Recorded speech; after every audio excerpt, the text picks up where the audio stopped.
Alright,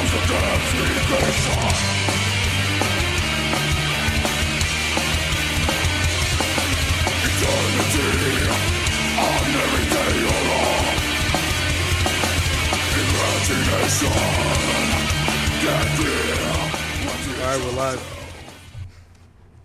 Hello, everybody. This will be episode 41 of the BBR podcast. And welcome, Fred. Welcome, Paul. Who cares about and welcome, Jiub. Yeah. Of Radio Free Innsmouth. That's me. It's him. That's him. I did it. You know, I kind of like doing a podcast with like people that are a time zone like behind me. That's never happened before. Usually I'm having to deal with like these East Coast niggas fucking. Yeah, can we go live at like 5 your time? I'm like, I'm not like the gym, dude. I'm like eating dinner. Yeah, that's Fred. He's like, that's the out.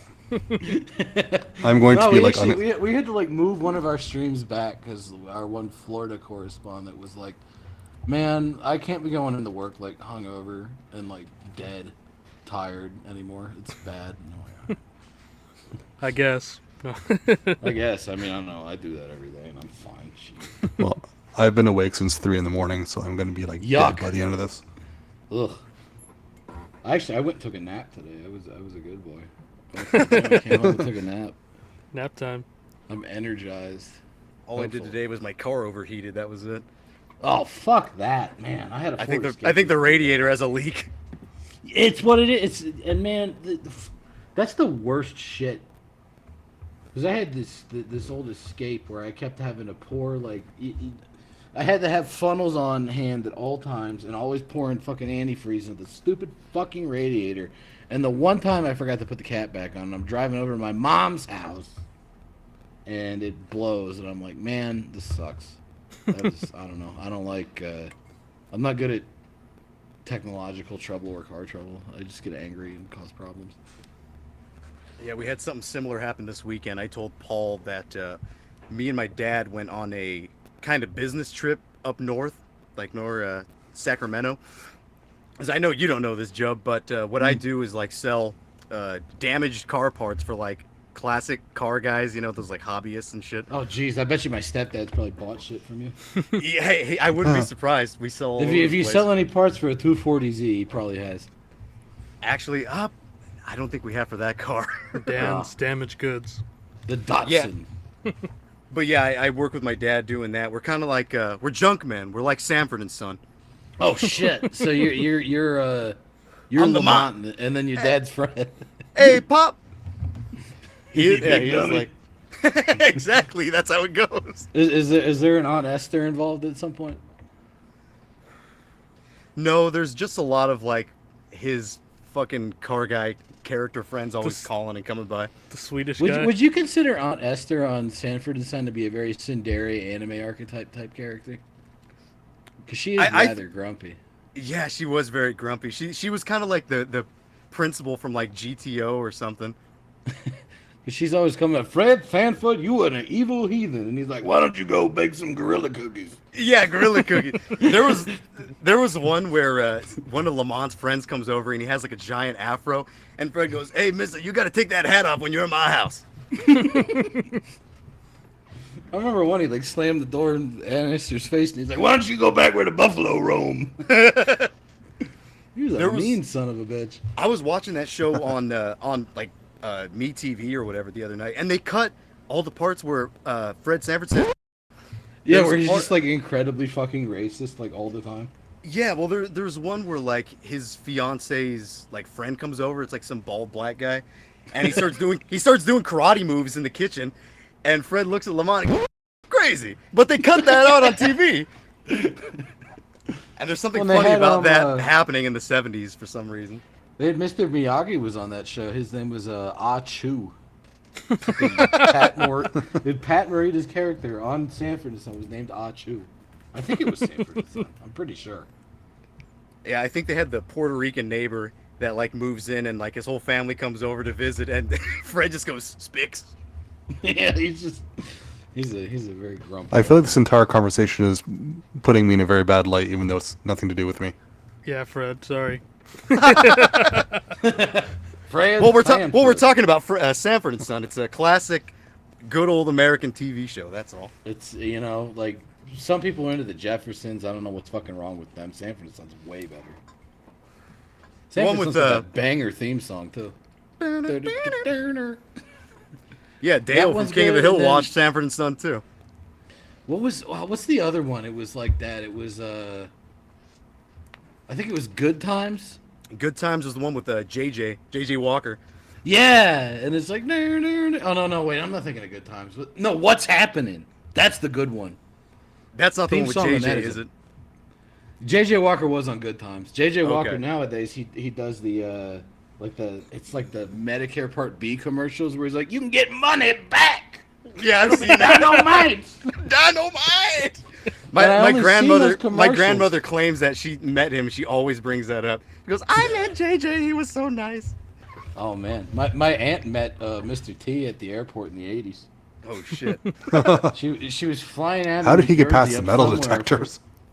She was like flying back to Newark from Chicago because she was at like an accounting conference, and Mr. T was in the airport. And this was like 1987, so it was before I was born. He was like a big fucking deal, and like all the planes got shut down because it's Chicago in the winter and it's a fucking nightmare. And apparently he was like entertaining everybody. She got like a picture with him for like my cousin. He was just, shut up, fool! Like he was doing the whole bit stuff.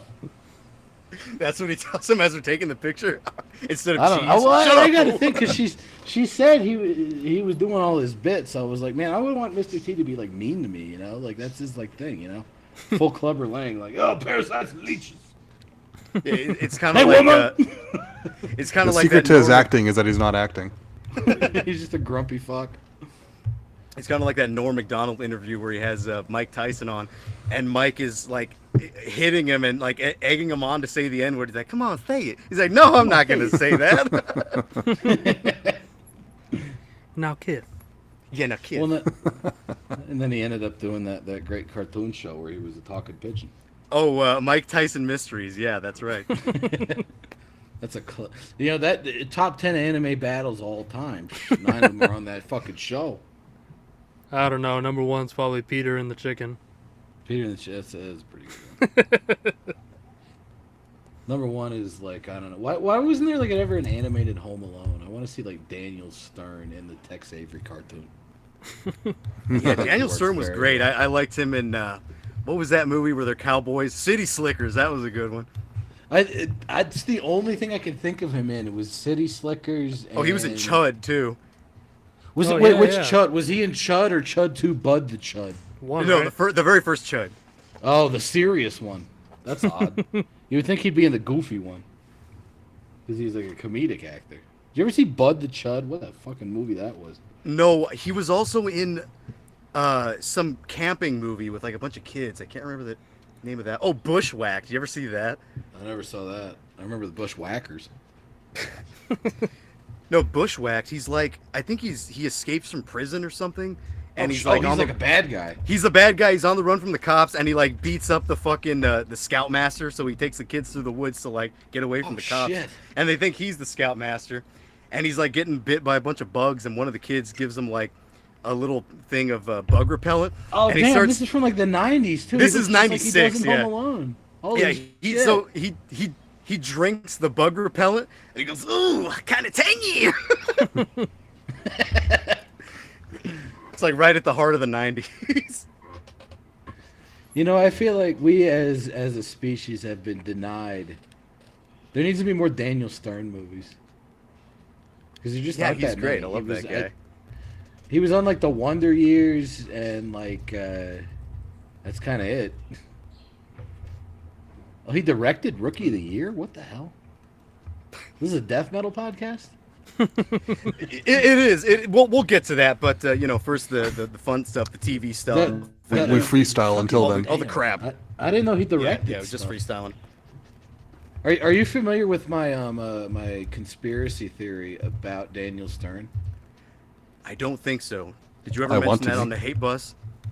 I don't know if I ever brought it up on the Hate Bus. We might have done it on one of the live streams, but So do you know who Doug Walker is? One of the most important critics of our generation. Oh yeah, the nostalgia critic. What was his name? The nostalgia critic. The brother of the Joker. What was it? Melvin, the brother of the Joker. Melvin, brother of the Joker. Yeah, I remember that. So if you recall, the part in Home Alone where Daniel Stern sticks his head through the dog door, and he gets shot with the BB, and he makes a nostalgia critic noise. Like it's a total. If you go back and watch this, I swear to God, it's a nostalgia critic noise. It's like the same thing. He goes like, "Rah!" And then the more I watch, especially Home Alone 2, he sounds exactly like the nostalgia critic, and if you look at him, especially if he doesn't have like the beard, he kind of looks like him. And I'm wondering, is Doug Walker somehow related to Daniel Stern? Yeah, They look pretty similar. Like yeah, I if guess you they cover kind of up the do. beard, I think there's something going on here. That's his long lost son, maybe. Who knows? Because fucking Doug Walker's like an interesting guy. Apparently, he's related to he was born in Italy because he was like a military brat or whatever, and then he's related to the old German composer Heinrich Schütz, which actually is a real guy. I swear to God. And that's on his Wikipedia page. You look at the Doug Walker thing. So I think Daniel Stern is somehow related to Doug Walker, and they're both related to late Baroque, early classical composer Heinrich Schütz. I think that's what's going on. Yeah, maybe he is really important. I came into like knowing who he is from the Oni Plays fucking show or whatever. Because I know they do a lot of nostalgia critic stuff, and then they do all that, and they got like Linkara, like it's me, the light bringer. The light bringer, that's right. Don't talk about me, you son of a bitch.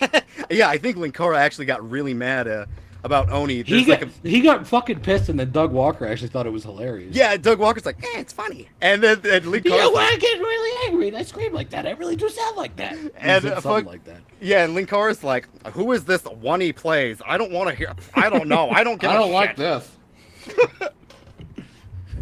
One he plays. He knows what they're called. I've never heard of this. This sucks. You guys are a bunch of cocksuckers. Yeah, why did he have to be such an asshole? Because he's fucking Linkara. He is the Lightbringer. Well, I mean, there's that classic Linkara like running GIF. Oh yeah, no, I have that saved on my computer. I think it's. I even titled it. Actually, I think Bobson from the Hate Bus titled it. He sent it to me. It says runningautist.gif. Yeah. Well, I think that's why he's so mean. He's just such a shitter. Did you ever hear that time he got it? You know, that famous Power Rangers rant. I remember when he did that. I remember when that went live, and he's like, "The show will be out when it's out. It'll be done when it's done." Is that where that comes from? I remember Zach doing this like history of Power Rangers thing, and people really wanted to hear it. Which honestly, I could sort of sympathize with. It'll be out when it's out. What a dick! Like, it'll be out when it's out. You know, like fuck off. Well, yeah, I didn't even know that was like an imitation of him because Zach did that, but it was President Trump. It'll be out when it's out. Well, yeah, no, because that's the one where Linkara shows up at the Trump rally, and he's like, Linkara, the great Linkara, you know, it'll be out when it's out. What great work ethic! What great work ethic! What great work ethic! Iron Liz was there, the great Iron Liz, and then Linkara's in the crowd, and he's like, "Don't talk about me, you son of a bitch." He's like, "Oh, there he is! Get him out of here! Get him the hell out of here! Take his coat! Don't give him his coat! Take his coat!" Then the audience beats the shits out of him, and then Doug Walker stands up and says, "Build that wall!" Apparently. Yeah, build that wall. That's right. That's what Doug Walker says. Doug Walker said that at the Trump rally. He did. Yeah, he was actually there. They have footage of it. Yeah, that kind of reminds me of that other Trump moment where like they turn the lights on real bright. He goes, "No, turn those lights off." Well, he was doing like a 1940s, old World War II cartoons that turn off that light. What's his name? The fucking Looney Tunes guy. I forget what his name is. Every time they had like an air raid, he get turn off that light. They usually have like Tweety Bird or somebody say it, and it's funny because the voice changes. It's still Mel Blanc, so it's still Mel Blanc. There you go. He did Tweety and fucking. Oh, he did all of them. He did every single one. Yosemite Sam and everybody. He did, yeah. That's funny. One of my other band members, he had been like a huge classic Looney Tunes fan, and I showed him the video of Mel Blanc on like David Letterman, and he's like, "You're tripping me out, Daniel. I didn't even know that this guy did all the fucking voice." Oh yeah, where he's all do this one, do that one. Where they ask him, he goes, "What's the first voice you ever did?" And he goes, and he like starts crying like a baby. Well, because he does that baby thing in a bunch of the old Looney Tunes ones. That baby shows up. The baby, the classic baby sound effect that he does. The classic baby. I knew a guy Because they'll that always used to have do where that. like Bugs Bunny is like trying to trick the lion or whoever's trying to eat him into thinking that he's a baby. He's like, I want a glass of water. Oh, yeah. Well, wasn't there a few Looney Tunes episodes where like there's a mobster pretending to be a baby and he's got like a cigar and shit? Oh yeah, that happened all the time. I think the mobsters did that too. Like you remember they had like the big tall one that's like, okay, boss, and then like the short one's like, rub them out. Ah. Well, the short one he used to go, shut up. Shut up. They had a couple variants of him because sometimes he kind of sounded like Peter Lorre. And then they used to draw him like all fucked up all the time. They drew him as a fish, and he's a fucked up looking dude, Peter Lorre. They made him look more fucked up though. Like I was watching the Vincent Price Raven the other day, where it's got Peter Lorre in it as like an evil magician. He's all fucked up. He's got like the King Cobra JFS like eyeball going different directions and shit. Like he was a weird looking fucking guy. Scary dude. Yeah, he has a villain. He has a hammer shark fucking eyes. He does. He's got one eye on you and one eye on the game. There was something that Cobra said on one of the last Boglum Chronicle videos. He's drunk and he's all of a sudden he does that performative crying thing. So he's talking about like. Oh yeah, he was crying at like a Harry Potter AMV.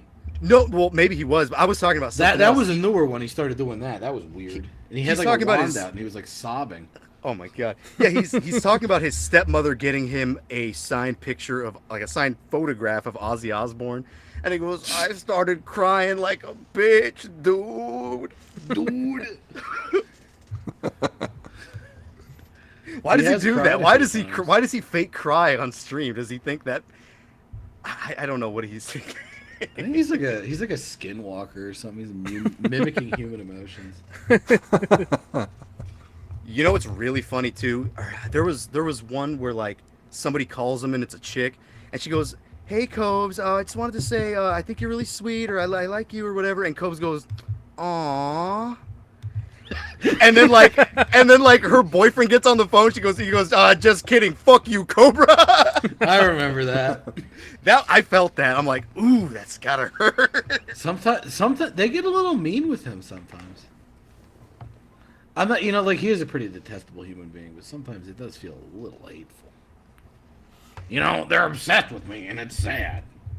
It's like nobody would know how detestable he is if he wasn't. No, he puts it all out. Streaming. Yeah, he puts it all out there, and all of his problems would basically disappear. And honestly, he'd probably like get better. Things would get better for him if he stopped doing YouTube. If the internet didn't exist, he would be like I sort glass. He'd be that guy in the commercial. Don't throw us away. Yeah, like he'd be out there sorting glass, but I'm glad that he isn't, because otherwise I wouldn't be able to like fucking laugh at him. But, yeah, that's like content for breakfast. You're just watching as you're having your coffee or whatever. Oh man, some early morning Cobra is fucking rough sometimes. Sometimes you gotta take a break from the guy. It's like Jesus. That's usually J-Dog's my yeah. Oh, dude, guy. early morning J-Dog can be kind of rough sometimes. Because sometimes I swear I watch him on the shitter. I get up, I log into the work computer so that like my light is green so I don't get yelled at. Oh yeah, Teams. And then I go in and I take a dump, and I got my phone over there and I start watching J-Dog. And when you get mad at J-Dog early in the morning, that's a bad time. That's gonna be a bad day. No fucking paid Scaroonies! He's like, fucking paid question. I think that Cradle fills his fucking dank. I don't know what's wrong with you, faggot. I'm like, oh, shut up, J-Dog. we were talking with the last guest that we had, and I was saying, should I send J-Dog a question? And I think I came up with a paid fucking question. Whoa! It's like, well, the question would be like, fuck one, marry one, kill one. King Fowley, King Diamond, Dawn of the Dead. I wonder how he would react. I wonder how he would react to a question like that. What kind of pink panty question What is the that? fuck? See, I would look into that seriously. I don't know. You know, because I like Nunslaughter, but I think out of those two, out of those three, fuck King Diamond for the clout. For the clout? For the clout, and then if you're married to somebody, you're stuck with them, right? If you're gonna be stuck with any of those, I think you would have a fun time just being in a domestic relationship with King Fowley. That guy's wacky. I feel like he would abuse J-Dog. He Gotta seems do what like you gotta do. I feel like he's beaten people up before. He's got a little bit of a bruiser vibe around him. Yeah, Paul, you said you saw it's sort of like a Deceased, Seth you said he was kind of, thing, like Chris Martin. yeah, you said he was is a like pussy, bullying his man. band members, right? Yeah, like I saw him on he's- stage recently, and he was like, yeah, they're like playing these solos and shit, and he's like grabbing them by the hair, like pulling it and shit. He's built like a goon from like an old like gangster movie. Like, okay, boss, like that's King Fowley. Yeah, a he's little like, he's intimidating. got his fists in his palm. Dun dun dun dun dun dun dun dun. Mm-hmm. Some like Windy City Heat type music. I don't want to kill poor Dawn of the Dead though. Plus, then what the fuck is Nunslaughter then? Fucking Jim Kanye's gone. That's just I don't even know. Oh, is that Jim Sadis, right? Yeah. I don't even know who would be in Nunslaughter after that. Because the one guy moved out here, and I guess he's in Washington now. The one guy that was on like, I think he was on like Hex and stuff, and then on Angelic Dread, the Necrofilth guy. He moved out here, and then I guess he's in Washington now. Oh, yeah, know, Necrofilth maybe was they pretty could- cool. They had some good stuff. They could dig up fucking Craig from Crucified Mortals, go back to the Hex lineup. I don't know. Yeah, Necrofilth is fucking sick, man. Yeah, they had that song Junkie Cunt. That was a classic. Junkie Cunt. That one's great because when they introduced that one live, because I've seen this band like a billion times because they used to be local. He'd be like, "How many out there in the older women, the kind you got to dig out of the grave?" He was pretty great. But I think that there was something up with that guy too. Like, I think he was like fucked up from drugs or something because he would always be like kind of jerking around and shit. And he would walk kind of weird, so he'd be doing this like weird jerky Crispin Glover and like Friday the 13th Part 4 dance while he's like giving all these proclamations. I don't know. It's a good live band. I thought you were gonna say Crispin Glover and fucking the River's Edge. Or that. Yeah, because he was kind of a tweaky little guy in that movie too. Yeah. What the fuck was this dude's name? The Necrofilth guy. Because the other Necrofilth guy is the dude from fucking Weaponizer, and that guy's definitely local. Zach. Necrofilth is Zach, Rose, and Disgustin' Justin. Disgusting, Justin. That's a good name. Disgustin'. I wanted to ask you about, or not maybe ask you, just kind of bring up JJ. I was, because yeah, me and Paul, I think you guys have actually talked about fans of the Hate Bus kind of like using JJ lingo. And we always do that every time me and Paul show each other a band. Should we introduce people who the hell fucking Gothic Metal Maniac is? Because he's pretty underground. Well, yeah, like I was saying, me and Paul actually did. Every time we send each other a band, we go, "Good band, actually." Good band, actually. Yeah, the lingo is kind of getting through. But yeah, I He guess does. You start talking like him, you know. But yeah, I guess if you'd like to, tell the people who may not know who JJ is. So JJ, so I'm from a silly comedy show that definitely never did anything bad called The Hate Bus, and one of our favorite characters that we'd like to keep up with online was a fellow by the name of Gothic Metal Maniac on YouTube. I think the channel was Gothic Metal Maniac 7424, and he doesn't upload anything anymore. Nowadays, he just goes on TikTok and like points at pictures of Bible verses, which is kind of weird. I don't know what that's about. It's a pretty lame arc. I really. But back in the day, this guy, he was like, I I would call him like a Razor Fist fanboy, but he was like really dumb, so he didn't get any of it. And he's just like this big fat guy in Inman, South Carolina. And he would sort of know some metal stuff where he'd be like, man, Anvil, metal on metal. He's a very distinctive way of talking. South Carolina. And he would say South Carolina, which isn't even like, people from South Carolina don't talk like that. Like, I don't even know what that accent is. He was like a weird shut-in. He weighs like 500 pounds, dude. He's fucking massive. Yeah, I think some political website may have covered him once. A political website known as the Hyde Buzz. And then, but the good band actually thing comes from, I don't even remember which video he said it. He was talking about Death, I think. It was Death. He's like, Chuck Schuldiner's band Death. Good band, actually. Just like out of nowhere. And I've said good band actually, like, for every band ever that I've enjoyed ever since. Yeah, same here. I can't stop going good band actually. Good band actually. Like that one I've picked up, and then his other one was the time that somebody's like truck caught on fire in front of his mom's house. He's like, Mama, I'm okay. Oh, and then he told the story where like 9/11 happened. Oh yeah. And then it's on the news, and JJ's like, oh man, I think he was like born like 97 or something. So he's like 4 years old, but he's telling the story. And he's like, I went up to Mama. I said, Mama, what happened? And Mama, what happened? Has become part of my lexicon, and it's not good. I need to stop doing it. Is he the same guy that's like fucking big ass cigar? No, that's somebody else. No, that's Smoking Essie, dude. Oh, okay. Dude, that guy fucking rules. I fucking love that kid. Well, when I say that kid, I think he's actually older than I am. That dude's been on YouTube forever. You're not going to say that to your 90-year-old granny.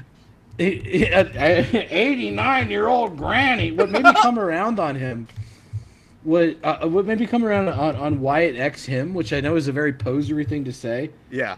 But he commented on an RFI once because I used the Smoking Essie clip, and he was like, holy shit, you know that guy?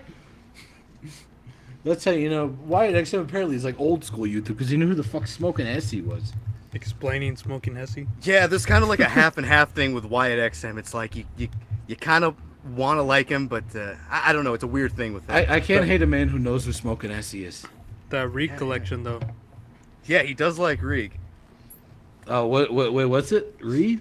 Reek of the Unzen Gas Fumes. Oh, does he have a lot of them? Yeah, I know he's a big fan of that band.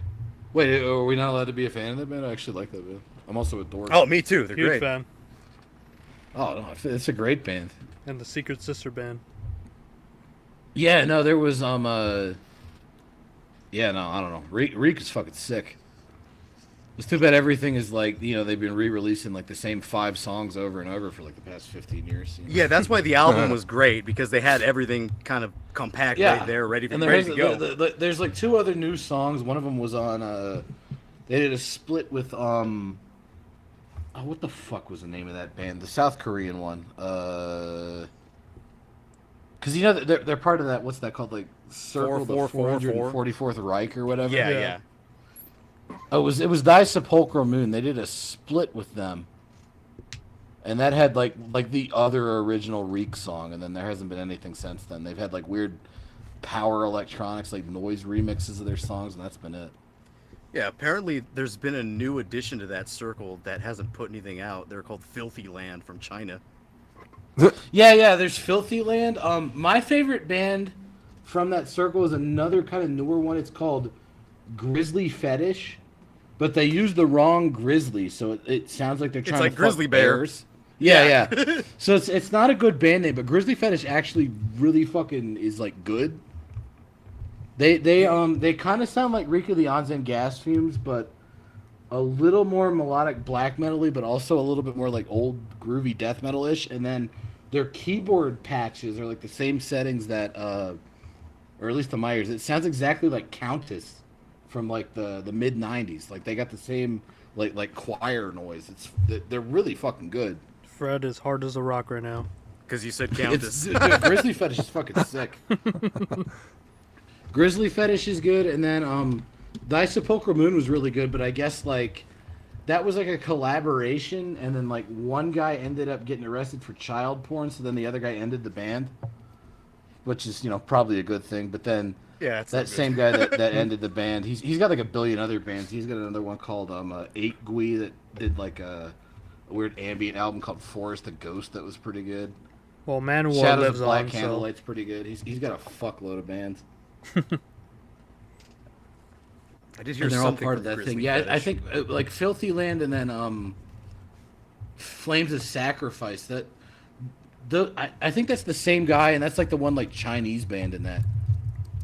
Because they call it like a circle, but it's really like 2 guys from Japan, 1 guy from South Korea, 1 guy from China, basically, and they just have like a billion fucking bands. Yeah, like you said, Grizzly Fetish is probably the one that I probably know the most. What I heard from Grizzly Fetish sounded kind of like RAC or something. Yeah, they get weird. They get a little racky. They're very riff oriented. Like I think if anybody out there likes Reek, they would probably like Grizzly Fetish the most out of all these bands.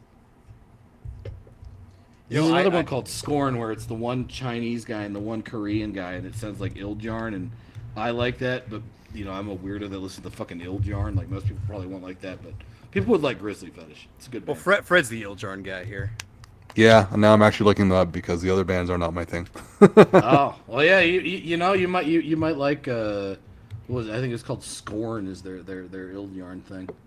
Okay, yeah, I'll check that one out because the Reek and the other bands in that circle, I'm not really into. Oh yeah, no, the noisier stuff. Yeah, the real like cock rocky like melodic thing. So it's I've kind of ignored the majority of that circle, but if that one is more like Ildjarn, then I will definitely give that one a listen. Yeah, it's pretty Ildjarn. It's all Brett Stevens' fault. I got into Ildjarn. It, like, messed me up as a kid. What is that? He Death put out Metal that thing like Underground? top 10 black metal albums, and then I listened to it. And I'm like, well, this guy seems to know what he's talking about. So somehow I like forced my brain into enjoying Ildjarn, and it like irreparably altered me as a person. Because when I think it was like 2005 or so. You're like a sophomore in high school, and you're forcing yourself to like Ildjarn. That does something to you. I don't know what it is. Once you go Ildjarn, you can't go back. Ildjarn is just like an exercise in patience, but it's so hypnotic that it kind of just works. Because it's like looking at TV static. Like eventually you start seeing like patterns form. Is the best way I've ever heard of describing Ildjarn. Like, it's like looking at you TV start static. seeing like things move, and like you listen to like an Ildjarn, especially like the self-titled album, you start realizing that holy shit, this riff like 20 songs in is like a variation on this riff he did at the beginning of the album, and it's actually really clever. You don't realize it until you just listen to it over and over. It's like it's a nuts. sigh motif and shit. Yeah, Ildjarn's fucking bonkers. This is a totally bizarre tangent from that, but anyone here ever heard Brackenbrack? No. I'm not Okay. familiar. It is one of the weirdest projects I've ever heard. It's a Russian band. It's just one guy. Well, I already love it. And yeah, the album is basically 3 instrumental tracks. It's like Ildjarn in slow motion, but the songs are 11 minutes long. Hell yeah. So it's just like one repetitive riff. There might be a little change up here and there, and it's generally speaking mid-paced the whole way through, and just the most repetitive. Like it is the single most autistic thing I've ever heard. It's Bracken, like the plant.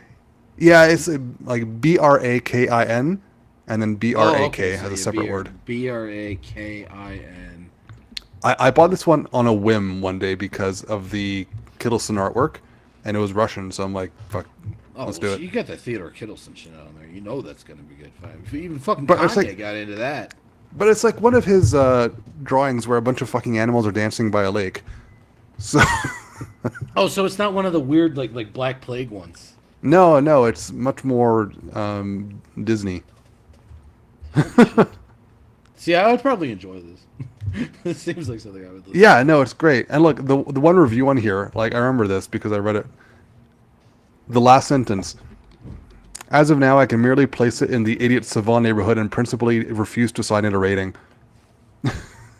He gave it 50%. Yeah, look at this. But I remember on back when Diabolical Conquest was up, I saw this review and it was just blank out of 10. They're like, I don't know what to do with this. Yeah, I wouldn't even know how to say this because on the A's they did like the not the umlaut but the circle thing that makes it into like oh, so it's like broke. I don't even. That's the know how to fun say part about this. metal. You're probably pronouncing half the bands you listen to wrong anyways, so it doesn't even matter. Oh my! It's all instrumental, and it's got this dancing bear. I bet And you I'm gonna the listen to fourth this track, number. the I'm gonna love it. the one that's the shortest one, I'm pretty sure that's just like a flute repeating like very, very distant. Like you can barely hear anything in that track. Oh man! It's fucking weird. I mean, that was the other thing that screwed me up as a high schooler was attempting to get into Ildjarn and then also having a weird like out of body sleeping but awake experience to Tom Het on the third Burzum album. Oh yeah. So I bet I'm probably gonna fucking love this. Brockenbrock. I had a weird sleep paralysis dream sort of thing when I was listening to Thou Shalt Suffer. Oh, The actual demos, not the Yeah, not the wacky dungeon. I don't know. You Yeah. call that dungeon. and it was You know. so what happened is I dreamt that I was in my bed listening to Thou Shalt Suffer like I was doing as I fell asleep. And in my dream, I decided I'm going to get up and look at the booklet while I'm listening to the album because I wanted to know what a song was called or whatever. So I walk over to my shelf and I open the CD case, and the CD is still in there. And I'm like, how am I listening to it if the CD's still in here? And as I'm doing this, I fall over forwards as I'm walking, and like my face hits the floor. And the second my face hits the floor, I'm facing upwards in my bed when I actually woke up, and that was the weirdest fucking sensation, going from facing down to facing up. Jesus. You I suffered. did have I had a little spooky hallucination, kind of like that when I was listening to the first Flurry album once when I was going to bed. That'll give nightmares. I to was anyone. like, man, I gotta turn this off, dude. Can't handle this right now. That was Dan with Panthymonium, right? Oh, Yeah, Jesus. the end of the first Panthymonium album, I talked about this like. Oh, the one with the episode. clouds on it. Yeah, the one with the clouds on it. The way the album It's ends, the best one. it's Dan Swano going, echoes, echoes. And I heard that as I was like, spook you. I heard that as I was half asleep, and it scared the holy shit out of me. I like it when they do that. They put in weird spooky noises. Oh, haunted house. Boom. Yeah, boom. Who is that? What's his name? Rolf, the video game guy? That's all James Rolfe. James Rolf. There you go. James Rolfe, the Saint of South Jersey. Yeah, I liked his the Echo the Dolphin video. That was pretty good. Oh, I haven't watched that one. Did he like that game? No, he hated it. I remember playing that game because I didn't have a console when I was growing up, but my buddy I had did. that one too. It's actually very hard. Yeah, I remember when I was a kid, I was like, "This is the best thing ever" because I liked like fucking watching George Page's Nature and Marty Stauffer's Wild America and shit. I was like, "This is great." It's Yeah, like it's a you're an nice animal. dolphin game. And then you go and try to like emulate that shit. When I was in like college, I'm like, "Dude, this game fucking sucks. This is like the most frustrating fucking game." It's not What that a the game, like the nightmare. game is kind of cool, but it's cool, too but hard. it's a pain It's too in the hard. ass because first of all, any game with a timer is a fucking nightmare. And if there's one thing you know about dolphins is they breathe fucking air, so you got to So keep. you have to coming up keep for coming, air. yeah, or getting bubbles or something. But at the same time, they're like, oh, you got to go through this like undersea cave to fight the aliens because there's aliens. yeah, there's like Spoilers. a big xenomorph at the end. Wait, what? Spoilers for Echo the Dolphin. I have beaten this game. The final boss is a goddamn HR Giger Zygomorph. It is. Xenomorph, not Zygomorph. Zygomorph. No, Zygomorph. like there's like aliens and shit in this game. It's fucked. What's up, Zigga? A Zygomorph. It's a Zygomorph. you like go into space. What the fuck is going on with that game? It's got a Boris. Yeah, you Vallejo do. out. You go into a wormhole. I remember. Yeah, that. you go into space. It's a nightmare of a fucking game. Like when I was a kid, I couldn't even get past the first screen. I was just like, "What? You're a dolphin, right? You go around eating fish." So all I did was go around eating fish, but I didn't realize, to make the game go, you got to go over here, and then all of your undersea friends get abducted by fucking aliens. Yeah, you got to jump high in the air, and then as soon as you jump in the air, there's a fucking black hole that opens up, and all the dolphins are ripped into space. Well, Aliens. Dolphins have a higher consciousness, so. That is the most. It is the most 70s 90s game. It is bonkers. But it looks nice. If you see it, it's like, oh, Echo the Dolphin. This looks fun. Oh, it still looks like it was graphically very impressive at the time, and it still looks pretty good today. No, but I mean the gameplay is a fucking nightmare. You get like every time you get hit, you get that screeching. You get like, yeah. You gotta use your sonar to see in the dark and shit. Like, game's a fucking nightmare. Just play Golden Axe. Golden Axe, that's a good Sega game. It's a classic. Oh, the other one, that what the hell was the Altered Beast? That was really great too. Yeah, that one's good. Yeah, wise from your grave. And what's great about that is you start out as like a buff dude. And you get buffer. Your first power-up level is like you're an even buffer dude, and then you become the buffest dude, where your head is like tiny, and then you get a power-up after that, you turn into like a werewolf. It's a wacky game. I think it was supposed to be like Greek mythology, but it kind of just went off into somebody's imagination. Yeah, it's like Castlevania is like fucking. There's Greek stuff in there. There's like a Medusa or something, but it's just kind of. It's like a whole mishmash of whatever the fuck. Yeah, there's some At the Gates riffs in there. No. Oh man, speaking of Castlevania At the Gates or whatever, the bloody cum shot guy. Oh. The bloody cum shot guy fucking liked the RFI on his thing. He thought I did a good job. So I'm gonna go with the bloody cum shot guy. I'm very proud of that. Yeah, have you got any much reaction besides that, like from other bands that you cover? Yeah, there's a question. Yeah, fucking King Fally liked the Deceased episode. That was pretty exciting.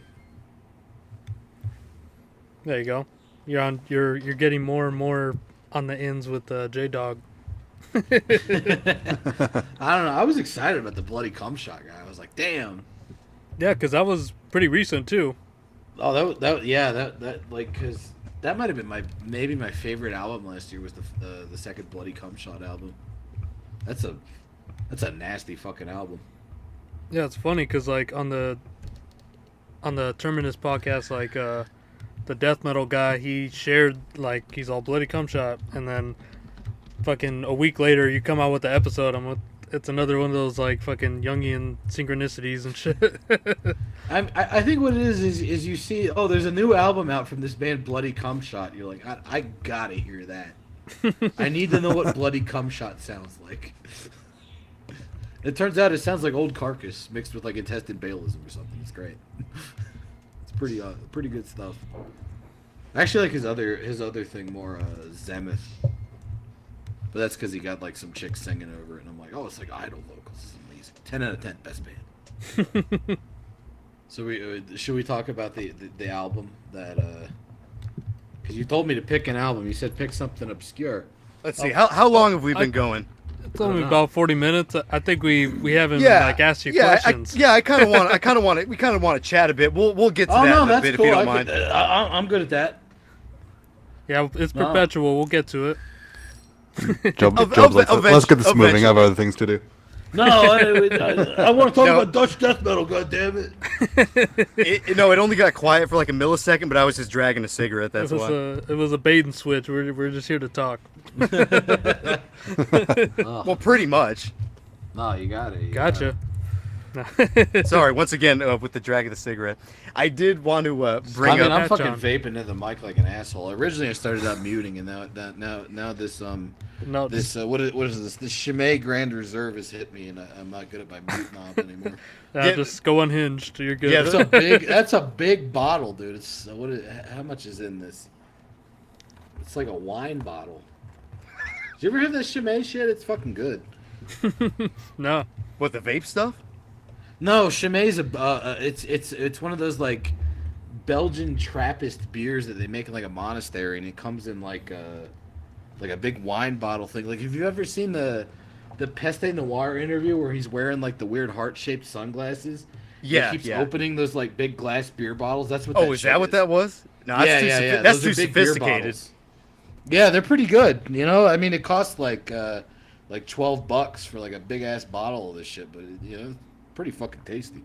The only thing is you gotta like you open it and it does like this big like champagne like pop thing. You gotta let it run for a little bit, otherwise you're pouring like a glass full of foam and it's no good. You gotta be careful with that shit. I don't know, because like those Belgian guys, they stuff it in there real quick. I don't know what it is. Belgians.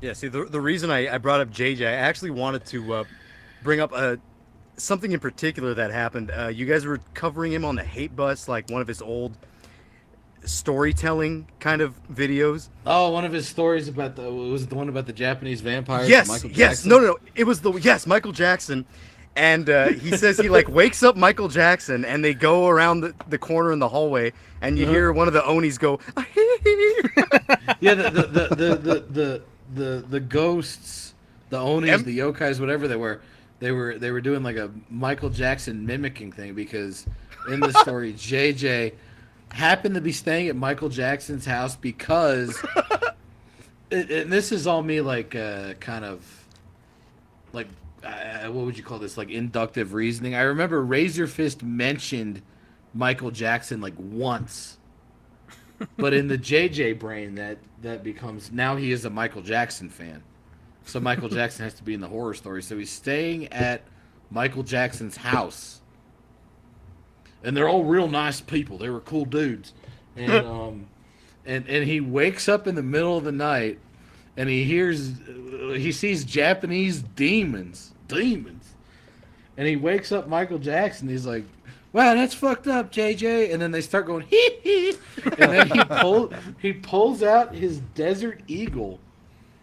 And the end of the story is he shoots the demons, and all is right with the world.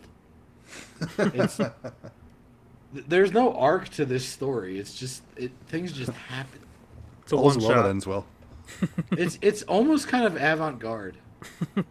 Like, he meets Michael Jackson. He's like, "Mr. Jackson, I realize the media, they like to misconstrue facts." And he's like, "I know." And so then he goes and stays at his house because he's apparently Macaulay Culkin in the 90s now.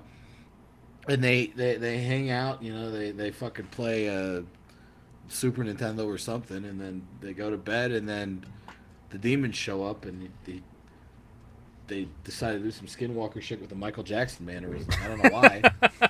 I don't know why they're Japanese demons specifically. that kind of I don't sounds know like where he got the Japanese demon things from. I don't know if he was watching like Bleach or something. Yeah, I was gonna say that almost sounds like an anachronistic like fake anime, like like something that would happen in the Boondocks or something. Yeah, like it's weird. I don't know. He just woke up and Shin Megami Tensei was happening inside Michael Jackson's house for some reason. I don't know why. And he's in this first person dungeon crawler, and the demons come out and he fucking shoots him. Oh no, he shoots him and it doesn't work. And then he does something else, but I can't remember what it is. I think he like, does he like pray over the bullets? I don't remember what he does. That was a weird one. Because he had a couple of those like weird short stories he wrote that didn't make any fucking sense. Yeah, you gotta bless the bullets first. There was one where like his weird like oinker of a fucking internet girlfriend, Sierra got touched turned her into down there. He was trying to get up in there, in the library. There was one where he was like, what was it? He died and turned into a vampire, and came back and was mad at her because she was paying too much attention to her cat or something. My So he, itty like, bitty kills the kitty. cat, the itty bitty kitty, and he like kills the cat. It's pretty fucking deranged. It feels like the plot for a scrapped sequel to The Crow. It's This guy's life is the plot for like the worst version of The Crow ever. Oh, dude, you know what was really good too? When you thought JJ was about to like sexually assault some girl, he's like, she bent over and Yeah, he was like, she bent over, and I was like, oh fuck. And then it turned out it was like some lady.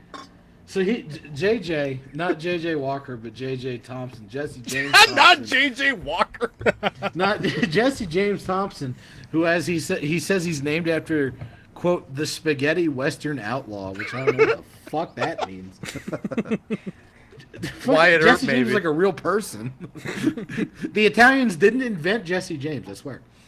And he was working at a retirement home, and he got in an argument with like the head chef that was like his boss or whatever, because he was like a busboy, and then he said she bent over and I grabbed, but then like and you think he's getting ready to honk some booba, but then it was like he was gonna like bash her in the head with like a fucking hot plate or something. He was like, like he makes that noise, and then he does all these videos where he's like spitting and like urinating on his ID card after he gets fired.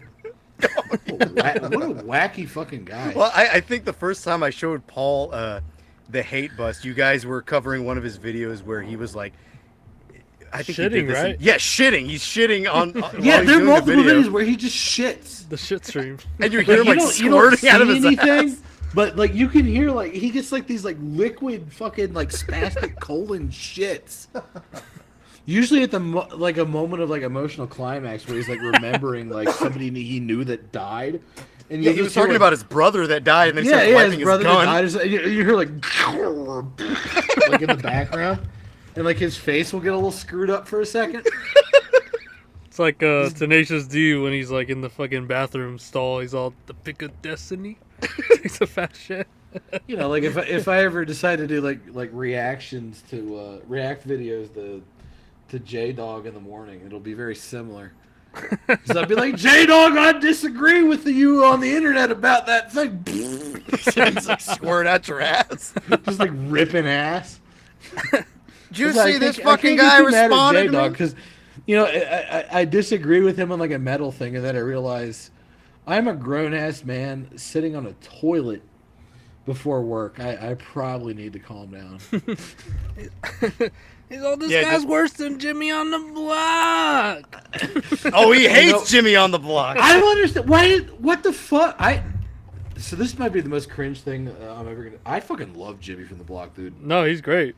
That kid knows what he's talking about. But that kid has gotten me into more fucking bands in like the last year than anybody else has. It's just the way he describes him, though. He's just like fucking brutal, fucking sick, fucking heavy. It's like, yeah, but is he wrong? No. you put on like Moral Decay or like Rotting from Canada or something. It definitely is 1, fucking brutal, 2, fucking sick, and 3, possibly fucking heavy. There's definitely I'm just all happy of to hear those. Rotting from Canada. I love that band. Dude, that band's so fucking good.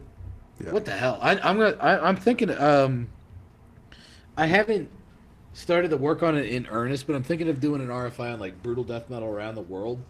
And I was thinking of doing one. It was like it'll be like a 3-fer. It'll be Polluted Inheritance from the Netherlands, Rotting from Canada, Love and it. then Cenotaph, the Turkish one, not the Mexican one. I love the Mexican one too, but I don't know. Those are damn fucking Rotting is nuts. What a weird fucking band that is. Man, It's just like it's like brutal, like almost sort of like proto slam, but then they throw in these like. Whoever does lead guitars in that band, he sounds like he's Finnish. You know what I mean? Yeah, Like I can see that. The first song on the album where they got the picture of, like the dead guy next to the sewer. It does. The first song on that album has that solo like. It sounds like Yeah. like early Amorphous or some shit. What a good fucking band that was. And they only did that one album. Like what the fuck? Yeah. Yeah, that'd be a great idea because you just did the New York shit with the cerebral hemorrhage. Yeah, Cerebral Hemorrhage is also really good. Yeah, that was another Jimmy one. I wasn't that known about Cerebral Hemorrhage. The fucking Jimmy got me into a Gaffed, that band that only did demos, and then they came back. They did like the "We're Back" album, as J-Dog calls it, JJ Dog. That's not a good character. Moma, pink panty wearer, for dirt. They did the We're Back album, and they only did demos in the 90s. That band was from like the same town in New Jersey that like my dad's family all lives in. It's Gaff, like Gaffed. Yeah. And they sent him their thing. That band's fucking nuts. That band like literally did come back from the dead, and they have the album "It Hurts to Be Dead," right? Or It Hurts to Be Dead. It's Return of the Living Dead. The part that is a fucked up movie. They tie the zombie down to the table, and they're like, "Hey, zombie lady, why do you eat brains?" And she's like, "I can feel myself rotting." It's like that movie is very silly, but then like that one part like actually does generate some existential terror, because you realize it's like, okay, even if the zombies weren't conscious, they're still feeling all this stuff. So like, dude, if you're in this universe and they can explain it, yeah, and you could get like incinerated, you would be like particles of ash blowing around the wind, but you're still feeling the pain from that like for eternity. Damn, that's dark. That's way darker than anything in a Romero movie. That's fucked. Or at what stage of decomposition does it stop? Yeah, like it's like, and it's just that one. It all stems from like that one part that is like the most fucked up thing psychologically in like any horror movie ever. It Hurts to Be Dead part. Oh, I think I remember we talked about that band Undeath. One of their demos was called Sentient Autolysis, and that's I think half of exactly the that, fucking, right? So half of the brutal death metal bands from New Jersey in the 90s used the sound clip "It Hurts to Be Dead" from that movie. Apparently that really appeals to the New Jerseyan soul for some reason. I don't know why. But there's like multiple bands use that as like the intro to a demo. Like they're like, "Why do you eat people?" "Not people, brains." You know, like that whole part. You better have some fucking respect for the dead. Yeah, and then like, then the rest of them, like nobody remembers that part. Everybody remembers the Tar Man. I like the one that says "Some Pulp." I mean, I do like the Tar Man. He's pretty great. Good movie monster. Every fucking day, every fucking week, it's a funeral. Tony Soprano like smoking the cigar inside the funeral home. He's like, "Yeah, you can't do that in here." "I don't care." That reminds me of fucking Anthony Jr. when he's like, "There is no God." He goes, "You want me to throw you through that goddamn window?" He's all reading. We respect Columbus in this house. Yeah. So I'm reading Camus. Poor AJ. Or when, yeah, I know he had it rough for a little bit there. He has some problem. Do you remember the one episode of The Sopranos that he has like a poster for like Oliver Knotton's magic? Yes. That's when he was a kid too. Yeah, early on. Somebody on the show was into black metal. Just put that up there. Well, I think there was a Marilyn Manson poster, and then there was the Ulver poster. Like, Pantera shirt. How are you into Marilyn Manson and Knotton's Madrigal? That doesn't happen. It's fucking weird. I was like, yeah, no, I got my Korn poster up next to my like fucking Iljarn poster. Yeah, exactly. Somebody put that in there. That's not normal.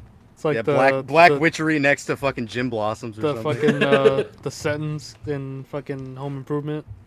Oh yeah, the Sentence T-shirt in Home Improvement. He's wearing the Amok T-shirt. The Sentence T-shirt. Yeah, he had the Amok T-shirt, is what it was. Oh fuck, dude, I love Amok. What a good album. Yeah, Amok is fucking weird.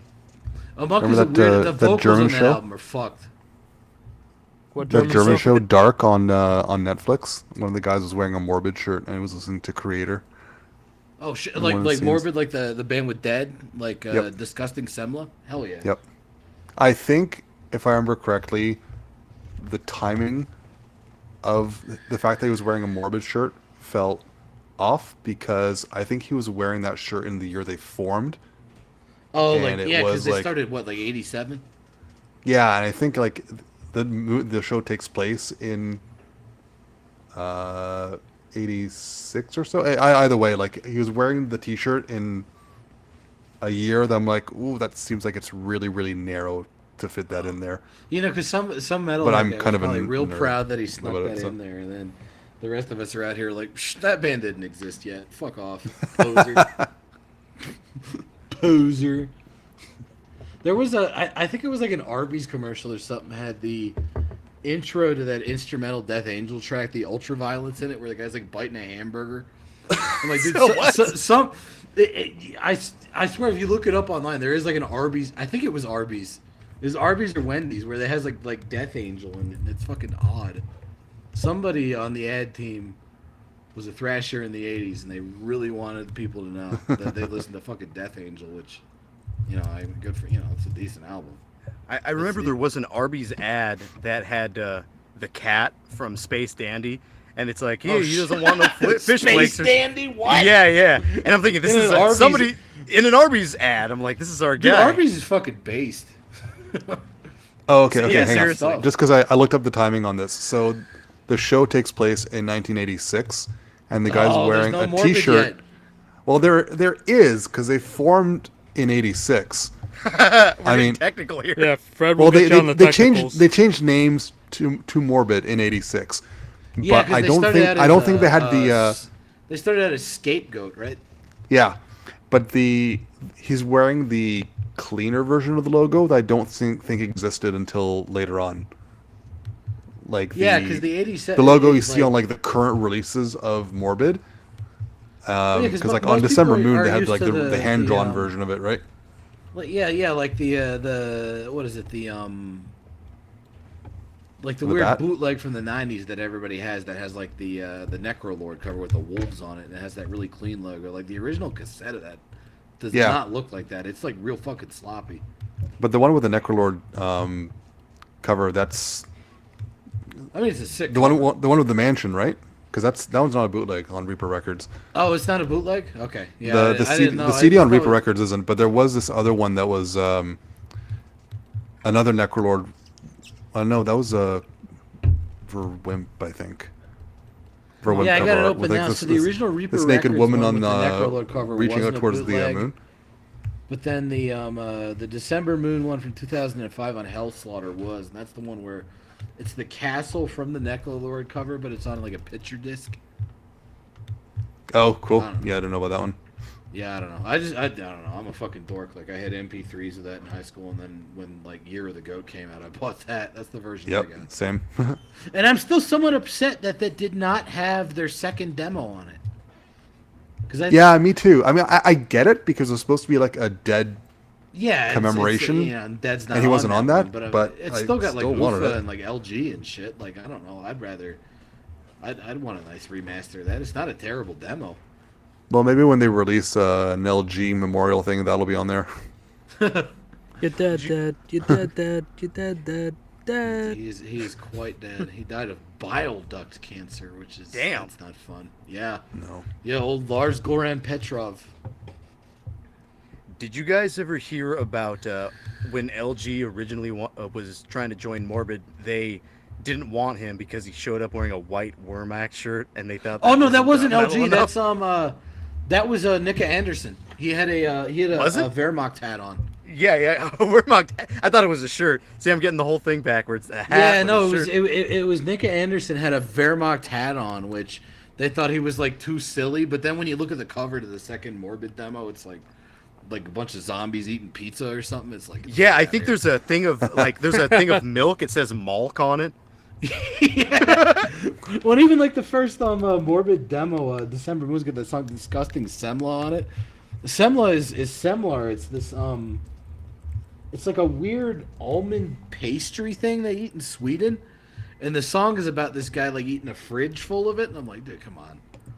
Second of all, Wehrmacht is fucking awesome. That's a dope fucking band. Jiub, do you know the band Traumatic from Sweden? I was just thinking about that. Yeah. Yeah, Why were those you- guys. Wait, why were you thinking about that, Paul? What was it? It's got like the masturbating zombie with the chainsaw on the demo cover, right? With the milk, right? Yes, that's exactly why. Because I was talking about Yeah. the milk on Yeah. the Morbid one. But if you look at the first Traumatic demo, there's a big exploding zombie, and in the corner there's a little carton of milk. For some reason, Bro, I was just looking that shit up right now. dude, that's so funny that we thought of that. That's a Yeah. dude. The Traumatic demos are fucking sick. Apparently, the album they did was like really bad, but I never heard it's the cool. album. Yeah, No, it's like dude, some it death sounds and roll like type shit. it sounds like Zizma. It's awesome. Yeah. And see, I actually really like Zizma. So Me too. I probably fucking enjoy it. love Yeah. the Finnish death and roll stuff. Yeah. Oh, the fucking! I would say Zizma, like I don't know, that weird like Sonic the Hedgehog like sounding synth line they got on Uranus Falls Again in their second album. That's good stuff. Oh, where it's like Oh, yeah. Yeah, That that's puts the awesome. fucking hair on your balls. But yeah, no, like traumatic. I've only heard like what is it, like morbid act of a sadistic rape or whatever. They have a single called "A Perfect Night to Masturbate." So there you go. Yes, yeah. They have process of raping a rancid cadaver. That's the one that goes Perfect Night to bow down, Masturbate. bow down, bow down, bow down. And morbid act of a sadistic raped incision. That's very that's very like Precise. right on the nose. Yeah, precise. There you go. Man, but they're I don't think this shit ever even came out on CD. They just have like tapes of it. They made a vinyl with this stuff. I actually bought that a few years Oh, ago. hell They made a yeah. vinyl with all the demos on it. There's a bootleg of the demos on CD, but nothing official. yeah, We need just to get on. unfortunately. that. I'm just tripping on their band name before traumatic, Crabphobia. Crab- Oh, Phobia? Crabphobia is good, Yeah. actually. It's almost Yeah, as good as actually. rabbit. Almost as good as rabbit's carrot. Crabphobia was more like kind of like. They sounded like what was that weird like pre-Edge of Sanity band? The rabbit's carrot. No, Rabbit's Oh, Carrot was Oh, Rabbit's that was Dissection Dissection. one. Yeah. Yeah, no, there was like I can't remember the name of it. There Brain was, Dead, like, maybe. Maybe something like that. There was a pre-Edge of Sanity band that it was like a weird like crossover thrash / sort of death band, and like the album cover was like a dude standing on the wing of an airplane flying in the air and he's like jerking off. I can't remember what it's called though. There's something on the wing. Yeah, and it's Dan Swano fucking jerking his penis. Well, that definitely ain't unicorn. No, it's not Unicorn. I do kind of like Unicorn. And So what the ever fuck is- since the wind blew on my tiny soul. I gotta look up what this band was. It's not Unicorn. It's not Odyssey. What the hell was this? Oh, it's not Karabujan because that was that weird. Kind of Please. weird that they got Caress Please, I'm into money, man. oblivion. Oh, you know what it was? It was Brain Dead in Swedish, spelled like BREJNDED. Yeah, Brain So Dead. it's Brain Dead. Yeah. Ugly tape. Yeah, ugly tape. And you see, yeah, there's a dude. Maybe one. I swear to God, one of these has Born like ugly. a guy. What? I'm not sure which one it is. What? Maybe it wasn't Brain Dead, but one of these. Listeners at home, if you know which Dan Swano band had the guy jerking off on the plane, it's a Dude, good is that album a cover. I'm thinking, is that the band Melissa from Sweden? Could that possibly be it? That you're thinking of? No. 'Cause I It know was they had a Dan- it was a I know Dan they had a Swano plane on band. that one. I think you No, would have it's not remembered the bad. guy jerking off instead of the plane. No, I don't remember a guy jerking off, but I do remember. Well, he's a not plane. even inside the plane. He's outside the plane, and he's fucking cranking his pecker. And they have like jizz flying away in the wind. It's a hell of a fucking album cover. Or album cover. It's a demo cover. It's not Masticate. 'cause Yeah, that I was the love other I one. love some of those old like death metal or like death thrash kind of going into death metal demo covers. They almost look like comic strips or something. They're cool. Yeah. Well, what's the pre Dark Tranquility one? I think it was like Septic something. It wasn't Septic Grave because that's a different band. That's a really good band though. I just remember the one with the fucking pterodactyl on it. Oh no, Septic Broiler. If you look up this was pre Dark Tranquility. Septic Broiler. Their logo has like a DuckTales, like Darkwing Duck looking duck with like Thrasher hair. Oh yeah, And like angry eyebrows and shit. Darkwing Duck. Yeah, and it's like it's a good fucking demo. It kind of sounds like Creator, but it's got this it's got a duck on it. That's so funny that there was like a time Like a when Stone Age Donald. there's like a time when classic cartoons start to get dark, so they have like that Looney Tunes X or whatever, where they're fucking dressed Oh, as Looney Tunes X was like way after that. Looney Tunes X is like the early 2000s, I think. Wasn't Yeah, it? I guess it The was. weird, No, but at the like same Teen time, you're right. Titans, You have like Darkwing cyberpunk Duck. one. the Teen Titans Cyberpunk. Yeah, Darkwing Duck, which was a terrible Capcom game, by the way. Not very good. I gotta find out which of these fucking Dan Swano bands, because there's like 4 million of them. I'm looking as you are. I need to know I need which to one's see got this, the guys so. jerking off on the fucking airplane. So did anybody look up Melissa from Sweden? Was it not that? No, I didn't look that up. I just see Let's look this one up. of the. I don't think it was them, because this was like a demo tape in like the mid '80s. This band Incision that he was a part of. They got pretty funny member names. One and only. Oh no, Explorer. you're right. It was Melissa. I Yes, thought this was a Flight Dan to Swano Insanity. thing. God damn it! It is Melissa. I knew it. What the fuck? I thought Dan Swano was on this. No. Yeah, no, dude. no. Look at it. It's Melissa. Flight to Insanity. There's no Dan Swano on. Did he record it or something? I have no idea, but golly, I feel redeemed. Okay, yeah. Oh no, you know what? I think there was people from Traumatic in this band or something.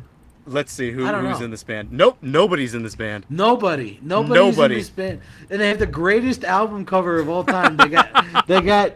There's like a dude jerking. Is he jerking off or pissing? Maybe he's pissing. He might be pissing. I think he's Give him the jerking beer off. bottle next to him, which he's is pissing. impressively staying on the wing of the plane. It's by on the way. wing of the plane. There's something. They just put it down on the wing of the plane, and it's just staying right there. Let's Let's just like say a he's soccer referee. I love that jersey. everything that's going on in this image. That's what sticks out to me. Really, he put a beer bottle down on the wing of a plane and it's staying there. And it's not This is- even like this is it's where not my even mind like goes. like a modern day plane. It's like a weird drawing of like a World War II era plane, and it's Some Wright it's brothers on shit. fire and exploding. There are multiple people on the plane. They are all drinking beer, and one guy is pissing. And there's an angel drinking beer out of a straw. I don't know why I thought Dan Swano and was on this. and if you look at the cloud behind it with the sun is like sniffing the cloud. yeah, he's getting down in there.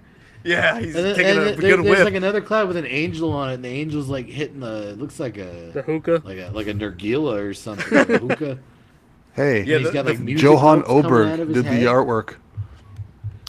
He has no other You know, credits to his name, shout but out, that's shout who out did to it. homeboy Joe Oberg. Yep. Oh, here you go. Here you go, Jiub. It's the only thing he ever did, according to Metal. We need to Archive. find this guy on Facebook and be like, "Guy, big fan of the album cover." Here's That logo kind of slaps too. That's here's a good logo. Here's Yeah, Jub's it's fucking awesome. Here's Jub's redemption. Insert mentions that bassist trauma. Oh, never mind. I thought it said traumatic. I thought it had something to do with. You know what it is? I think it was on the same page of that Daniel Eckeroth book where he's talking about. Dude, that's how I Like know Brain this is from Dead? the book. Yeah. That's how I know this is from that fucking book. Some of that got scrambled in my brain where I thought Dan Swano played on this. I bet you this single fucking kicks ass. That- the guy's that- like, he's that book pissing on a fucking- fucking plane. That book makes you think Dan Swano's involved in fucking everything. Because he I kind mean, he of kind is. of is. He is, He isn't is. he? Maybe not Melissa. That might be the only thing. No, Melissa was just.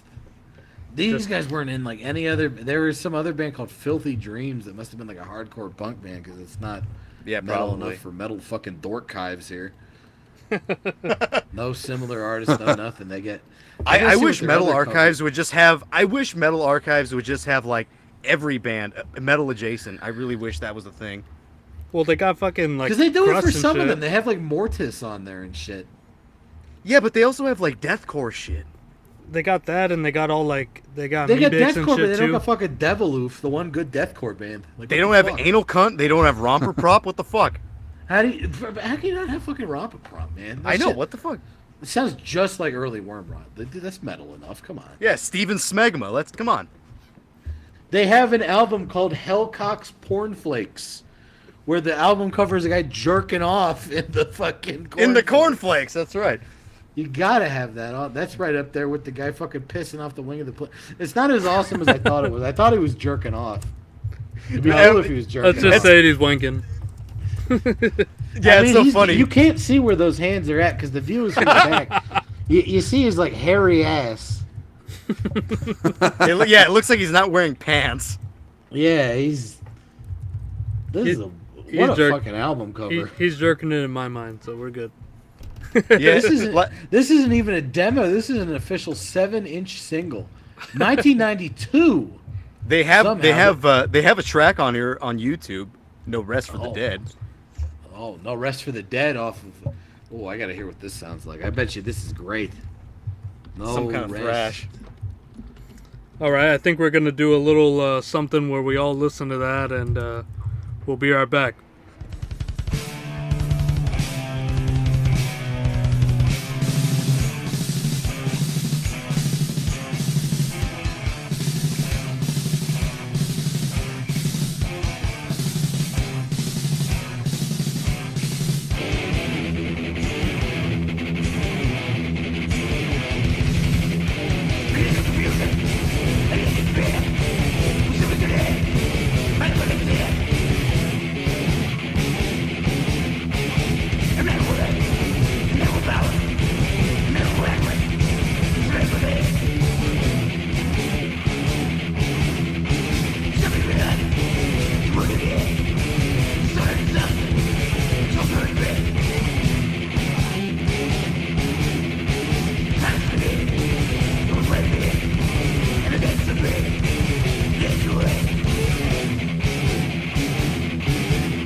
All right. Yeah. That wasn't what we expected. What do we think of Flight to Insanity? Very chuggy, no It, distortion, not very crossovery. The vocals were Not silly. very The insane. vocals he was not doing. too. The vocals were like it doesn't match the cover. I thought it was gonna be a lot more brutal. Yeah. Yeah, you think high flying thrash, but this is it's almost like a precursor to death metal, but like more subdued. Because he It's does very like these strange. death vocals, but they're like kind of weird. Like I feel like he's doing these vocals in his room, but he's doing like the. You remember on Newgrounds, people would like record voices for stuff, but like you could tell they were kind of going kind of quiet because they didn't want their parents to come in and yell at them. That's what those vocals sound like. Sounds like Newgrounds voice acting. I feel like it would have reflected the music better if the cover, instead of a plane, had a tractor. Yeah, they're not really going like airplane speed. No, it's tractor. Like they're getting shit done, but slowly. Like when you got a big exploding prop plane like that, I'm expecting you to sound like fucking Yasuyuki Suzuki or something. I want some like Abigail shit, you know? Yeah. I'm wondering if there's any faster songs on this fucking 7-inch. Well, there's only two, so There's only two, and the other one is not on the fucking internet as far as we can tell. It's called Corpse Secretion's Death. That's not a word. It is a minute Consecration shorter than Corpse. the other one, so maybe that's the banger. I don't know. either way, you're right. Like I was expecting something like Which Pleasure you guys to- said Pleasure to Kill or it kind of sounded fucking like Morbid Mesro. Saint. It did remind me of like Mesro or Cazdrol or something. But you know what? I'm not mad at it. I enjoyed it. I don't hate it, you know. And then like the picture of them is pretty great. It's these three Swedish teenagers standing in a junkyard, and then the first like line going up on the M in Melissa, and then the last line going down on the A in Melissa are both inverted crosses. They seem to have their hearts in the right place. Have you seen the picture of the back of the EP? It's the plane crashed. Oh shit! Oh, was that farther awesome. in? Because I was listening to this while I was pissing. Oh, maybe I gotta look this up on like Discogs or something. I want to see the back. The planes. Yeah. crashing. I'm looking at it on Discogs. It's got everything. Maybe I need to like train myself to like think this is like the best album ever. Sometimes you have to do stuff like that. It's another ill-jarn moment for you. This will be the best crossover. Getting into like fucking trash thrash. Better than pizza thrash. Yeah. This is kind of pizza thrashy. Kind of.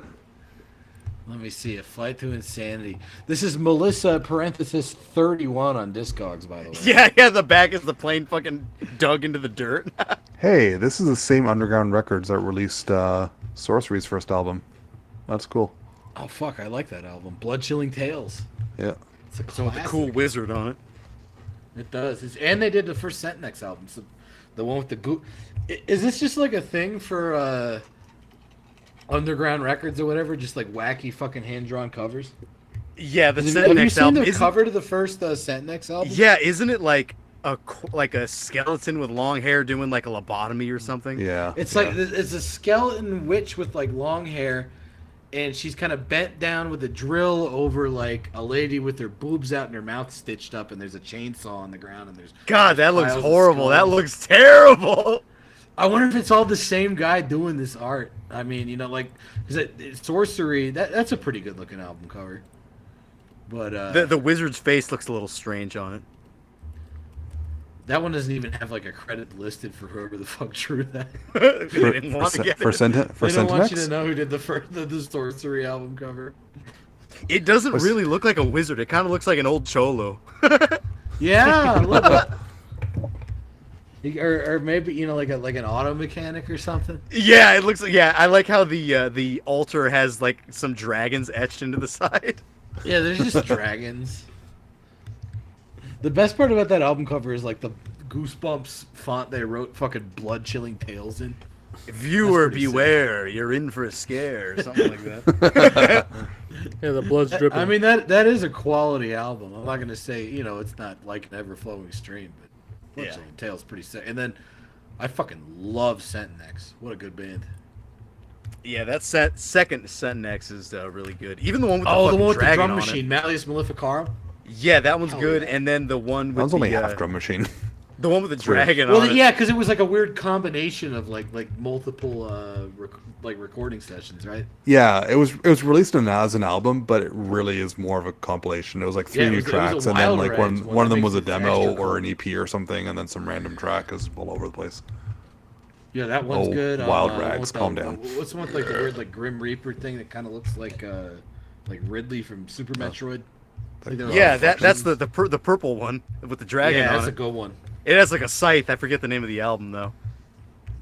I think it's I like that, Reflections.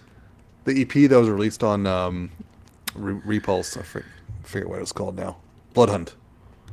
That's a cool one.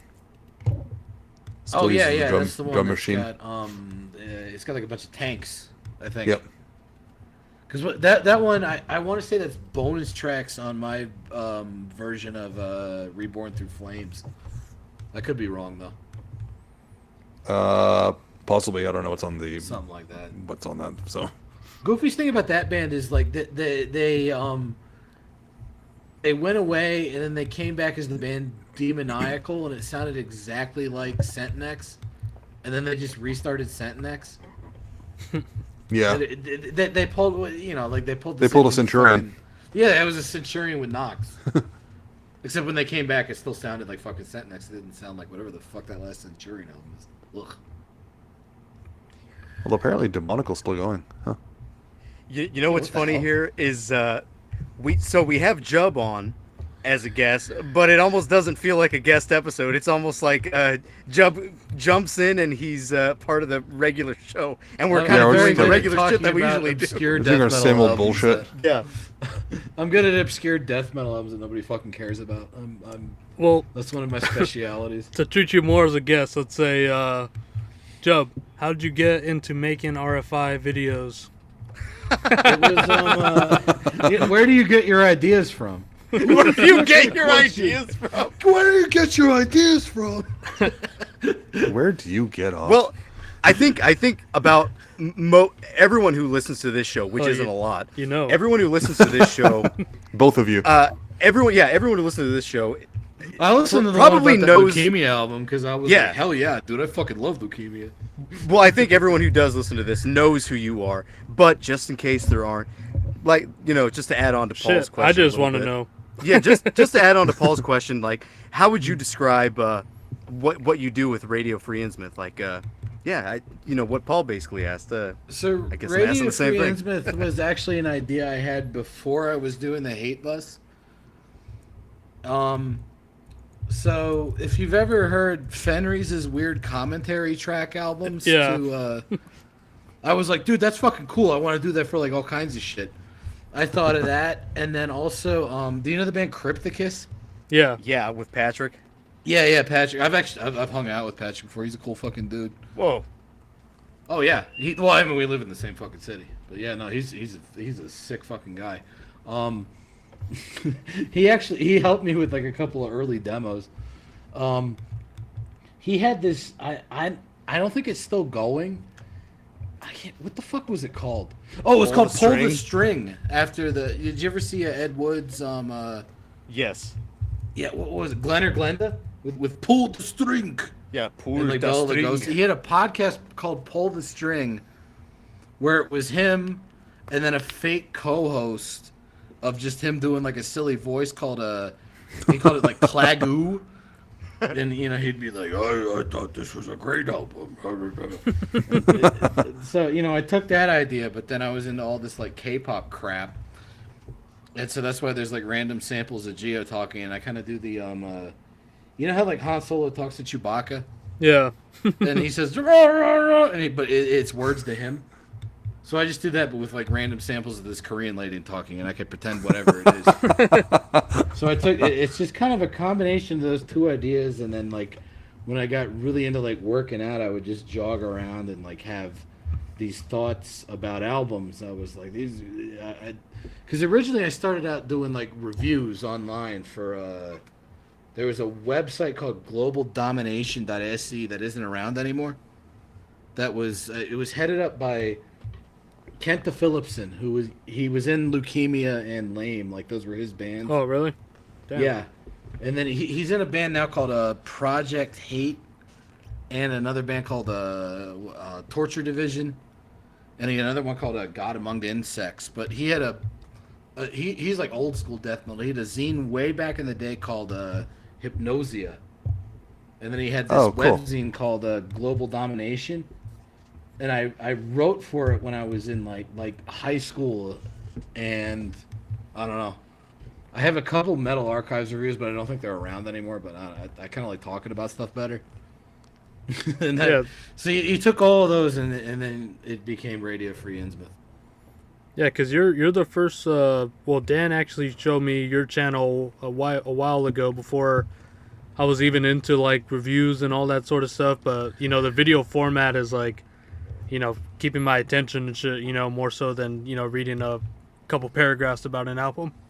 Yeah, because they started out as it was like an audio only thing. It was because we were doing Hate Bus because it was me and a couple other guys, and we had met on this live stream where we were making fun of Cobra. This was a long ass time. It was probably like 2014 or some shit. And then we started up the show.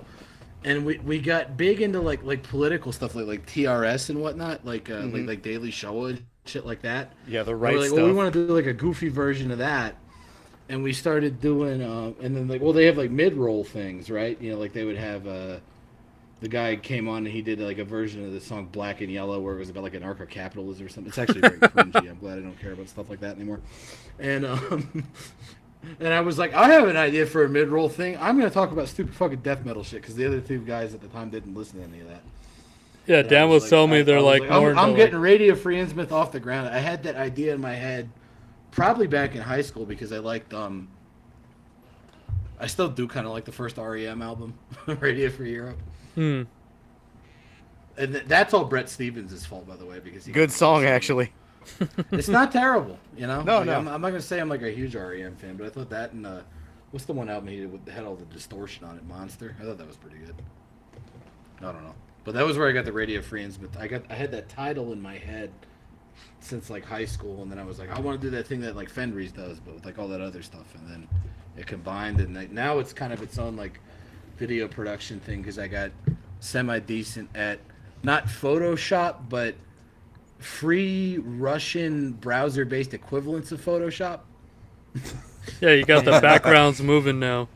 Yeah, shit like moves around. Like there's fires. It's I don't know. K-pop thing is more recent. That was like I think I got into that like late 2018, early 2019 because it was Tommy on the Hate Bus. We were looking at pictures of pretty girls when we were in like a group chat once. And then he played Twice's Likey, and I was like, "Whoa, this song's actually really fucking good." And he was like, "Oh no, this isn't good." So then I got into that unironically, which is probably a mistake, but it's part of the aesthetic of the show now. Well, Fancy is a great song. Fancy. It's a dope fucking song. It's solid. And it fucking drops like twice. Yeah, and then what is it? Jong Yun from Twice actually listens to like X Japan and shit, so that's kind of cool. Oh, that is pretty cool. Yeah, I mean, dude, they probably all know who X Japan is because X Japan's like bigger than the fucking Beatles over there. Yeah, like they're fucking huge. I think I found your channel. Do you remember my YouTube moniker, The Big Billy Strikes Back? Do you remember that? Oh at yeah, all, yeah, or? no, because you got me to listen to Total Vernichtung. Yeah, Totale Vernichtung, but also what's the Finnish one? The EP that's Shreds in the Feces or whatever. Defecation. Oh, right. Defecation. With the is it Defecation? Coprophilia, I think. Yeah, Tales of Coprophilia. Yeah, Member to Shreds in the Feces is what Zisma translates to. Never mind. Yeah, because you got to listen to Defecation and shit. I think I found your channel honestly before you had any commenters or anything. I think I found your channel like when it was in its infancy. You had like there were some videos that had like 0 views, and I'm like, wow, man, this guy is really great at what he does. Because there really weren't any YouTube channels doing anything like that. No, kind of not going at all. Through and like talking about history and getting into it. It was just I like thought it was fucking, really cool. just like record collection shit. Yeah, and then it didn't really exist, and it wasn't even gonna go on YouTube because it originally started out as just a segment on the show, and I think it was this guy named Riker Stahlberg. He actually made those first 4 RFIs, the ones about like Zemiel and Agatis and like King Crimson and shit. Yeah. Yeah. He made those videos and just put them up, and then he gave me like the login codes to the channel. And so I was like, shit, yeah, I guess I'll start doing those. And that's why there's like a whole bunch of shit that comes out, like the stuff that says it's like 5 years old is actually like way older than that. And then I just started uploading them, and you can see like the early covers are thumbnails, whatever you want to call them. They're very lazy. Yeah, what kind of drew me in too was like a lot of the samples and things you would use from other shit. I think one of the first that I remember was Carl from Aqua Teen, who had him. Oh yeah. It don't matter. None of this matters. And I'm like, fitness, whatever. Yeah, I'm like, this is my guy here. This is a great show. You know, you think you're gonna work out, you gotta be ripped, you gotta have good guns, you know, you gotta have like good muscles for when you get stabbed with a knife. I got a big Someone will brown stab you with a dog. knife. Got a big brown dog barking at my back door. Hey, Fry Man. Dude, one of my uncles in New Jersey is literally like, not as fat, but basic, because he actually used to play like football in high school, but he literally looks like fucking Carl Broflovsky. Like, exactly. Gold chain, chest hair, fucking tank top, everything. Svetlana, baby. He talks exactly like that. It's fucking Svetlana wild. like locks herself in the house. I like the one where Danzig comes on. He's like, I'm gonna put gargoyles around the pool. Yeah, there was a Danzig cameo. There was Andrew WK. There was Zach Wilde like showing up with a bunch of stallions. By the way, Andrew there WK was a lot of- surprisingly metal guy. Most people probably already know that. He what is it? Yeah, I think so. He I heard started the Party project Hard up, the back in drummer like was the guy from 2006. fucking Obituary and shit. Yeah. When it's time to party, you will party hard. I think that back before I heard a lot of metal he did stuff. That whole, I think like one of his best-selling albums. He only released it in Japan. It was him like covering every song from like every Gundam series. Cool fucking dude. What a nerd. Yeah, that is fucking cool. I did a And Perpetual Demise episode, but nobody watched it because nobody fucking knows that band. Yeah, that was early on, like That was 30. an old. Yeah, that was an old one. That one was because I got that album. Should I tell the story about how I found out about that band? Of course. You know the the Polish doom death band Cryptic Tales?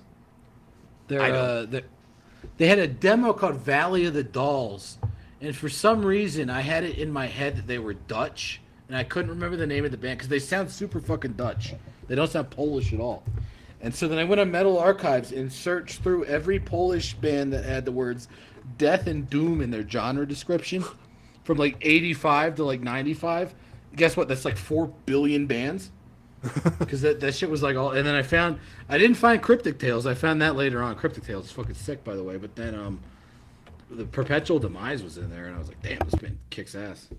And nobody fucking cares about them, but I swear they were good.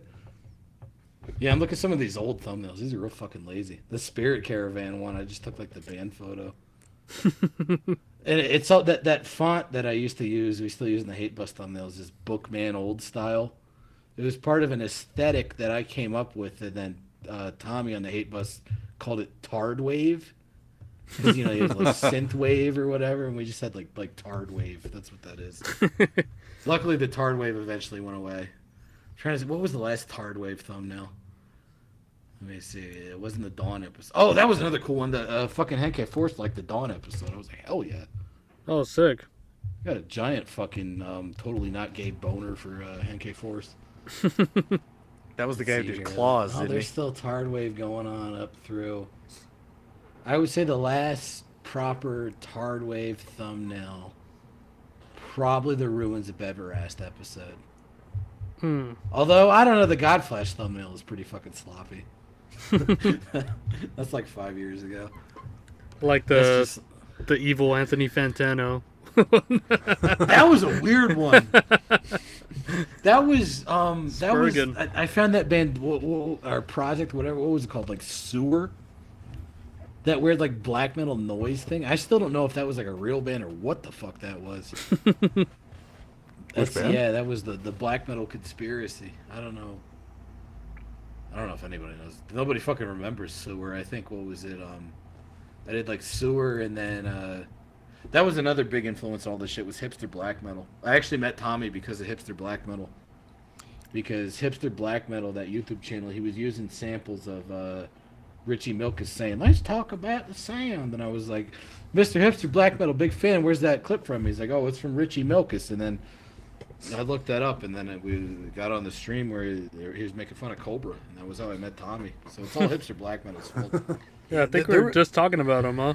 Yeah, there was a couple hipster black metal videos where, like, I don't know if it was the actual guy behind the show, but it was like a dude kind of just acting very strange around Disaster and then Death Heaven, where he's like offering them chips, like, "Here, want some chips?" They're like, "No, no thanks." And he keeps like shoving chips in their face. I don't know if that was Yeah, him. I think that was because that guy, the guy in those videos, he said he was like a Persian black metal agitator or something. Yeah, because I think the guy behind hipster black metal is actually like Japanese or something. Was he? I thought he was like Navajo, because didn't he have a Yeah, band well, that was? Well, I mean, maybe same difference, but Feather of the Dot. Was with the potato chips? Wasn't that necrosexual? no, it wasn't necrosexual. It was like No? some weird. It was like some Persian guy, like Jiub was saying. Huh? Yeah, he called himself like a Persian black metal provocateur. I don't think that was him. I think that was that guy sent the videos to hipster black metal. Yeah, but back in the day, what was hipster black metal shitting on? He was shitting on like Merker and Death Heaven and Which what was- should be done because those yeah, are shithouse bands. what was that other band? Oh, Liturgy. Liturgy was another one that was. Oh my! Yeah, and then that guy got like a sex change and shit. Yeah, that guy's a girl now, I think. That guy, man. Because I remember Liturgy, dude, fucking, and he probably doesn't want me to tell you this. Brett Stevens. You remember Brett Stevens, everybody? Deathmetal.org? Yes, Bandits.com? He fucking fell for Liturgy when it came out. Most people. Whoa! What the? Yeah! He gave it, he posted a link to, what was it, the Transcendental Black Metal Manifesto? Like, way That's almost back like when. that's almost like an Elliot Rodger kind of thing. Yeah. And you know, I'm sure he hates it now because it does fucking suck. And I'm not gonna say he was like a big fan, but he was like, I think this is kind of interesting. You know? Uh-oh, what happened? Something fell over. I think Dan got too excited and He got too excited to give a shit on Brett Stevens. Dan, you okay? Did we lose him? That's not me pissing, by the way. I'm just pouring another beer. you're good. We actually had someone pissing on the stream before. I've done that on multiple streams. I had the Hopefully you guys didn't hear it when I went and took a piss during the piss break there. Not too much. Nope. Tommy Just always kidding. calls me on it. busy with Apparently Melissa. I'm a loud pisser. I don't know what it is. Gotta hit that right hope- spot. It's a I hope strong he flow. comes back. I think it has to do with the acoustics, you know. Mm-hmm. Because now I'm a homo nerd, where I'm like paying a mortgage and shit. But so it's a condo, which is like an apartment, except you got to pay more, Yeah. and you can't call the Paul, am I on? anything. Yeah, you're There right. you are. Okay. We're back. You got too Yeah. excited, huh?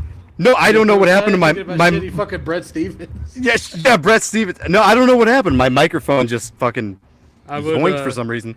No, we heard a noise. It sounded like somebody falling down the stairs or some shit. No, that was my microphone falling on my desk. Lay back a little bit. a little loud. I think I grabbed a beer and like my finger maybe touched one of the cords and then here goes the fucking mic. Yeah, Everything went to hell. it'll get you. That never happened before. I swear this has never happened before. I cut it before. And I do, We'll I let do it goof slide on this Brett time. Stevens, but Brett Stevens was like a big part of me getting into like more serious with the metal and shit. But yeah, no, I remember he posted a link to the PDF of the Transcendental Black Metal Manifesto. You know what I want to know is because I saw this video go up and then get deleted. Is hipster black metal not getting along with Kush Frost anymore? Like, what's that about? No, they don't like each. No, they don't like each other anymore. Hey, Dan, no, could what you happened? could you go back a little bit from your mic? Really? Am I Yeah. too loud? Yeah, You're a little loud. All right, I'll lean back. How's this? that's Lean fine. back. Is that perfect? Because I'm way back. You you're could good, you you're good. turn the knob down. Turn the knob down. Oh, okay. Maybe it reset when I There you go. readjusted the That's mic. good. Okay, perfect. So they don't. He doesn't get along with Kush Frost anymore. No, apparently Kush Frost like.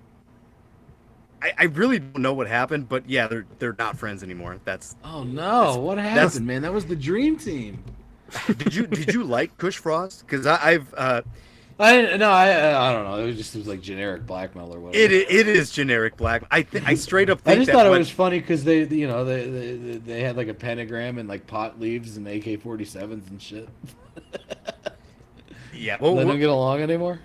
No, we talked about like the no. Terminus podcast when we talked to the death metal guy. He was like, "Oh yeah, they seem kind of lame. They're like MAGA black metal or something like that." I could see that happening.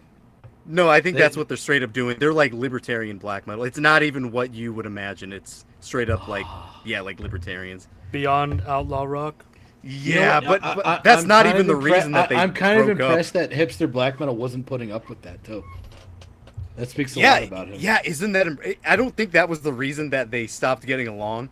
I mean, I can imagine, a band of any kind of, fucking like ideology getting along with him.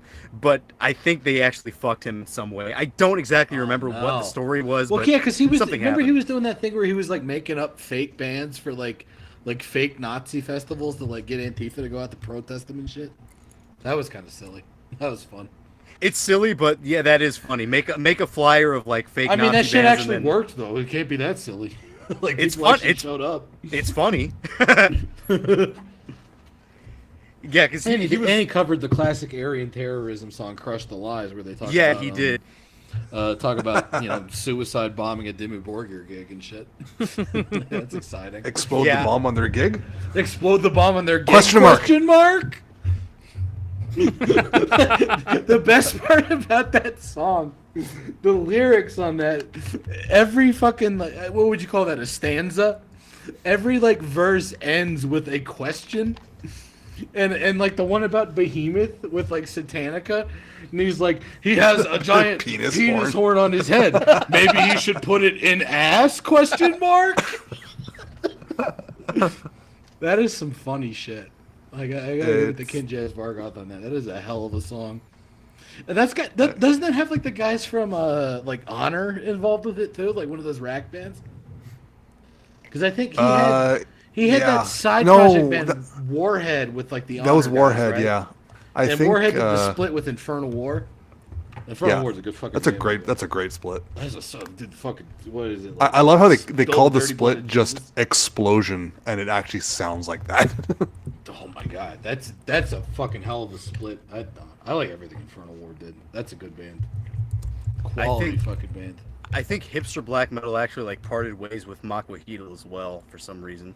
No. With who? With Makwa. Oh, is that one of them like Aztec bands? Yeah, that's like the Aztec band. Oh, see, I don't know. I don't know if I'm out of my Aztec bands. I'm like, oh yeah, like Volon. I don't know. I got a Volon story. For I got a some Volon reason, story. I thought you would be a Makwa guy. They're very much like Total No, Burner I or something. probably should look into them because I like a lot of that stuff. No, they're one of the best. Yeah, they probably are the best out of any of those bands. They're But like, what's your story though? My Volon story is, so Volon was playing here live. It was going to be Volon and Ares Menda, and everybody in like the Denver black metal thing hated the Volon guy because when he came through with Bone Owl, he was doing like session live stuff for them. He got drunk and pissed on Reed from Speedwolf's couch, so everybody thought he was like a big asshole. But then I met him and hung out with him. He was like a cool dude, so I don't fucking know. It all comes down to piss, huh? yeah, He seemed like a good dude to me. Yeah, It was funny because I gave him I think the shirts were like $12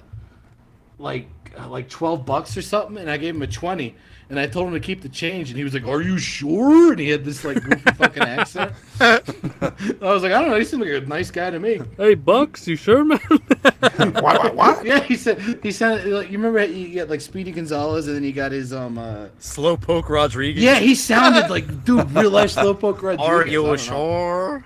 Yeah, he seemed like a cool fucking dude. I didn't have any problem with the Bolon guy. I met Alright him. fella. I met Eddie once. He's from where we are, like in the LA. Yeah, because he's area. from like Orange County or something, isn't he? Yeah, he's from Orange County, but they used to play in LA all the time. I only like talked to him once, but he seemed like a nice guy. Yeah, he's a nice fella. I mean, listen, sometimes I might have pissed on people's stuff and I just didn't tell them about it. You know, I didn't tell them afterwards. Sometimes you get drunk and you urinate on Reed from Speedwolf's couch. It's kind of just like a my bad moment. Yeah, like I don't know. I was like, dude, he seemed like a cool dude to me. They were opening for that was a sick fucking show. It's too bad it was at 5 Points and it was at like a really shitty venue, so it sounded like ass, but I was still having a good time. It was like Aries Menda and Volon and Inquisition, and I was like, damn, that's a fucking lineup right there. That was good stuff. Was that not too long ago? Because I think I remember the tour where they were with Inquisition. Yeah, I want to say it was maybe like 2016, 17, something like that. That would have actually been the time when I was out there in LA. Because I was doing a band that was kind of doing okay. We had opened for like Behexen and who the fuck was the other one? Behexen. Good band, and, actually. Yeah, and Demon Sea too.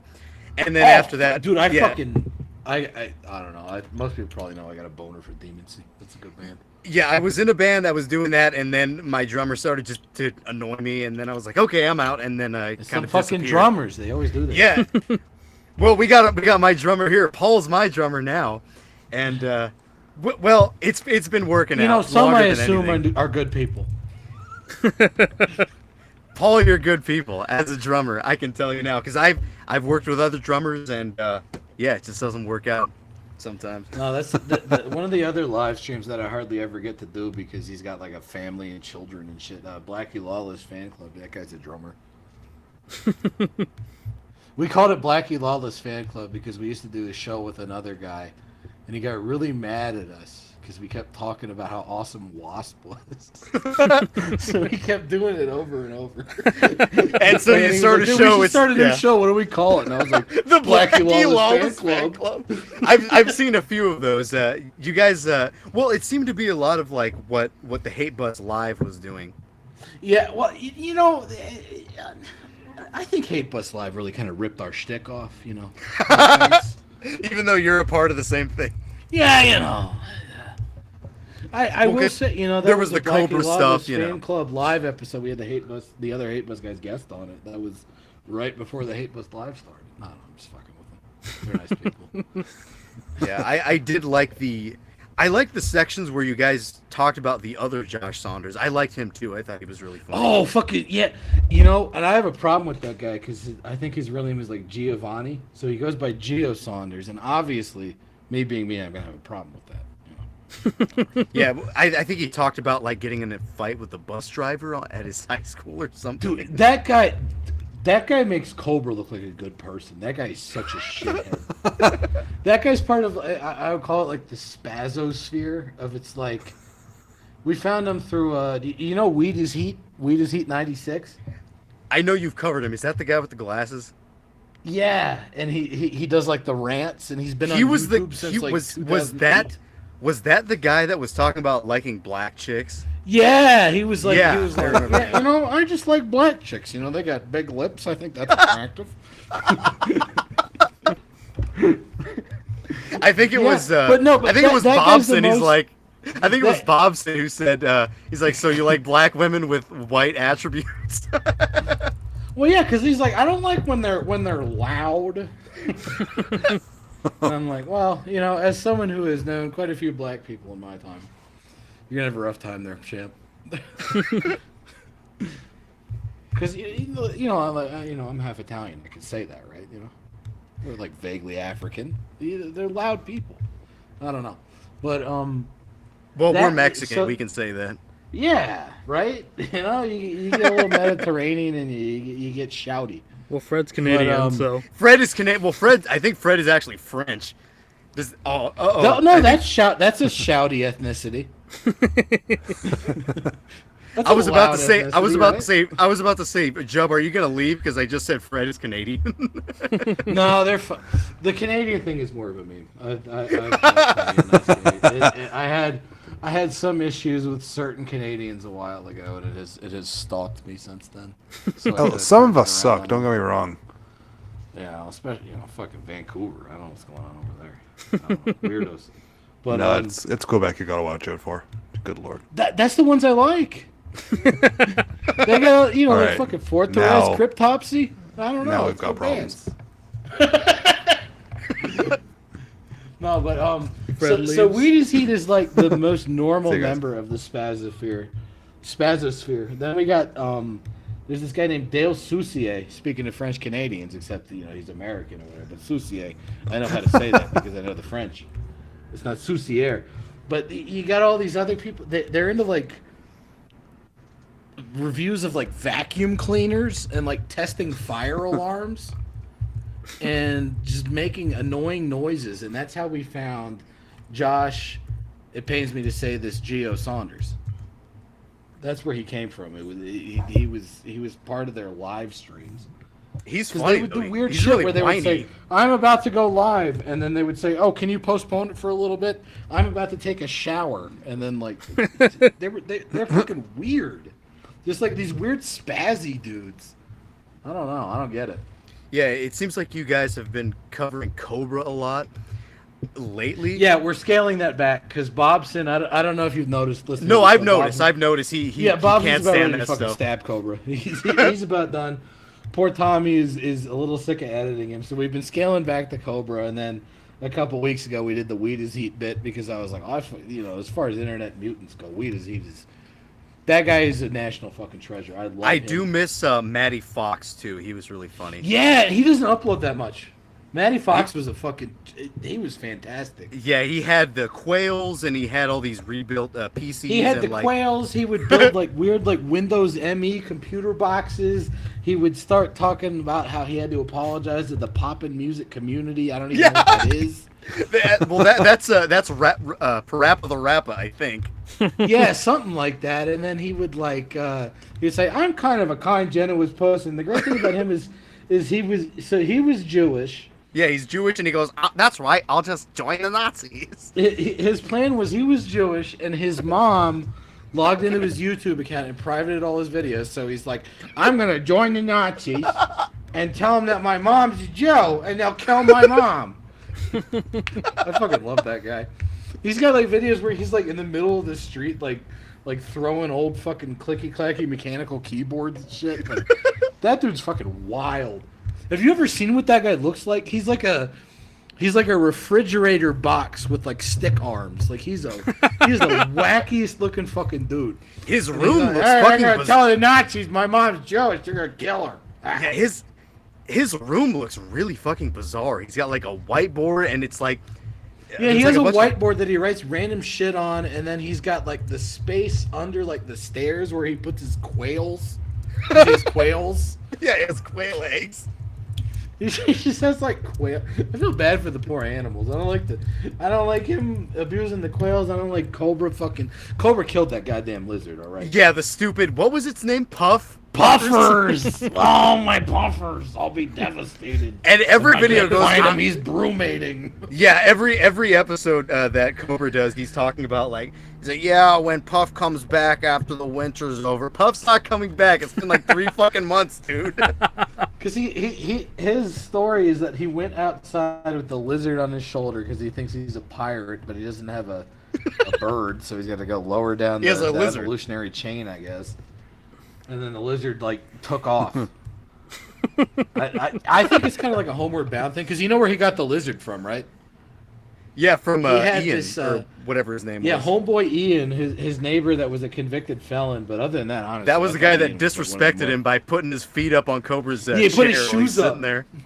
He put the shoes up to the chair. I actually liked Homeboy, and he put the shoes up next to like next to his head. And then one time Cobra started doing like a gender relations rant, and Yeah. Ian was like, "What the fuck are we talking about that for?" Well, Cobra goes fuck sickos and fuck child molesters, and Ian's like, what the fuck are you talking about that for, dude? he's just sitting over there like drinking beer, and he's like, It's "What like, the why hell?" did you even bring that up? Because I think the last thing Cobra said right before that was, "I'll drink to that," and then Ian looks over and, "What are you talking about that for?" But I'll apparently drink to Ian that. thought he'd do right by the boy. By when he moved, he gave Cobra the bearded dragon, and he did not do right by the boy. I don't even think the lizard ran away. I think he forgot to feed it or something. He found it dead, and then he concocted a story. Well, yeah, there's a bunch of videos of like Cobra showing the cage that Puff was in. Yeah, and there's one where the lizard has like a fucking seizure. It's like the like cage was jerking disgusting. Like, aren't you supposed to clean those things? There's like, it was like disgusting. rotten lettuce and like dead bugs in it and shit. Yeah, what's going on off stream? We'll never know. Well, he when he You was know what drunk, bugs me about what's going on off screen is like the people keep going out there visiting. Even people that we know go out there visiting. They're like, he honestly didn't smell that bad. And I'm like, how much did he pay you? There's no way that guy doesn't stink. Everyone says that. They say that he smelled clinical, like a doctor's office or like chemicals. Yeah, or like something. chemicals. Or stuff. I don't believe it, man. You seen that guy's fucking mouth? The teeth are rotten out of his skull. Yeah, one of his teeth fell out. It did. He's got that. Because JJ's got the gap tooth too. He had like a seizure or something. And there's that one thumbnail where he's got the tooth missing, and he's like, I think it's the same tooth that Cobra's missing now. It's like one of the, I want to say like left-right incisor has like popped out. Coincidence? I think not. I don't know. I think there's some sort of like Vedic archetypal stuff going on here. Yeah, I thought that was really funny. I think you were talking about it on the Hate Bus, where, or maybe you, I don't know where you were talking about it, but it was like Cobra doing the interview with his dad, and you're like, God, that's so embarrassing. That's like die of embarrassment kind of shit. Oh my God, dude! If my dad knew what I did on the internet and had to give an interview about it, I would kill myself. I couldn't do it. That's like insane because Cobra is. He's like, what's bloody cum shot? Yeah, right. You know what's bad is like my mom knows about all this shit, and then like she'll come over and she'd be like, "You need more Twice posters. You had these up for too long." My dad's like, "You still listen to your Chinese girls?" I'm like, "That's Korean, Dad." Yeah, I don't know. That's what's imagine. That's what's so strange is Cobra's dad knows about every single thing that he does, and he's on the subreddit, and he's like replying to people that are commenting on it. I've gone back and forth. I don't know it's how so to strange. feel about Clint. I mean, what do you do? What do you do as Clint? What do you really do as Clint? Because Clint, here's what happened with Clint. He stuck his dick in crazy. He screwed a meth head. Because Cobra's older than all of his other children that he had with the new wife's name is Tanis, which is fucking weird. Was that like a mummy? Tanis? What the hell? And he's just got this weird mutant albatross around his neck. But Clint's a fucking weirdo too. Like, holy shit! Have you Clint seen his cross-dresses. weird photo collages he does? Yeah, well, Clint cross dresses. Clint is a. He does weird really cross weird. dressing shit. He does a lot of I called it the Azure Man group because I'm pretty sure he didn't get permission, but he does like weird like Blue Man Group cosplay shit with like his like community college that he teaches at. Like Clint's a fucking weirdo. Well, it's funny. It's like Clint goes to Ireland every year, and Josh has never been. Don't bring Clint tries to get him to go, and he won't leave. Yeah, that's so strange. Everybody, I think Sam Hyde tried to get Josh onto Fish Tank, Multiple and Josh times. he keeps making excuses. No, because that was the excuse for a while. He's like, I can't leave Puffers, but now Puffers is dead. I don't know what he's gonna say now. I mean, He goes after the winter, maybe after the winter. Cobra, as a friend, we're friends, me and Cobra. Don't go on Fish Tank. That's a bad idea. Yeah, it seems like a bad. You know, I think it would be hilarious, but if I was gonna actually give you life advice, don't fucking do that. Yeah, what did you have? Like airsoft fatty and just all kinds of strange things going on. Oh, the airsoft shit was fucking wacky, dude. I used this is embarrassing. Airsoft fatty knows what it looks like.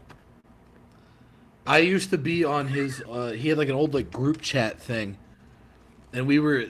So airsoft fatty like hired It was like an Indian social media team, and me and a couple other people were trying to like get him away for that, and it didn't work out. But I've been on video calls with Airsoft Fatty, and I don't know, he sucks now. He's fucking boring. But I liked when he fell down the stairs. That was kind of funny. Well, yeah, that's what I remember. He was playing with. That's the most memorable light... part. He falls down the stairs. Yeah, he was playing with the lightsaber, right? And then he fucking eats shit.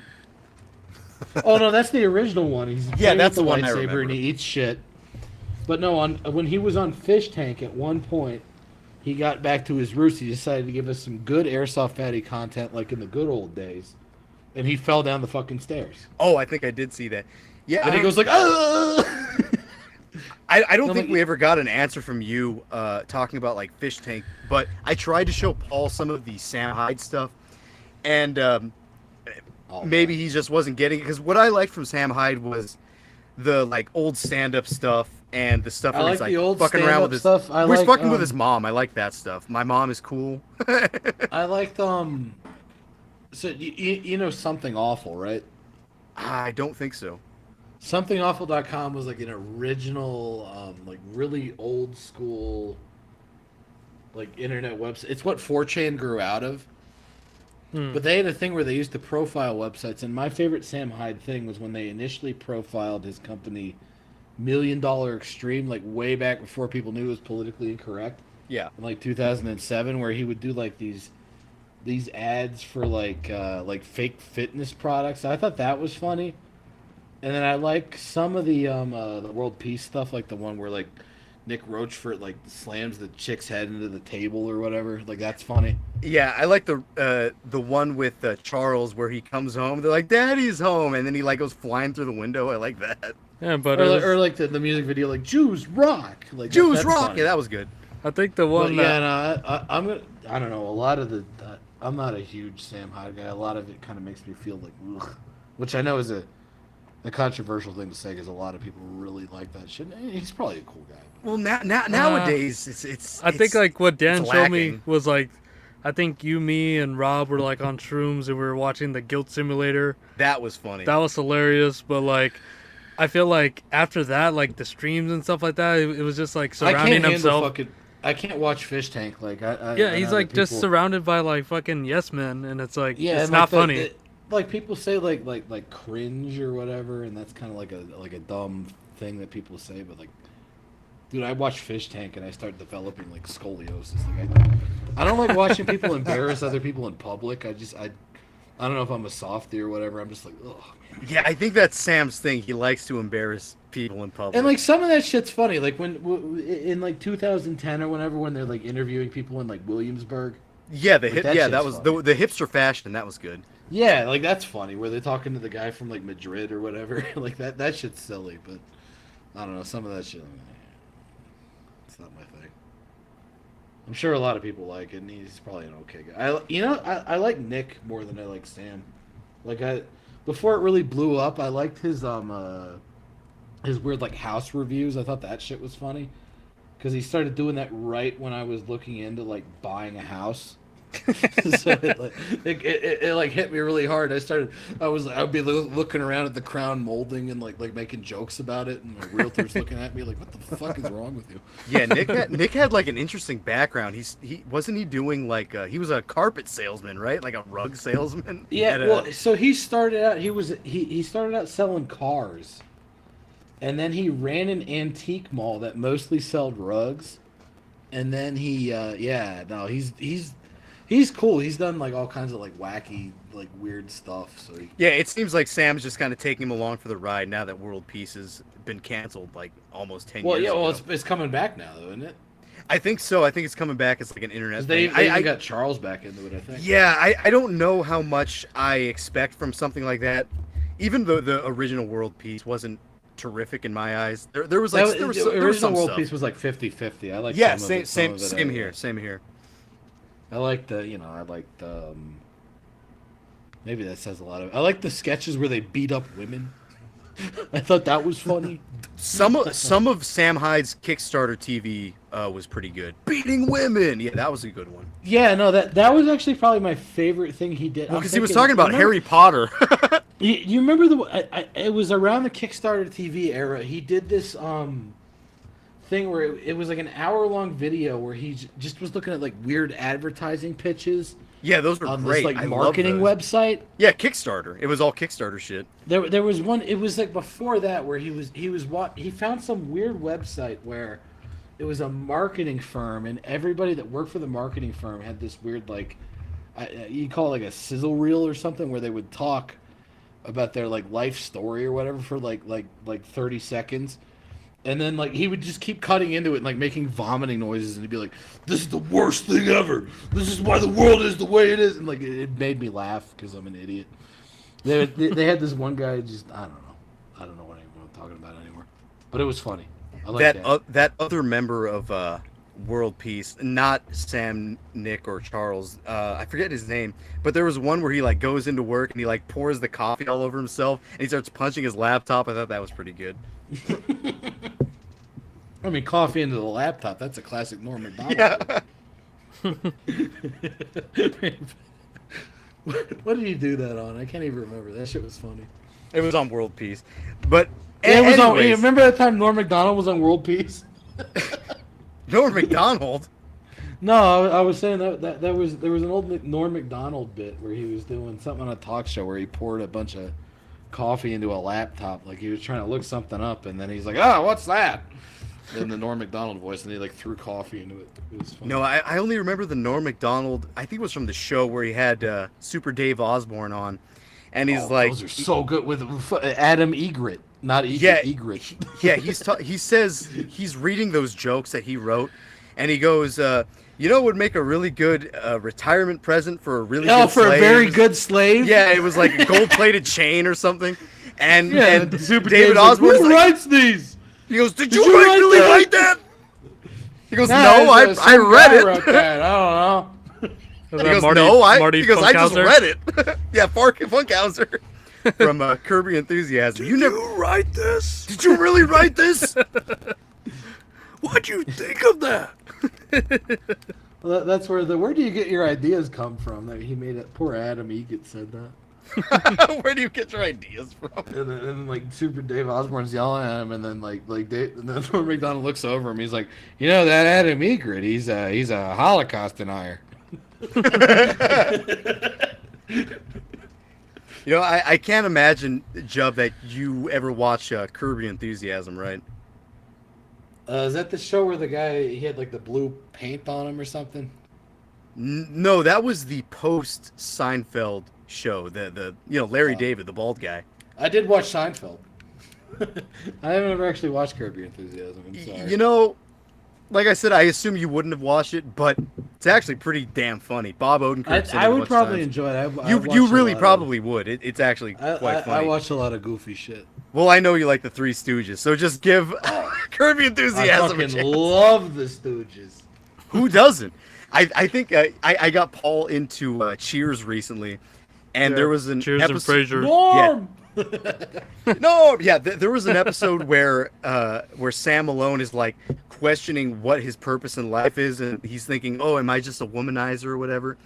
And I think one of the chicks asked him, she goes, "Do you like the Three Stooges?" He goes, "Yeah, who doesn't?" And she goes, "Do women like the Three Stooges?" He goes, "No, they hate it." And he goes, They "There hate you go." it, dude. And he goes, "There you go." And he goes, "Yeah, I like the Stooges and women don't. That's some of the difference between me and women." He's like, "There is something." No, and that's fucking true though, because one of my first jobs ever, I was working in the dining hall at my college, and I think I was talking about the Three Stooges because I grew up with the Stooges and I love Me it. too, yeah. And Every man should. No, and then one of the girls was like, "Oh, that's the epitome of male comedy," and I had never been hit with something like that before. Slapstick. I didn't know what to do. I was like, "What? What like the Stooges?" Like a lot of people probably haven't watched like an entire Three Stooges sketch. Like they go all over the place, man. They go on like journeys. There's one. A lot there's of one, shit happens inside like a 20-minute Three Stooges Yeah, short. there's one line I remember in particular. They're like working at a carnival or something, and Mo goes up to the fucking ticket line, and Curly's working there, and he goes, "How many tickets?" He goes, 90. He goes, "Oh, that's quite the family." I think my favorite one was that they were in a hospital. I don't remember why, but they were That's the causing classic one. problems. Dr. Fine, Dr. Howard, Dr. Fine. Yeah, yeah, exactly. But they had like, I think somebody like they got a phone call, and somebody would, like back in the day, you would like you hit 0 and dial the operator, and they would be like, give me information, please. And so like Larry picks the phone up. He's like, "A man wants to know what to do for information." And he's like, "Why call us? Tell him to dial inflammation." Just like the dumbest fucking jokes. It reminds me of Bottom. Well, that's probably some recency bias, but on like the second season of that. What was that? Of Bottom. Oh, I don't know that. That's post The Young Ones. Do you know The Young Ones, the British? I don't know the young ones either. I'm sorry. Really? That I don't know a lot of stuff, man. I know about like Visual K and like fucking 80s animes and shit. Yeah, we can only go so far. It's like Visual K, and then once we start talking about British comedy, it's like, what? I know. I like the IT crowd. Remember they had the guy named Peter File. That's funny, right? Well, yeah, a little, like Monty Python and shit. a little, or one more question before we get into the album. What's up with the Visual K? I don't know. It's fucking good stuff. I like the outfits. I don't know why. It was. You know what it was? It was. I think it was like election night 2020, and everybody. Election night. It was. It was during the election, and everybody else was talking about this stupid politics shit, and I'd already fallen out of that at that point. And I found Seikimatsu, and I was like, dude, this band. Okay, check it out, man. They broke up in 1999. They started in the 80s because these guys came out of like Kabuki college, like Japanese musical theater college. And they said that they're demons from the future and they're going to end the world in 1999. And they sound like Iron Maiden, but better. Very, And I'm very like, this is the cataclysm. coolest fucking thing ever. And it just unfolded it because I already liked X Japan. And I already, I already knew a lot of Japanese metal like Sabbath and Test and Bailism and shit. But then I just went nuts on the Visual K, and I got into like, dude, check this guy out, fucking Mana from Malice Miser, man. He's got a light up Castlevania cross on his fretboard. It's crazy. And then like Versailles, I got into Versailles. I remember goofing on Versailles on 4chan back in the day. I'm like, look at these faggots. And then I was like, oh, wait, those guys are Visual K guys. So, I should look into that. And then I listened to that. I'm like, dude, this is so fucking good. What the hell? What was I thinking? And then I'm like looking up Kamijo's solo stuff. I'm like, dude, he got fucking Ayami Kojima, the lady that did the art for like all the Castlevania shit back in the 90s, to do art for his fucking like album covers. And he's standing there with like a whip in front of a castle. I'm like, man, this is my shit. It's all connected. Because I always fucking love Castlevania. Castlevania's my shit. I fucking love Castlevania. It's all Castlevania's fault. That's what it is. Dude, I'll say this before we move on. Before Radio Free Innsmouth, the only Visual K band, before I knew it was called that, the only band that I knew was Malice Miser. And then I think you eventually talked about them. Miser. But yeah, they're cool. I always felt like they were almost like a new wave type of band. They were just awesome. They were, yeah. And then have you heard his the main guy in Malice Miser, Mana? His post Malice Miser band Maudemoi, he has like songs that sound like Entombed and songs that sound like fucking like Emperor and shit. Like that dude's like a total metalhead. Entombed and Emperor together. Oh as yeah, one. dude. He does like the what do you call it? Like the like that particular kind of down-tuned like palm muting riff. He does that on oh fuck, what's the third Malice Miser album called? But then they got like the weird like operatic vocals over it. It's fucking wild. I don't know. I like it because I don't know, the vampires or something, man. I grew up with too many Bela Lugosi movies. It screwed up my brain. Okay, one last thing. I mentioned that I mentioned about my channel, Big Billy Strikes Back. You seem to remember that from the Total Vernick Tongue recommendation and shit. Did you ever show up on any of the Richie streams? I can't remember. I showed up in one of them. I think I might have asked if you would I can't ever go in come. there anymore because they keep calling me a faggot. I don't know. Oh, that They're sucks. very mean to me. Yeah, that sucks. I think I might have asked if you would ever cover like 70s electronic, say like Jean Michael Jarre or Dude, I totally stuff like would. that. I wouldn't know how to do it. I fucking love that stuff. That's what I feel on this show. Like when we haven't even gotten to the music stuff, but it always feels so hard. We haven't done anything non-metal yet, and I fear like what the fuck would we I even wouldn't know talk how about? to do it. But yeah, dude, like fucking Klaus Schulze. Dude, Yes, I fucking exactly. love that shit. I got into that through fucking black metal too because like Varg was into that. Yeah, I think the dudes from Mayhem were into like Tangerine Dream and stuff. Oh, Tangerine Dream's so fucking good. Yeah. Okay, but the And the I even like even some of the non-electronic krautrock like fucking Cannon stuff. That shit's oh yeah, the movie monster shit, that was awesome. yeah, Krautrock. fucking like Amendool. That's Yeah. good Yeah, stuff. yeah. Okay, but the final thing I wanted to get to, Paul, the other co-host here, actually used to comment on your channel a lot, asking you to cover sacramental abolishment and axis of advance. Do you remember a guy bugging you about that? No, I seen that guy. I swear to God, eventually I will do that. I have to be in the mood for it, but Yeah, I I it's just remember- not kind gonna happen because I love both the Sacramento Abolishment albums, especially the first one. I think it's like Yeah, River of Corcone. I know the name of the album. I don't know how to describe that shit to anybody that hasn't heard it. It's like if you took maybe like Thurgothan or something, Yeah. but like extrapolated that into like a war metal context. Like that's a really fucking good album. See, there is good that can come from war metal. I think especially from axis No, of advance. I goof on war metal. Like you'll never get me to actually enjoy Conqueror. I'm sorry. I swear to God, I've tried. I can't do it. Yeah, I But, think you know, Fred's like, the same I way fucking- with the Revenge. Order from Chaos. I own that fucking Dark Descent like box set of like all their stuff. Like I got that, and then like Holy shit. Dude, there was an outro that you did for one of the RFIs where it was the First Order from Chaos song, and you had Josh like convulsing in his chair, and then it was like a bunch of images of like the Holocaust, but it was like the fucking Order from Chaos song. That was so fucking good.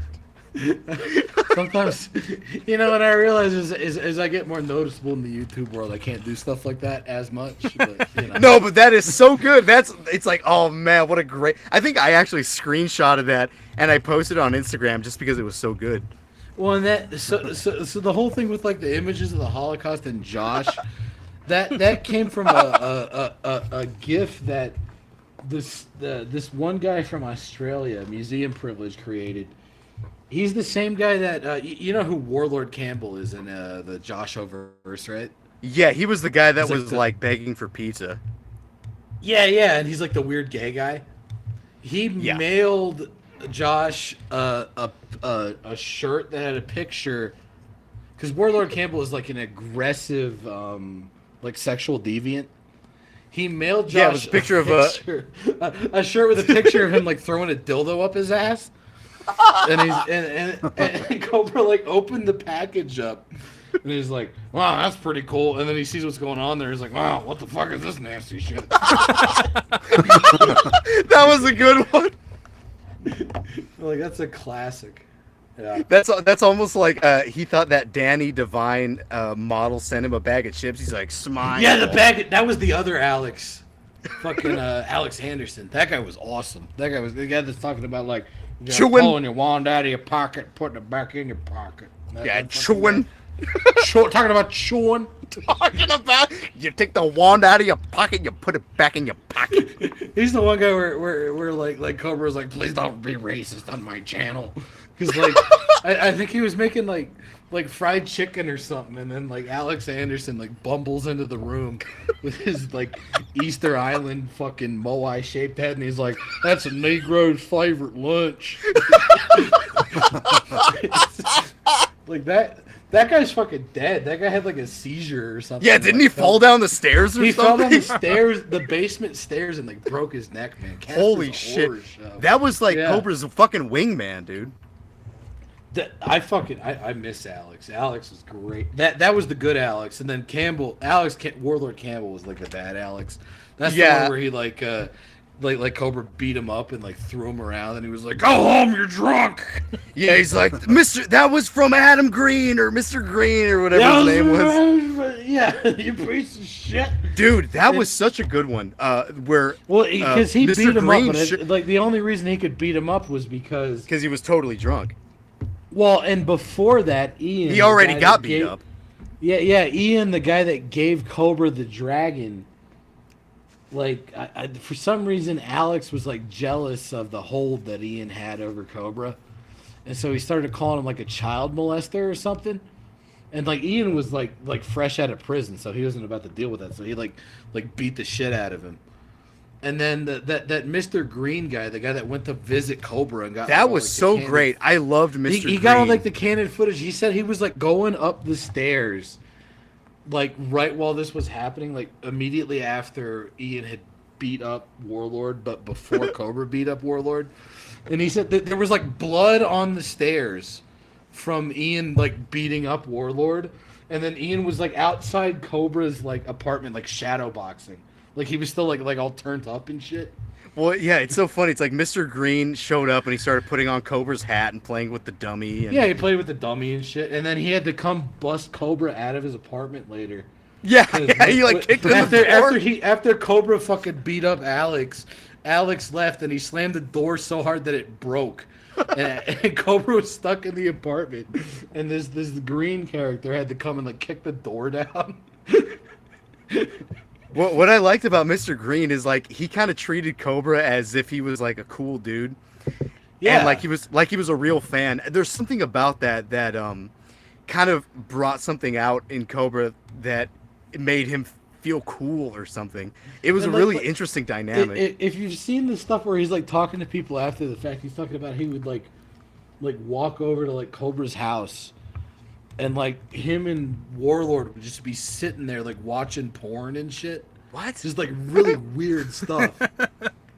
Just Wait, like him- sit down in the chair and chill with your bro, watch some fucking pornography. Wait, Josh and Alex Campbell were watching porn together? They were watching porn because people call Alex a homosexual. He's not a homosexual. He'll just screw anything. Like he's just like He's a what do you call that? Omnisexual, maybe. he's just a fucking sex pest. Like he's just like a whack job. He'll get off to like pictures of fucking Gila monsters doing the nasty. Well, I think that's what they say when they say omnisexual. That I think that basically means you're.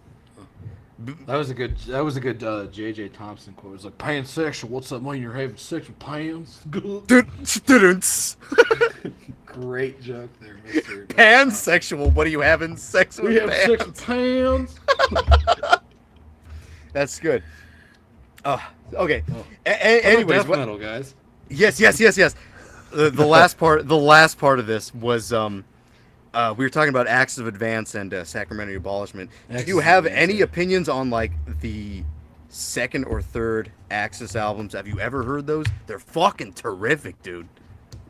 I've only heard a Landline, and then what's the first one with that where it's like Strike. the Thursaw's running the inverted cross on it? Yeah, that's Strike. Strike. Yeah. Yeah, I like Strike. I got to hear the other ones. You gotta check out the list. The list is awesome. It's probably something maybe similar to Goat Penis, but more technical. Well, I do enjoy me some Goat Penis, no homo. Did you hear about what was it like? Goat Penis and Mystifier had like a feud back in the day. No, I didn't know anything about Really? Yeah, because Goat Penis were like Nazis, and they thought like Mystifier were like too brown or something. that. What? Yeah. I don't know. I don't get it because, like, I enjoy Goat Penis, but I actually like Mystifier more. I don't know. That's just me. I think a lot of people would probably agree with you that Mystifier is the better Dude, band. Mystifier's a good fucking band. And their vocals are silly, especially on the what's the third album they use on the Gummo soundtrack? Oh, The world the world The is world God. is so good that he who made it doesn't live here or whatever. Yeah, that's Yeah. the one where he's like, attack fire against fire. I don't know why he thought that. That would be a great album, but that intro just that needs to stop. I feel like that's okay because I've never heard a band do something like that before. It certainly is interesting. I don't know when I throw on Mystifier, I'm usually going with Goetia or whatever. However you Yeah. Gosha. That'll You know, look, I feel like when it comes to guys like us, we're always kind of looking for something that is interesting, and stuff that like that on that Mystifier album with like Phase People. I feel like for me that's just a bonus. Their fourth one's not bad too. That was actually old Nocturne sold me on that album. The one that's got all like the way shorter songs on it. It's actually not bad. What's it? the last one that came out in like 2020 or whatever. Profanus. That's not a terrible album. Yeah, the one that came out on Season Mist. It took me a while to get into, but it's actually really good too. What was it? Protagoni Mavri Magic. Yeah, I'm not pronouncing that. Yeah, that was pretty good. This is a solid fucking band all around. Plus their logo is cool. Yep. Yeah, all that weird shit's like kind of like a barrier of entry and shit. Most people won't go past it. Try to get people to listen to other Brazilian bands like the Mist or something.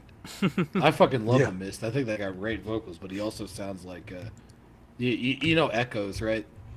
They did that that I have to kill the president song. That's a goofy shit that people should look up. Even the fucking Avatar with like their fucking that Belgian band with like The Donald Duck vocals? Yeah, Donald Duck vocals. Oh, that's a good album, too. Hell yeah. That's just great. Dude, I found out about that band because they were on the same label as, what was it, Grand Belial's Key back in the, like, Woodcut thing? Oh, Wood Nymph? Yeah, Wood Nymph. That's what it was. Yeah, Woodcut's a different one. I don't even know where I got it from, but I have their demo. Oh, Emperors of the Night? Yeah. It's a good demo. It is. Solid. I don't remember where I got it. Must have been eBay or something. Yeah, I don't fucking know. It's not like anybody's reading. I wasn't asking They you. should, if they're not posing out. Yeah, Fred, I think you got that at, I'm just kidding. No, that was like, they put out, Wood Nymph only put out, it was like, Argus Lent, Grand Belial's Key, Ungod, Avatar, and that. Did you ever hear Excess of Cruelty? Nah. That was another one that they were a little bit more death metal-y, but they're pretty similar to Avatar. They were also Belgian. It's like a melodic death metal kind of thing. Yeah, it was Under the Ivy of Ethamar. It's a good album. You never heard Excess of Cruelty, Paul? Mm-mm.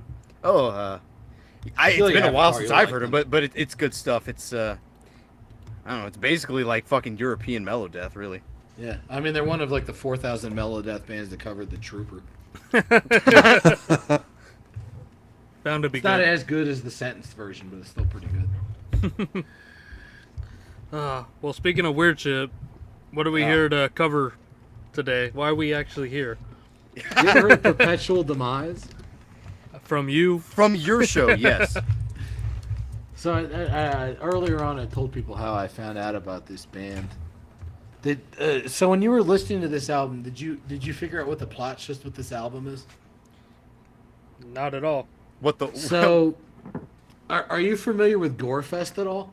Yeah. Yeah. The way I see this album, and it took me a while before I heard it, I'm like, this literally sounds like something Gorefest should have put out between False and Erase, or maybe like immediately after Erase. Because there's a lot of I don't even know what to call it. Like Dutch death metal, for some reason, is like my favorite death metal. I'm not even Dutch. I don't know why I like it so much, but like Asphyx, Pestilence, Sinister, all that stuff is like amazing. But then you got like I would call it like the weirder branch of Dutch death metal. Did you ever hear Polluted Inheritance? Yeah. Yeah. There's like Polluted Inheritance and did you ever hear Castle? Mm-hmm. Yes, Yeah. we all love Castle very much. Oh, okay, that's good because I try to tell people. We like Castle, we like Ill Disposed, we like Swollen, all that stuff. Oh, and God Dethroned. We Great love fucking Mind. God Dethroned. Oh, God Dethroned, fucking paid question. Okay. Oh yeah, he loves God Dethroned. I'm Okay, okay but with we all that. know which God band I'm going to Dethroned mention, though, fucking right? Was Necroschisma, it? obviously. Oh, which one? Necroschisma. I know the name. I don't think I've actually listened to them. Are they bad or good? Or Oh, that hurts my soul. I'm sorry. Listen, you know how many fucking Dutch death metal bands I got fucking. He went I- through I- all of Obviously, not enough if you haven't listened to I have a Necroschisma. button on my denim vest for goddamn Mystic Charm. All right. I know some Dutch death metal band. I know the name Necroschisma. I haven't listened to them yet. I'll get to it eventually. I promise. They're slow. The band name Necroschisma sounds like they'd be fast, but they're actually like doomy. No, I could see that Yeah. being doomy because that's how I found. Half the Dutch scene was doomy. Yeah, Yeah, that's how I was. found Perpetual bread and butter. Demise. Is I heard that Cryptic Tales demo and then I forgot the name of the band, so I should have looked it up. And I was looking through every Dutch doom death band ever. And I didn't find them because it turns out Cryptic Tales, fucking Polish, not Dutch. What a bunch of posers. But Come on, I move, found guys. Perpetual Demise did that. But yeah, dude, there's so much fucking like Dutch death doom. Yeah. They basically invented when did that what's the really old band that put out an album like '89? It's like the first Serpentine Death Rain? Sempiternal Death Rain? Yeah, Sempiternal Death Rain, same year as like fucking Winter and shit. Yeah. Which surprisingly, if you listen to it, isn't that doomy of an album. A lot. No, of it's it like a sounds thrash album. Yeah, it sounds like Pleasure to Kill era Creator, and then it has like random doom death riffs. Yeah, but Delirium was pretty early too. That was only 1990. Oh yeah, that Zool album. Yeah, that was that like fucking Celtic Frost kind of worship thing. I'm not actually as huge on that Delirium album. I know a lot of people get a boner for that one. I think Perpetual Demise fucking sends that home on a stretcher. I dig the Delirium, but it's no Necroschisma. See, now you're making me think I gotta listen to Necroschism. Well, you do. Also, Eternal Solstice, first fucking Eternal Solstice album, not doomy at all. Actually, just sounds like Sinister, but that album fucking, Yeah. that shit goes hard. Wish is Morning was really good too. Yeah, and then oh god, what's the band they did the split with? Was that Morning? Yeah. Eternal Solstice Yeah, and they did Morning. the because that's a fucking what the fuck is the name of that split? Green, That's a cool fucking split because they have like totally yeah. different styles at the dawn of. Yeah. I think.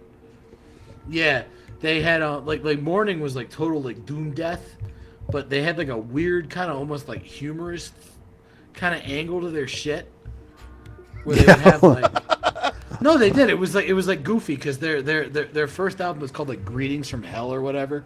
And, like, Last the track, song Get on AIDS it and was Die. called- yeah, Get AIDS and Die. Yeah, right.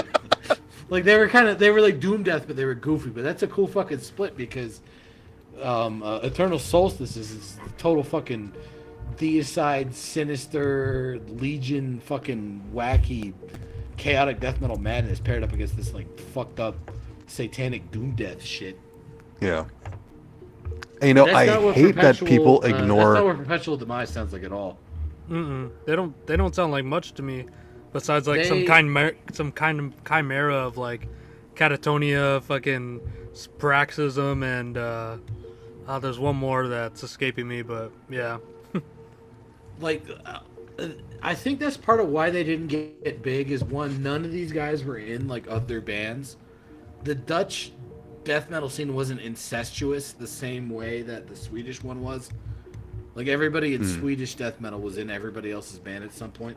The only way you can say that about with the Dutch guys is like fucking Martin Van Drunen being in Asphyx and Pestilence. Yeah. So like Soulburn, nobody maybe.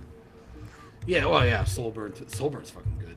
You heard the new Soulburn album? It's like a black metal band. It's actually really No way. I haven't heard Soulburn in probably 15 years. Dude, yeah, they went like total fucking like weird early Bathory mixed with like doom death shit. That now. shit They're burns actually my pretty soul. fucking sick. 15 years? Well, what I heard I hate that The Gathering is completely ignored because those demos are fucking great. Well, Moonlight if you Archer, like the so Gatherings good. demos and like their first album, you will enjoy Perpetual Demise because it's the same sort of weird. I don't want to say pretentious because that makes it sound bad, but like kind of overreaching, proggy kind of doom death.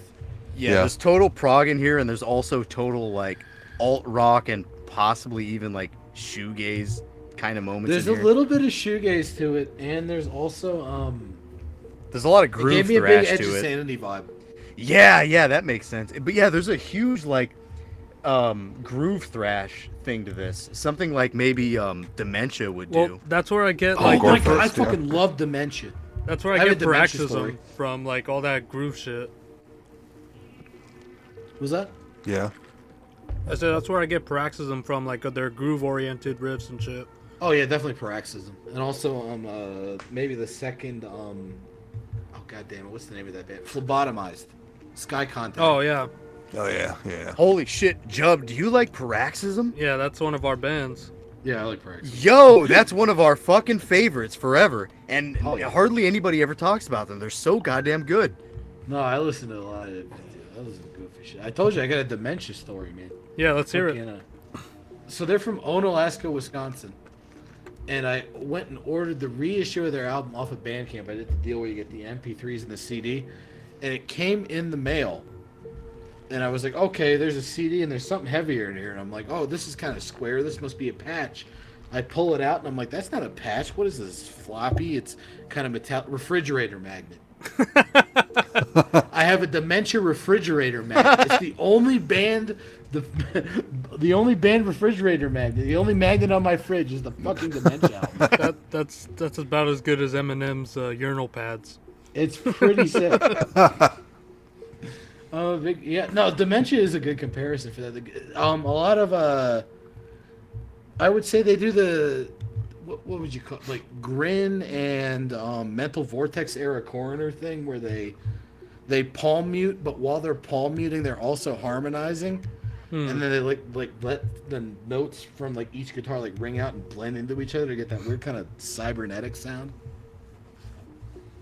And they got a lot of the there's a lot of Thin Lizzy to it, which also was a big thing with Gorefest. And then the drumming was really what gave me a Gorefest vibe, because it sounds a lot like the more proggy weird shit that Ed Warby was doing on False and Erase. And I feel like Gorefest dropped that style. Nobody else picked up on it, and it was cool to hear another band do it. And it takes a minute, but when you really listen to it, I'm like, man, this is like a follow up to like Gorefest, like False, but just, you know, like even stranger. Like he almost does some like weird jazz fusion shit where he's hitting all kinds of weird cymbals and rattles on his drum kit and shit. And doing, Yeah, like, he's off-time going beats. crazy on the drums. It's like almost like orchestral in a way, like because Yeah. he like implements the toms and shit and like splashes for the beats. Like during all the chug parts, it's like filling all the space possible with like drum rolls and shit. It's like kind of Neil Peart type shit. Yeah, it's super fucking proggy, and he never did anything after this album. And I think nobody listened to the album because it's got a piss ugly cover. If you buy the Vic Records reissue, it has a much better cover, and it's very much like a Vic Records, like they would reissue this album because they did. Yeah, they Polluted did. Inheritance and Burial and Carbonized and all that. Yeah, I was kind of gonna like compare this to Leukemia a little bit, and that was also on Vic that was Records, why too. I picked it, because the episode you sent me to check you guys shit out was Leukemia. I'm like, man, Yeah. if you like Leukemia, you're gonna like this, because that Leukemia album, was like legendary for me, because I was on like the guy's website, and like occasionally Dan Swanna would come on the forum, and he'd be like, hey, Kenta Phillipson, you should really reissue that album I produced for you.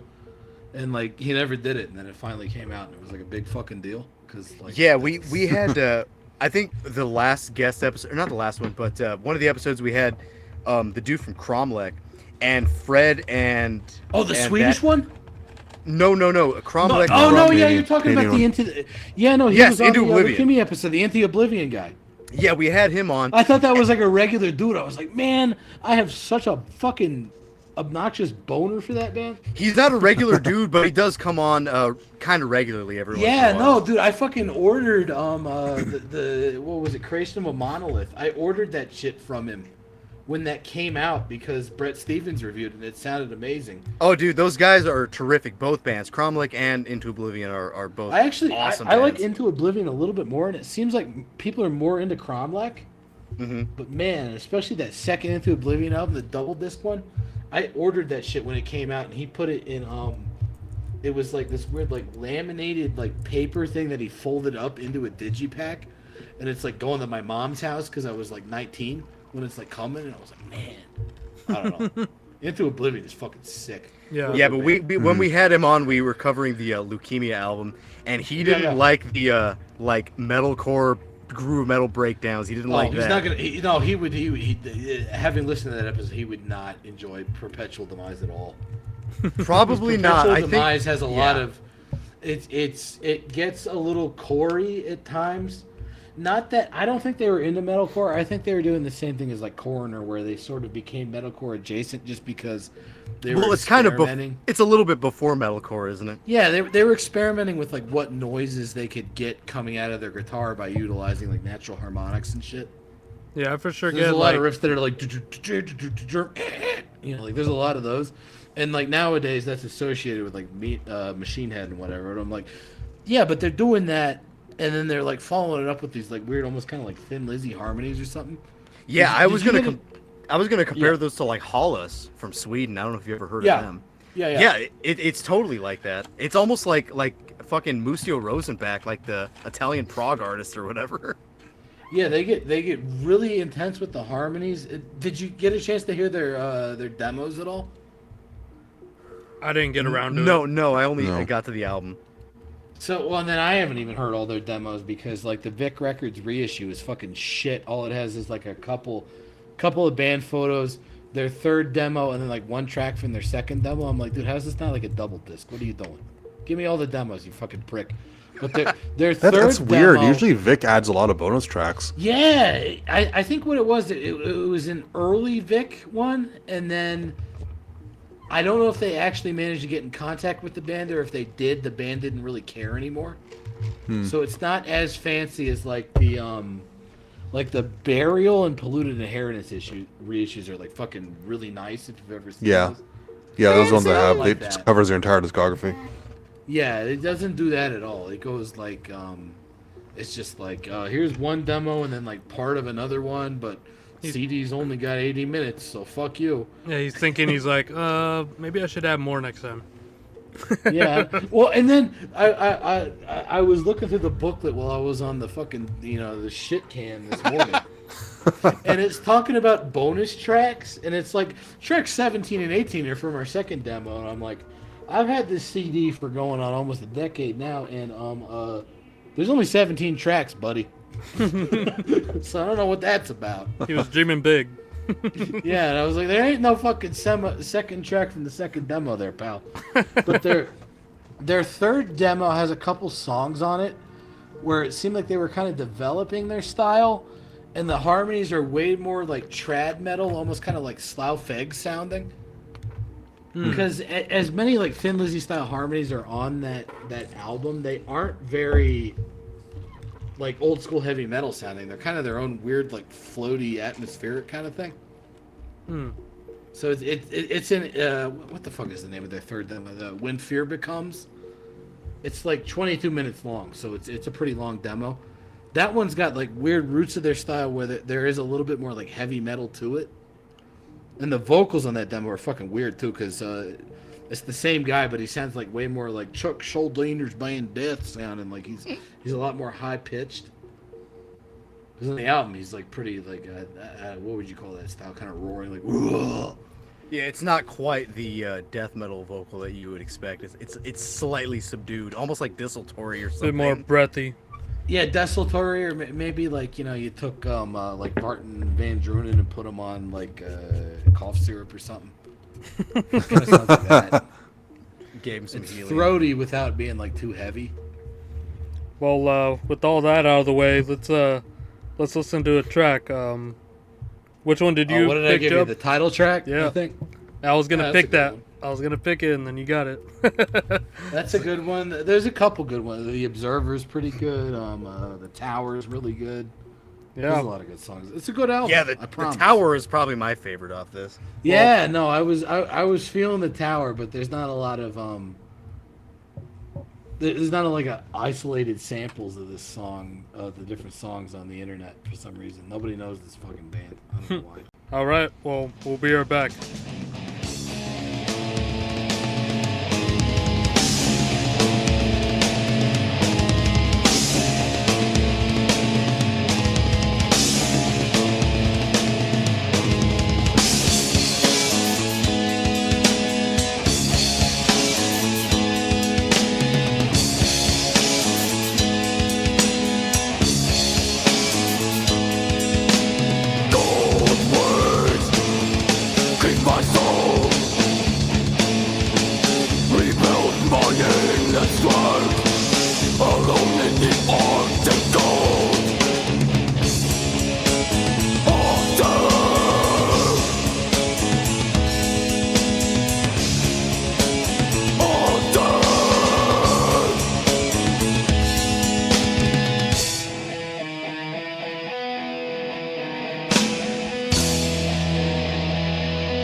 Find my way back, but I'm off the trail.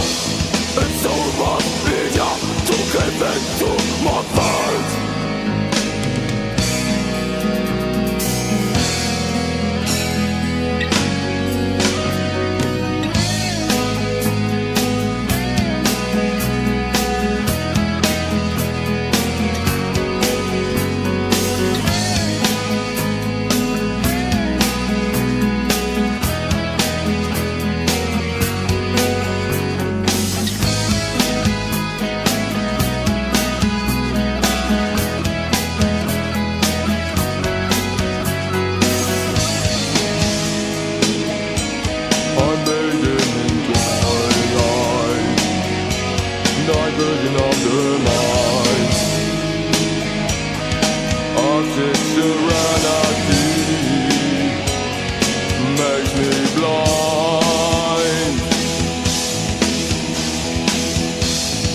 leave behind. Arctic serenity makes me blind.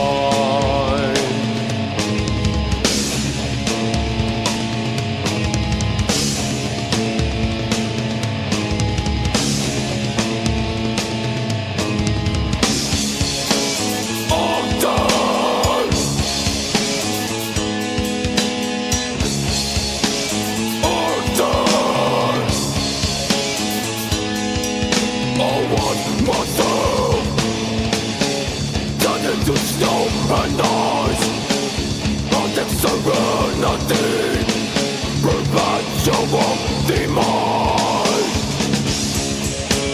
Arctic,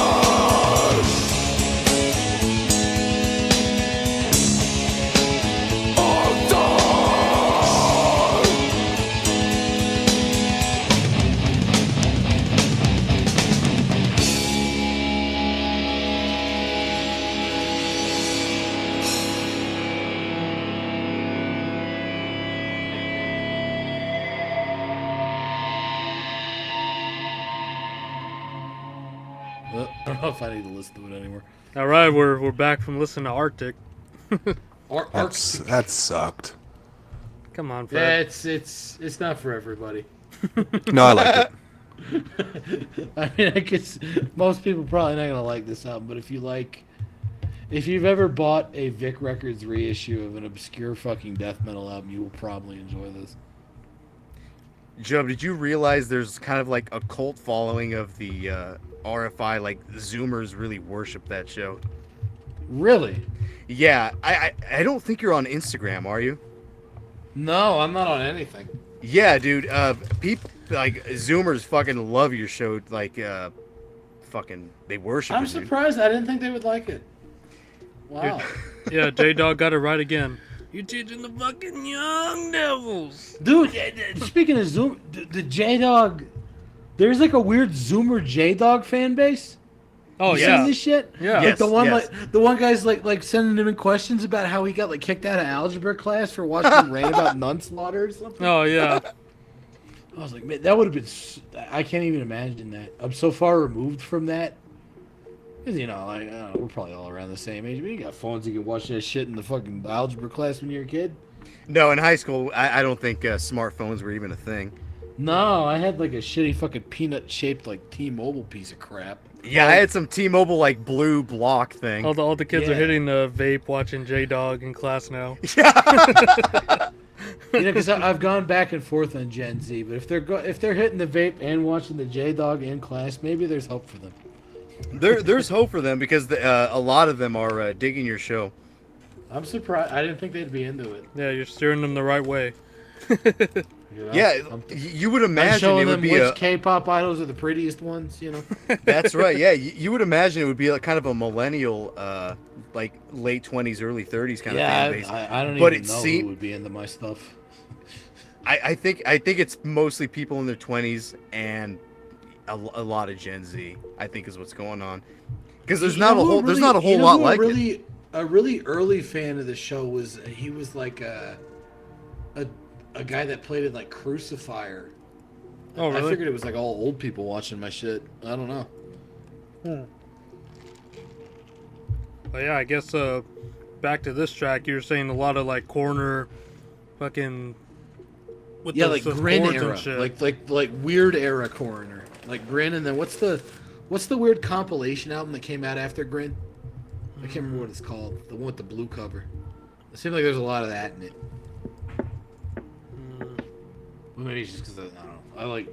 I use Coroner as a reference point for a lot of stuff because they're one of my favorite bands. But I heard a lot of Coroner. Yeah, because I was like, what came to mind when I was first listening to this with all like the dissonant chording was like Voivod, but you know, you pointing out Coroner is like that shit was in my face the whole time. No, Voivod too though, because they both do that weird thing where they'll hit like a weird dissonant chord, but they'll mute it and then let it ring out. Like they'll take their right hand off the guitar, But these guys kind of do like some weird too, because they'll have like some beautiful melody and they go wow now now. Yeah, and then at the end of it, they'll have like the machine head riff. Dun, dun, dun, dun. Yeah. The guy goes like, "Oh, Come on, baby!" Yeah, why did you have to do that? That was a bad idea. And all over this. Because you were like, send over an obscure album. I was like, oh, I have an obscure album, and then I went and listened to it myself for the first time in like a year, and I was like, oh, I forgot about the "Come On, Baby" part. Oh, jeez. But he only does that the once, right at the beginning. He just does that once. Like, why did you do that? It's kind of funny. It sort of works, but it's like, man, I thought I was gonna hear some high IQ, big brain tech death shit, and here comes fucking Dutch James Hetfield. Come on, baby. Yeah, Right off the bat. This album's for the chicks, man. I think this is a good date night album. I kind of compare this to the Lubricant album because, like, right at the beginning, he goes, "Oh yeah." He does, yeah. That one where the guy's sitting on the rock. Yeah, Nucleptia. Yeah, Nucleptia. And I looked into Nucleptia. They say that that's a made-up disease that they thought of where your clothes fall off. So that's what Nucleptia means. Well, that's why there's a naked guy sitting on a rock. That's right. I was also saying that some of the melodies, the one that's like that is totally like unhollowed from Spain. I think that demo might have come out in '84. I think it's called Something in My Inside, and it's very strange. It's like the late '90s. What did they have? They had like the late '90s seemed to have death metal that went into a very emotional kind of area rather than doing what you would expect from a death metal band. You know, it was what the Norwegian guys are railing against. It's that fucking life metal crap. Yeah, this is kind of life metal. And this is total fucking life metal. I think somebody in the comments in this video actually said, like, oh, in the mid-90s, there seemed to be a strew of bands that use album covers that weren't really metal-looking. They were more like abstract That art. album cover is a fucking stinker. Yeah, so I was thinking like this. Even the Lubricant album is kind of abstract. A band called Vacuum, who I believe was from Slovakia, they even kind of have the same... Oh, Jesus. Yeah, they even have the same, like, groove death thrash vibe going on, because this band seems to have like a few things that they do and work it into every song. So they got like the Czech one, Climbing My Sky, or whatever? Yes, that's exactly that's the one. Dude, there was a shitload of Czechia and Slovakia. They had a bunch of bands like what's the damn it, I'm brain farting, the one that's got like the fetus on the album cover. Apoplexy. Yeah, there was a lot of there was a lot of the Slavic bands and stuff like that. There was, I think it was one from Serbia. They had the worst band name ever. They were called like Love History. Oh yeah. Were they Serbian? I can't remember. Serbian or Slovakian or something. They were part of that too. That's some fucking. Maybe we need to bring back life metal. Oh no, they were Czech too. Yeah, that's the thing too. I was thinking like, out of there's a whole slew of newer death metal bands coming out and that have been coming out for like the past 10 years. But so do we gotta wait like another like 5 years and then all of the metal will come exactly. out. That's what I'm saying. There really aren't any bands doing. Nobody's doing life metal. No one's doing life metal, and no one's doing this like groovy death thrash thing. Because I feel like the groovy death thrash thing has kind of become metalcore, and everybody kind of forgot that it was okay to chug. Yeah, we could chug too, guys. No, we should say it's okay to chug. I mean, Mortician does it. We like Mortician, you know? I don't know. But, yeah. No, but it's I like the gore fest reference we made earlier. After the beginning with that Catatonia kind of riff, and it goes into that more groove-oriented riff, that sounded a lot like Gorefest Erase, but the difference is it actually goes somewhere, because I find Erase just kind of falls I almost flat. feel like it's like a more intellectual version of something like Erase. Yeah. Because I actually do love Erase, but this feels like Erase was a very rock-oriented album. I can't get my head around Erase. riff. It feels like the songs just kind of repeat a groove and just don't really go anywhere. Well, yeah, and they do like the Chuck Schuldiner composition on like his later albums, where this whole song is just riff 1, riff 2, riff 3, riff 4, then repeat riff 1, riff 2. Yeah, like these songs definitely The album takes you on a journey. It goes into some like weird places. Like these song structures are super fucking like not Amorphous the band, but like Amorphous the word. It's like this just weird blob of riffs that kind of builds on itself organically. And like speaking No, of it death, progresses, like, right? I was gonna say, like, speaking of death, like on the tail end of some riffs, they'll just like the whole band stops and then they'll do like a death run. They're like, Yeah, yeah, you know, you get that little harmonic minor action in there. yeah, and Especially on I like that the one song that goes like full Middle Eastern with the scales is called Pyramids. Like that's kind of funny. Yeah. It's on the They're nose. like, hey, this one we figured out that if you take the second to last note of the minor scale and move it up, it sounds Egyptian. Let's do that. it's funny. There's the second song, the Lord Paramount. I was listening almost to this. wanted to play that one instead when I went back and re-listened to it. Man, I was listening to this today, trying to figure it out. Like this whole week, I was trying to figure out what the fuck this reminds me of, and I think you'll like it. It's gonna be what's it called? The third track from Incorrigible Bigotry, Quelling the Simian Surge. Like Yeah! that solo, like that like melodic little solo they have or lead. That whole section they have in this song is like just totally reminiscent of that. Yeah, yeah. Oh, yeah, yeah. That was the third one, the one that's like. That one. Yeah. And it's like wow now. Yeah, that when it goes a little bit slower. Yeah, I wonder what are the guys in that? Everybody in that band is named like Pogrom and shit. One of them might have been into this album. I don't know. You must be Aren't thinking they? of Holocaust. It is something like super fucking larpy like that. Like their guitarists are like Pogrom and then like Jalal Necrosodomy or whatever. Holocausto.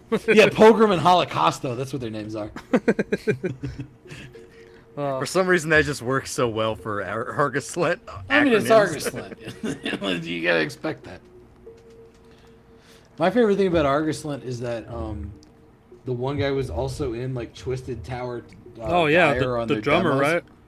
Yeah, and then on the reissue I have of their first album that also has the demos on it. It's like a 2-disc thing. The cover of it, they're like burning a witch, and the witch looks suspiciously like the female vocalist they had a lot of problems with on the demos, even though honestly, I Oh yeah, have you Oh, heard that she, shit? yeah, She's great. Yeah, she was awesome. Triumphing Dude, she True was Metal. sick. She was Apparently, great. she's like a professional opera singer in like Germany now. So they're kind of like. Well, butthurt that she she's sounded like- so good, then- and she was and only then- on one demo. Yeah, what a fucking banger of a demo, dude. Holy shit, that's. But then in the background, they have like a wizard-looking guy in like a clan hood, and I'm like, that's the Argus-Lent guy, isn't it? You're doing a little bit there. The guy in the clan. There is on the it's not the original version of that album, but it's the reissue with the demos on it. They got the witch being burned, and I think that's the one female vocalist, and then the clan hood guy. I'm like, it's the Argus-Lent fella, isn't it? If I had to guess, I don't know. And he's in a better state on that album cover. He's not being killed, so maybe that's them secretly saying, "Hey, we like Argus-Lent though. It's just we wanted to play power metal." I don't know. I might be thinking a little bit too much about this fucking Twisted Tower Dire album cover. Speaking of Twisted Tower Dire, a lot of like the weirder they do like harmonies, but they aren't like on Perpetual Demise. They do like guitar harmonies, but they're not crazy, like super fucking fast or anything. It almost reminds me a little bit of like Slough Feg or something. Yeah, Where they're like real laid back kind of harmonies. Or Thin Lizzy, obviously. I don't know. I feel like they were into Thin Lizzy probably. You know, the parts that weren't like not the melodic parts, the parts that are more like death thrashy, like prog, that kind of reminded me of the fucking Finnish band Nomicon. It reminded me of the Me a lot, actually. And even talking about like their abstract album art. If you look at the Me, it's just like a bunch of flowers on like a green plate or something. This was the Nominon or Nomicon? Nomicon from Finland.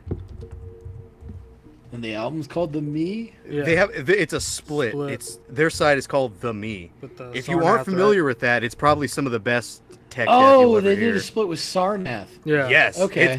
It's awesome. It's 'Cause I that's like what's Sarnath. I'll have to check that out. damn. Yeah, dude. Oh, man. Yeah, you really got to check it out. It's some of the best tech death you'll ever hear. Because I really like a lot of this. I don't know. Uranus would hate me. I like this like life metal shit. It's interesting. I wouldn't even say Nomicon is life metal. Nomicon is almost just totally confusing. It's like what I wish tech death could have been. Right? There's a lot. I feel the same way about Polluted Inheritance from the Netherlands. I'm like, there's more tech that sounded like that. I'd probably like it more. Well, we kind of Well, this talked is about definitely like. confusing. Metal Archive says they're death thrash, atmospheric black metal. Well, they changed as they went on. Yeah, They start off as a tech death band and then move on to like a symphonic black metal band. Oh no, they posed out. Well, they didn't really pose out. Like most of the members left except for the drummer. So like all their Shit, songwriters well, there you go. just changed. And they kind of look like mid '90s Dodheimsgard in the. Well, photo. again, that like the guys that you're seeing on Metal Archives are not the guys that were playing on the. Tech death stuff. the split 10-inch thing here. Yeah, that's not the same guys. I think those guys were on like the demos and the split, and then they left. But all that stuff, if you haven't heard the Nomicon shit, it's like total top tier tech death thrash stuff.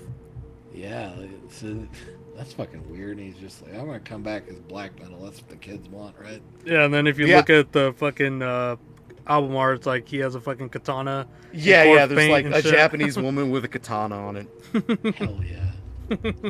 But it isn't that good. Yeah, it's Yeah, the girlfriend- symphonic- It's the the girlfriend symphonic- of the guy on the cover of the first Psy album. I was gonna say the chick with the fucking saxophone. What's her name? Oh no, Mitski yeah. or whatever. Yeah, isn't she married to Mirai? I think she is. I don't know. That's what I heard. The first thing I heard from Psy was the what was it? The Hangman's Hymn. Yeah, that that's was just the good. first thing I heard from them. That's And a I good thought one. I thought it was great, and apparently a lot of people don't care for that album. Oh But I no, think wait, it's which one's terrific. Hangman's Hymn? Hangman's Hymn is the one with the like cloaked figures on it. Oh, I don't like that one. I didn't like his vocals. Dude, that one is fucking sick. Oh no, his vocals are silly on that one.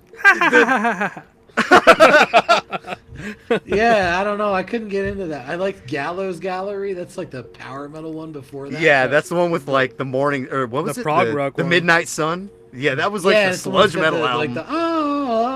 the vocals. I like those. Oh. I couldn't get in it. Like Psy, I go up and down with. Like the first thing I actually heard from them was Scorn Defeat, because that one was on like Deathlight Silence, and I fucking love that. Infidel Art, I love. I love everything up through like Gallows Gallery.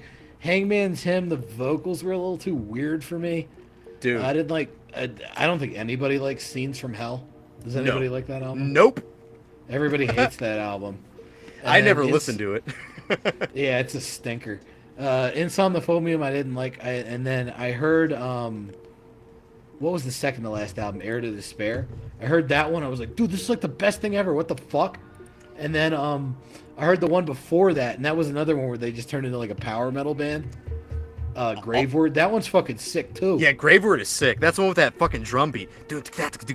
Yeah. It's got that weird like Aphex Twin like square pusher breakbeat shit on it. Dude, I was gonna bring this up earlier. I remember back in high school, I was smoking weed with a friend of mine who's like into hip hop and stuff, not into metal at all. Did you and play I him showed Graveword? No. I played him the Aphex Twin video for Come to Daddy. Do you remember that? Oh Jesus, yeah. I played him that, and after it was over, he goes, "Dude, that wasn't even fucking cool, man." that is a fucked video. It scared the fuck out of him. That was so funny. That's a good one. But I liked Graveword, and then I think more people like what's the new one, Shiki, the one where they kind of went back to like the Scorn Defeat style. I think that one's okay, but I liked Heir to Despair and Graveword more than that. Dude, I know what you mean about Insomnophobia. That album has a lot of shit on it, but track 1, the 5-minute track, is I like should listen to that more because I do consider that's like the only track that's actually sick on it is the first track on Somnophobia. because I would say Psy is like one of my favorite bands. Also, speaking of saxophone lady, her fucking clean vocals on a Graveword are on point. Those are sick. On like Tomb Filler and shit. Yeah, that's the one with the drum beat. Yeah, that's the one with the fucking Aphex Twin drum beat. what a fucking song. You know, that is. I feel the same way about Insomnophobia as I do about Infidel Art. There's like one good song, and it's the first track. I actually really like Infidel Art, but it The whole thing. I feel like I could only get through the first track, and that is a bit of a slog of an album because every song on that is like 10 minutes long, and it makes Scorn Defeat sound fast. Like everything is just, and then like saxophone noise, just over and over. It's a rough one. You know how you guys were talking about like kind of a proggy death thrash for Perpetual Demise? For whatever reason, I was kind of thinking of Dim Mak too, if that makes sense. I fucking love Dim Mak. Does that kind of make sense with the Perpetual Demise? Yeah, because they have like a weird sort of like proto-modern metalcore, like hardcore thing going on. Yeah, they totally do. Dragon Soul! Yeah, especially like the first Dim Mak album. I mean, I'm a giant like Ripping Corpse nerd, so I probably give Dim Mak more attention than most people would. Dragon whips his tail, you know. Like yeah, shit like that. I get a little Dim Mak in there. Especially the drums are all. Dim Mak did all the weird things where they're hitting all kinds of like you know, they got like this tom is like some weird African like slit drum that they put on the drum kit or whatever. Yeah, so what shit like that. So what do we have with like Perpetual Demise? We have the death thrash stuff that's kind of proggy, and then they got also the Voivod dissonance, and you got yeah. Gore That's what I mean. Fest. Yeah, that's what I mean by the proggy. And you get the Gorefest parts where groove. it just turns into Edge of Sanity and he starts singing.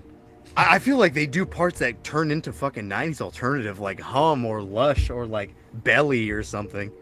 There's a little bit of shoegazy shit. It's like that one riff that's like that's and then they also that kind of overlaps the Catatonia shit too, though. Yeah, but like you're saying with the Catatonia stuff, they also have those melodeath riffs, but behind it they kind of have something that could be like a black metal chording going on. Yeah, is what I'm hearing. And the thing before I thought it was like Catatonia, or before that came to mind, I was thinking more of like just slowed down power metal leads, like for a lot of their melodic sections and shit. Their demos have like way more power metal to them, which is pretty interesting. Like they do a little bit of like a new wave of British heavy metal gallop on their third demo, on the like the last song on it. Yeah, I gotta check that out. And I kind of wish they had incorporated that a little bit more into the full length album, because I will say it's a flawed album. It's not for everybody, and it does have its issues. But it is for sure like unique shit. Like when I was trying to find something similar to this as a whole, it just was not coming to mind. I'd say the closest thing I would say is maybe Gorefest Erase if they had kept the death metal mode of songwriting. Yeah. If the song structure is still, and I fucking love Erase. Like I've really come around on that. I have a thing now where like I almost feel like people drop off on bands too early. Where I'm like, people hate on Shit Fun from Autopsy. I'm like, Shit Fun's fucking badass. Or like Enslaved Eld is fucking awesome. Gorefest Erase is fucking sick. Unleashed Victory is really good. Massacre Promise is not good. That's the exception to the rule. Yeah, because I noticed I'm like trying to enjoy that album, and it will never happen. I noticed like on a lot of your videos, like of the more known bands, you're like, yeah, we're gonna talk about this album that no one fucking talks about, or is a low rating, and you know, shit like that, like Shit Fun. That shit bugs me with fucking Unleashed. I'm like, dude, what? When did Across the Open Sea become the? When did that come to be considered like a bad album? Because I always thought that was badass. Yeah. And I find out like everybody like hates that album. Yeah, it's like a scapegoat. I don't understand why people don't like that album. I'm like, dude, that fucking. Or like Once Upon the Cross. That's the one that bugs me. People don't like that album anymore. I'm like, what are you fucking talking about? Yeah. What was Across the Open Sea? Was that the one where he says, "To Asgard we ride. Yeah, the vision will never die." die." Yeah, there you go. People and it's don't like that album. It's like what? it's almost the same as Before the Creation of Time. It's very similar. Well, and then on their last Dub Buck album, they covered "Execute Them All" off of that, and then that kind of like opened my eyes. I was like, man, a lot of this like Ukrainian like weird like groove black metal shit. I'm like, dude, they were in the Unleashed. It all makes sense now. You know? I don't know. Yeah, it is kind of very similar to yeah. I know it's Unleashed. It's not. I'm not gonna pretend that it's not gore guts. But I'll just say the second Unleashed album is better than the second Entombed album. I was not a huge fan of that. Clandestine. Oh, you weren't a Clandestine fan? Not as much, man. I really love Left Hand Path, but Clandestine, I feel like some. You know what's weird is I actually like some of the strange like death and roll stuff that that Entombed did, like shoot. What is it called? Shoot the sky. Or To ride, shoot straight. And speak yes, straight? I actually like that. See, I like that, but like the kind of mid-tier death metal, I didn't care for that much. I kind of like when they changed. Clandestine is probably actually my favorite Entombed album, but it's mostly because of the production and how weird the song structures get. But the vocals almost kill that album. And the reason that the vocals almost kill that up is fucking retarded. Because it's not actually... It says it's Johnny Dordevic doing the vocals. But it's not... It's actually Nick Anderson. Is it really? It's like an emergency thing because they had some fight with LG Petrov where Nick thought that LG was like hitting on his girlfriend or something. Yeah, I read about that. Yeah.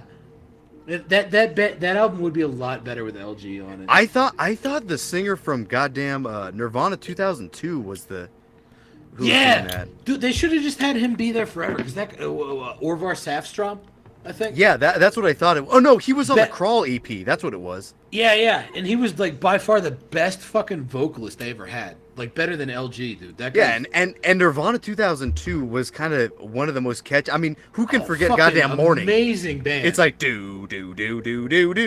How do you forget something like that? Nobody forgets Nirvana 2002. And that fucking logo, it looks amazing. That logo's it's because they're called Nirvana 2002. It's never and you go, oh, they're before Nirvana. No, they were actually and they actually changed their name to Nirvana 2002 because they started out as Prophet 2002. Then they changed their name to Nirvana. Then they saw Nirvana coming up before they were famous, back when they were still on that label Sub Pop. I'm a negative Oh creep. shit. So they combined their new name with their old name. And then that fucking by far one of the best Swedish death metal vocalists, Orvar Safstrom. So fucking good. And I don't know why. I think he did the Crawl EP just as the session thing. But that guy, I can't even like imitate how that guy sounds. Like it just sounds so like decrepit and just fucking nasty. Yeah, I think I saw a video of Nirvana 2002 playing live for the first time ever in like maybe 2006. And like the amps go out and the mic goes out and there's like all kinds of problems. Yeah, that's like a during their live set. legendarily fucked up show. Yeah. It's like nothing. Okay, so you do know what I'm talking about. Yep. Yeah, no, that was like even the band themselves are like, man, that sucked. Their continuation band was not bad either. Under the Church Under the was Church? pretty good too. Yeah, that's a good fucking band. No, out of a lot like- of like the the J Duck calls them we're back, like those kind of bands. That was one of the better ones. Yeah. I feel like when it comes to stuff that I'm most familiar with, I kind of like a little bit of everything, but probably Swedish and Finnish death metal from the 90s is like where my wheelhouse is of like knowledge. I'm obnoxious with how much I like a lot of the Swedish death, and I actually like shit on a lot of it too. But like, dude, fucking Crematory, dude, holy fuck, what a band! Yeah, you got Crematory, you got Abhoth, you got Traumatic, like we talked about earlier. Traumatic, fucking Necrony, Godified. Yeah, Godified. You have Bath, fucking dude.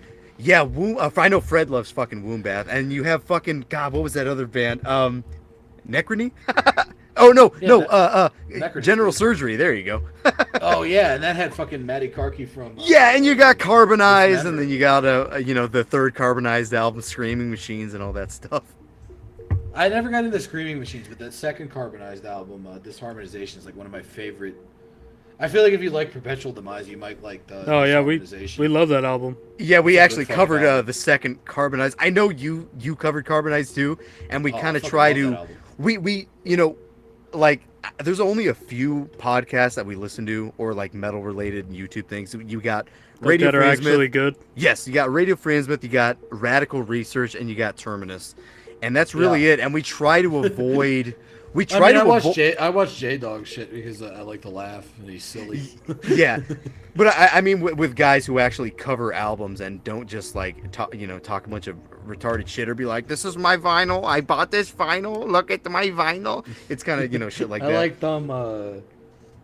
liked Hellcast when it was around. Hell yeah, God, those guys were goofy, weren't they? Well, because that was the brothers, fucking J-Dog and Craig from. Have you seen the pictures of those guys? They all look the same. It's fucking dude. What the fuck is going on in Northern Ohio? This family pumped out like what is it, like 5 or 6 sons, and one of them is J-Dog's, one of them is Craig, and the other 3 are like the other guys that run.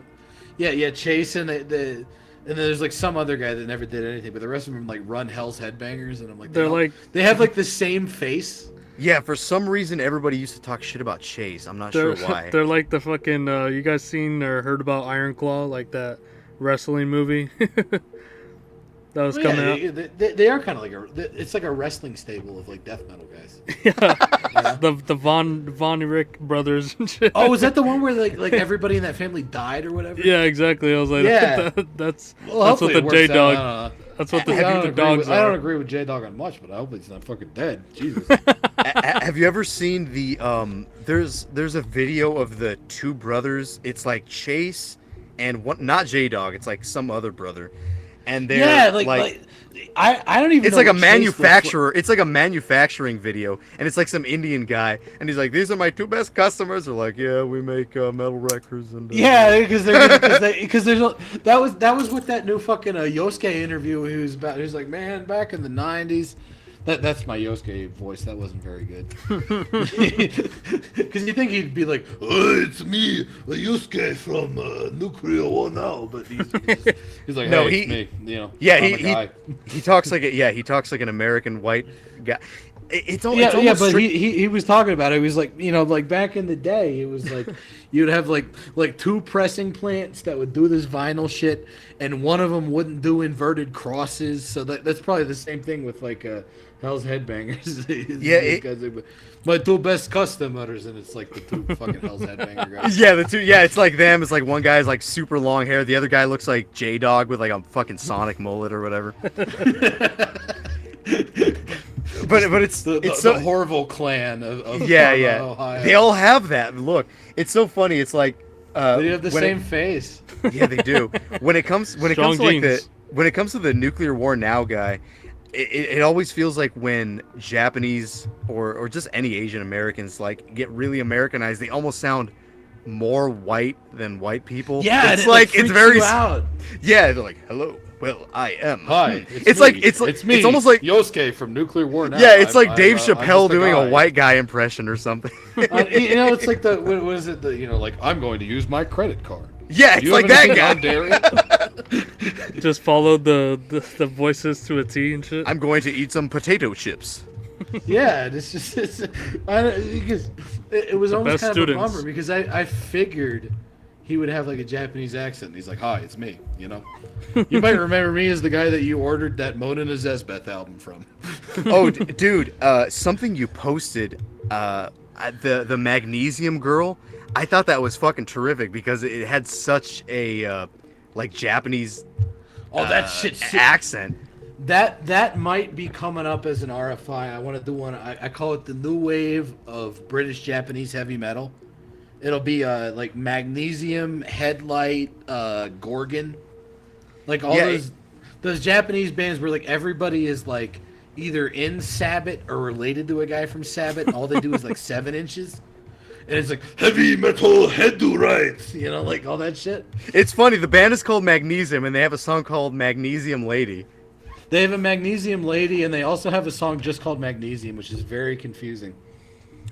And they put out like one of the only compilations, all their 7 inches, they put out for like a Chinese tour that never happened.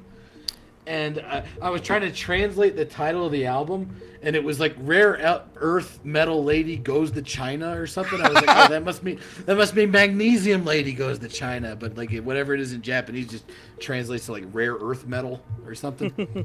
Are you familiar with the Flower Traveling Band from the 70s? Oh, you know fuck who that yeah, is? dude. You Fucking know that cover? Satori? Yeah, Hell yeah. Satori. You know the cover they do of House of the Rising Sun? Yeah. Yeah, He goes, there is a house in New Orleans. They call the Rising Sun. That band's fucking sick though, because that shit. I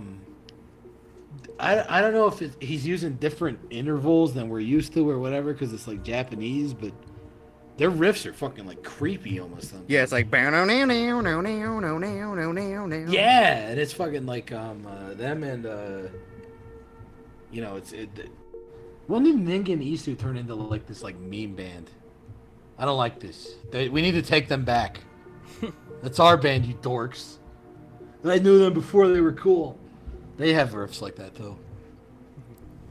It's important to know bands before they were cool. It makes a difference, I think.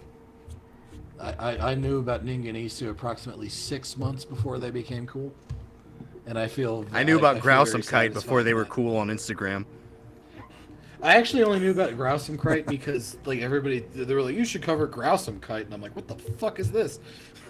And I put it on, and it was like I was like, oh, this is kind of cool. You know, it sort of sounds like absurd with like dungeons. Yeah, that's and what I things. thought. I was like absurd riffs, but with like really And it's heavy like, melodies. oh, this shit's from like 1995, and I'm like, what? I never heard of this. And then it's like he's got what is it, like 70 different convictions. 2 of them are for hate crimes, and the rest are for selling heroin. Yeah, and then he's got like a girlfriend who also was doing the same shit. Yeah, and then she's like dead or something.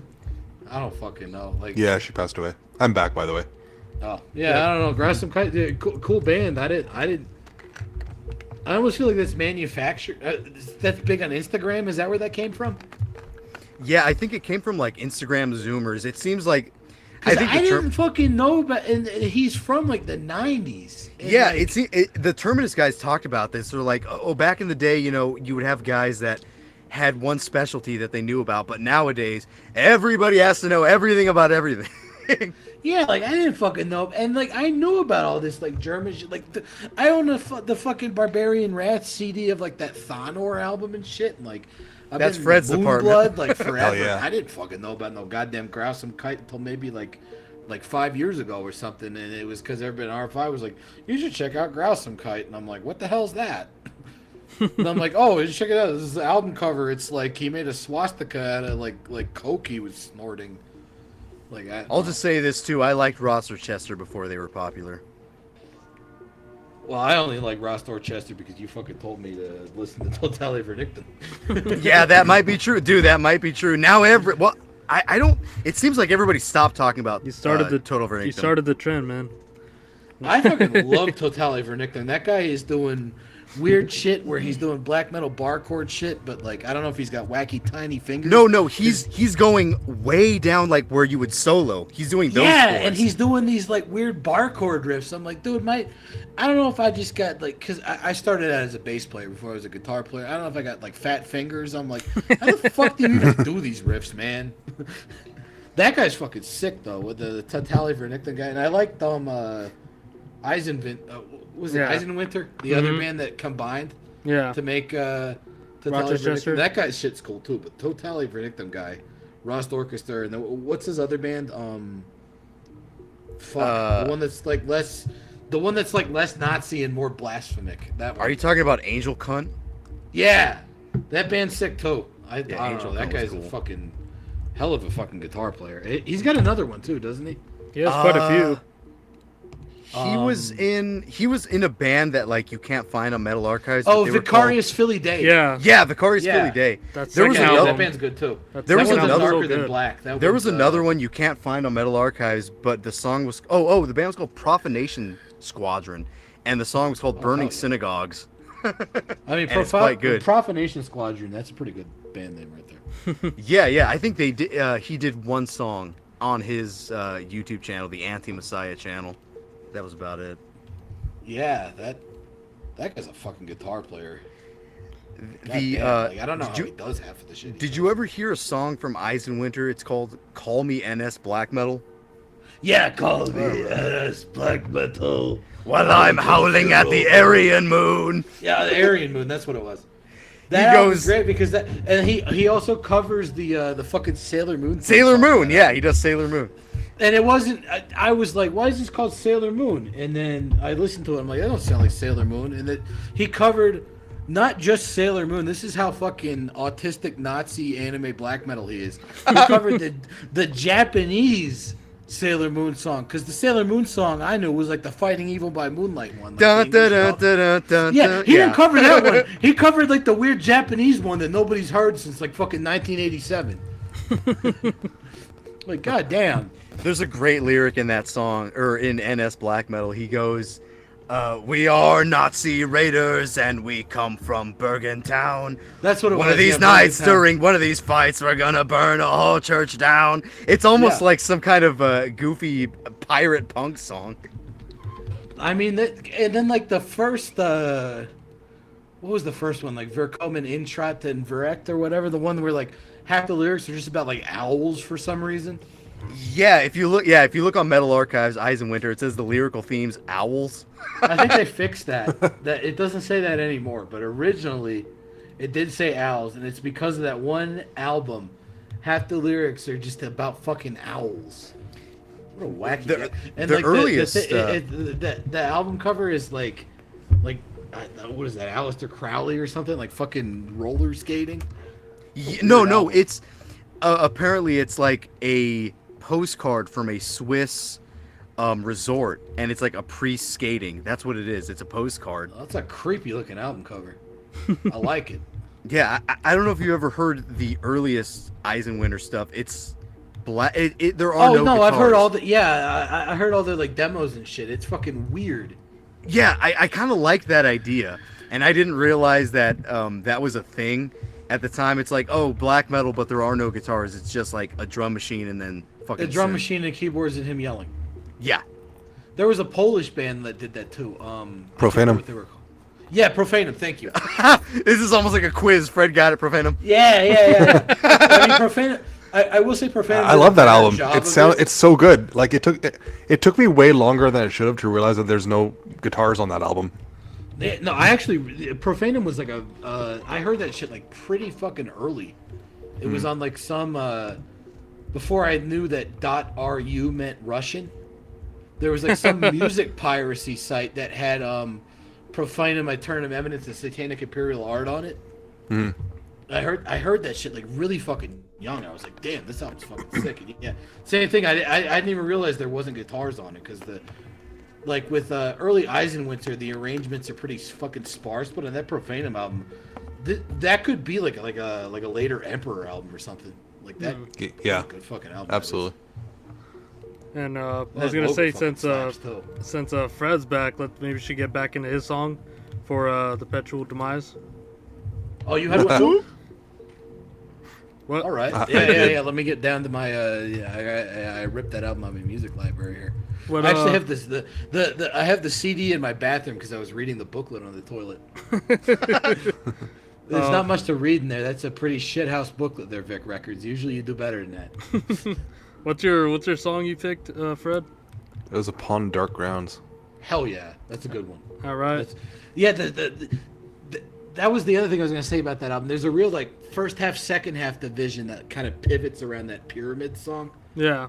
Second half of the album is a lot darker and more complex, and the first album is more like catchy and has more of the thrashy groove shit in it. Yeah, they put the instrumental in a good spot to split it.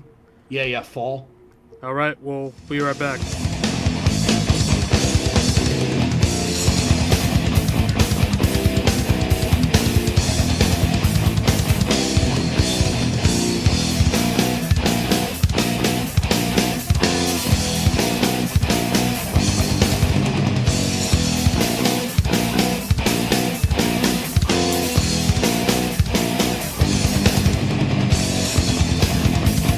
Welcome to the dawn.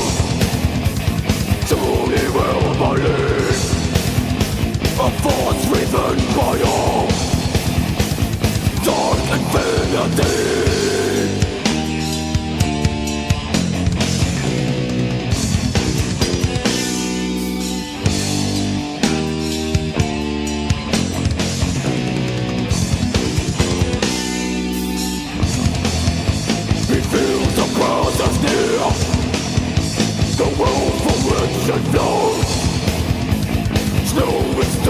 release.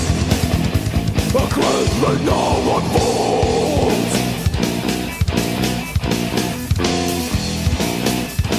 Don't know what the ground.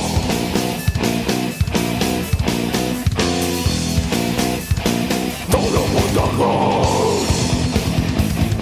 Emptiness for me. Swallowed in desert. The dawn controls his fate. The dawn to comprehend.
From listening to Fred's song. You know, I'm glad that the next song is On the Edge and not the Forbidden song Off the Edge, because I love those two first Forbidden albums, but the song Off the Edge and the first Forbidden album is a real fucking stinker. If you've ever listened to that. Are you talking about the thrash band Forbidden? Yeah. I don't know that I remember those songs. I feel like I might be just like... If you want to have a good laugh at like the worst vocal performance in terms of cadence and songwriting and everything, the song Off the Edge off the first Forbidden album, holy shit, it's a goddamn, it's a howler. Yeah, I remember March into Fire, and I remember Chalice of Blood. That's what I remember. Yeah, and like that's fucking sick. Dude, fucking Through Eyes of Glass, amazing. And then like Through the Eyes of Glass second album is like fucking sick. Like yes, the whole second album is awesome. Dude, this whole second album, that actually, I don't know, that kind of reminds me a little bit of Perpetual Demise too, like the weird bendy shit, like like before they do that like chugging part on the first song. Yeah. But there's this one song on the first Forbidden album, the one with the two skulls running into each other, called Off the Edge. And he's like, I'm on the edge! I'm off the edge! It's so bad. What the hell were you thinking, dude? And the demo version of that was, actually, Rob Flynn was in the band in their demo era. And I don't know if maybe the Machine Head guy decided to ruin that. What is going on with Rob Flynn? Like, he's on, like... He played in Violence, dude, and like that. Yeah, man, but he was also featured on the. He was also featured on the fucking hipster black metal page where he's like apologizing for Phil. No, he's like a giant fucking wiener, and Machine Head fucking Machine Head fucking blows, and like what happened, dude? Violence and Forbidden, like two of the best fucking Bay Area thrash bands ever. And then he just, I don't know what happened to that guy. And you know, speaking of Perpetual Demise adjacent shit, Gorefest, do you know why? So Gorefest, first album and second album, Colin Richardson, solid production, same guy that did the first Massacre album, like one of the best productions ever. But then they tried to get Colin Richardson in the studio for the third album, Erase, which I love that album, but I will admit it has a shitty sound to it. They couldn't get him, and they had to go with somebody else. And the reason was he was working on Machine Head's fucking Burn My Eyes. So Machine Head ruins fucking everything. Almost ruined fucking Gorefest for me. What a jerk. I can't believe this guy. So was that all Rob Flynn's fault? I don't know if it's all Rob Flynn's fault, but I'm going to blame him because he seems like a fucking douchebag. Rob Flynn seems like, you know, you got like two sides of the coin. One side is like ex-hoarder, and then the other side is like Machine Head, and it's all Rob Flynn's fault. Yeah, it's kind of crazy because Violence is one of my favorite thrash albums too. I fucking love Violence. The Eternal Nightmare album. Eternal Nightmare is great. I like what's the one with like the one after that one's good too. I even like the one with the skull on it, man. I think every Violence album is pretty fucking sick, unless they did like a new reunion album that I don't know about. They're back. No, we're back. J-Dog, what'd you think of the new Violence album? This fucking sucked. I don't know. This is not fucking man thrash. This is fucking. We're back. Yes, somebody brought up like Numbskull as a thrash album, and he goes, "Oh, yeah. I commented on that one." Oh, did you? He was like, "Well, I like that first album. I just assumed the other two ones are bad." And I'm like yelling. I'm like, "Dude, fucking." I like the other two Numbskull albums. I think they're really good. No, but he starts talking about that stuff. He's like, Numbskull, Whiplash, Morbid Saint, that fucking man thrash. That is man thrash. Numbskull is definitely man. Morbid Saint, dude. He's actually right. He's actually right about that. He's 100% right, dude. Fucking Morbid I think he mentioned Saint. Blood Feast too, maybe. Oh yeah, Overthrow. Blood Feast in New Jersey. Overthrow. Fucking, you know, like fucking Sacrifice. That's man thrash. Yeah. Black Fucking Shepherd. Man thrash. Dude, fucking Abomination, Chicago. Yeah, Jiub, do you know Black Shepherd from Belgium? Yeah, I was talking before your shit was broken. We were talking about them. Oh yeah, my shit was broken. I didn't know about them. No, that shit looks fucking good though, because I was like, dude, this has probably got to be good. It's Belgium, 88, Death Thrash, fucking H.R. Giger imitation album cover. There's like a weird penis monster. This is probably a good album. Yeah, something I said to these guys, I'm like, you know, this album is way more extreme than a lot of death metal albums in '88, and more extreme than albums that are coming out now. It's fucking crazy. Like the weird like tipping point between like death metal and thrash metal. That's like some of the best albums. Mm-hmm. Like fucking Abomination, Sadist fucking the Chemical Imbalance, right? Yeah. Well, that album's weird because it's like. It's chemical exposure sometimes, but sometimes it's illusion, depending on like who like reissues it or whatever. It's got like two different covers. What was that fucking main song from the first album? It's like Certain Death. That was terrific. That's fucking amazing. Well, they even have their first demo is called Death to Posers. Yeah, it is. Wasn't fucking around. No, they weren't straight up right off the bat. And then they came back, dude. One of the worst We're Back albums of all time, Out for Blood. They had a song on it called Smackdown. It's so fucking bad. The song is called Smackdown. Versus Raw or what? Right? At least that's a good game. Jesus. I remember one of those WWE games. It was called Shut Your Mouth. I think that was the name of the game. SmackDown versus Raw was a dope fucking game. Yeah, those are good. I'm reading the lyrics of SmackDown right now, and I'm cringing so much I'm gonna get a cramp. Yeah, let's not repeat that here. Watching like new SmackDown shit. Only reason I would watch new WWE is for fucking Asuka. I don't know. If I'm gonna watch wrestling now, it's fucking New Japan Pro Wrestling or fucking Lucha Underground. That's what you were Lucha talking Underground about. is great, That's what you were talking about Asuka from fucking Evangelion. No. Fuck that shit. Dude, Asuka from fucking WWE. She's great. She even does all the fucking goofy Japanese internet girl shit where she like reviews food and stuff. Excellent. That is pretty excellent. No, but then the fucking Lucha Underground nowadays is fucking nuts because they have like half of them they come out on stage and they say like they're from fucking a certain Mexican town here, but they got these two guys. I think it's like what is it, like the Blue Demon and then like Pentagon, and both of them it says like place of origin and it says like El Inframundo, like they're from hell and they're here to wrestle. And the one guy looks like fucking like Abbott from Immortal. He's got like the same corpse paint. I got And the same. his logo was like a shuriken. Like that just fucking. You know that guy's gonna mess people up, man. He's from El Inframundo. You gotta watch out for that guy. You got the same joke about Venom. Yeah. where There's this guy. He asked us. He's all, "Where's Venom from?" And I said, "Oh, I thought Venom was from hell." Instead of From fucking Newcastle, mate. Yeah, he goes, "Hey, where's Venom from?" I'm like, "Oh, I'm thinking they're from England." He goes, "Paul," goes, "I thought they were from hell." They're from hell. Place of origin, the underworld. Fucking hell.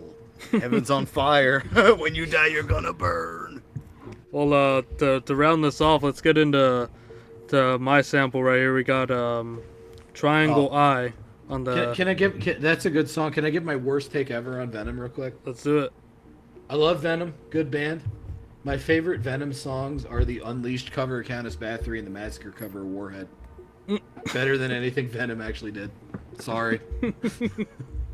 What are you gonna say to that, Fred? Not even Bloodlust? I mean, we can't all be right all the time. That's true. I thought Fred was always right. Well, and then also the Massacre version of Warhead does have Kronos on vocals. Yeah, there's a loophole. Yeah, I hear that I do that Probot album with Dave Grohl Grohl. and a whole bunch of. Yeah, the Venom song and the Motorhead song on there are actually pretty good. I enjoyed those. Well, so the goofy thing about that Probot album is, what's his face? Dave Grohl was like a big fan of fucking Unleashed, and he was like, I want to get Johnny Headland to sing on this, and then like whatever label they put it on, like Spitfire or whatever, they said they didn't want to do it. They couldn't get Johnny Headland. They said it was because he was like a Nazi or something. They didn't want to put him on there. So apparently, did you guys Unleashed is a little bit too 1488 for the Nirvana crowd. Watch out. Damn. That's the All right. only Did time you I've guys ever ever- heard anybody accuse him of being a Nazi, but I don't know. Did you guys ever hear the Fred Etzby version of like Probot, Necronaut No. in 2010? No, I heard it was bad, so I didn't listen to it because I didn't want to. I'm a massive Dismember fanboy. I will defend every single of their albums are bangers. Some of those songs are pretty good. There's one with what's his name, Chris Reifert. That one's pretty sick. Well, that's Infecting That's not even Madness. the first time those guys worked together. Did you ever hear fucking Murder Squad? Fucking Yeah, they had a song badass called. albums. I think they had a song called "Eat Lead" or something. They had a song called "Disturbing the Freaks" where it was about them like masturbating inside a mental home. Oh no, maybe I'm thinking of. It was fucking Chris from Autopsy. I think it was like Ufa from Entombed, and then like the Dismember guys, and they did a song about beating off in a mental home, and it's the best thing ever. It's a good fucking, I don't know. I almost like Murder Squad a little bit more than some of the mid-90s Dismember shit, but I like that shit too. Okay, Triangle Eye, let's fucking go. Woohoo! Let's do this. All right, we'll be right back. Posers.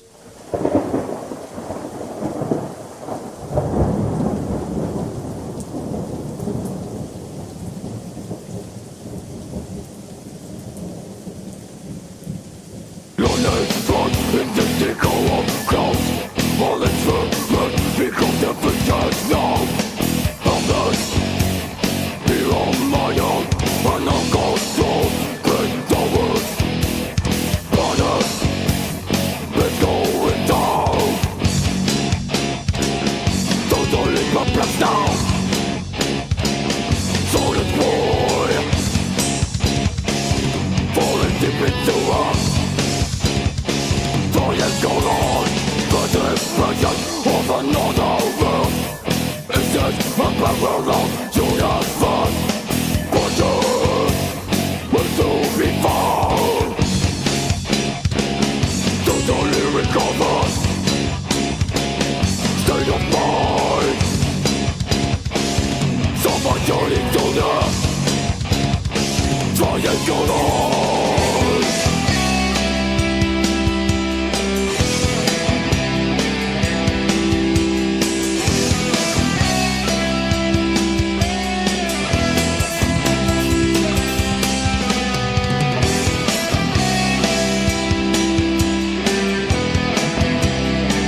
Like if you were saying that March of the Black Holocaust is basically perfect front to back.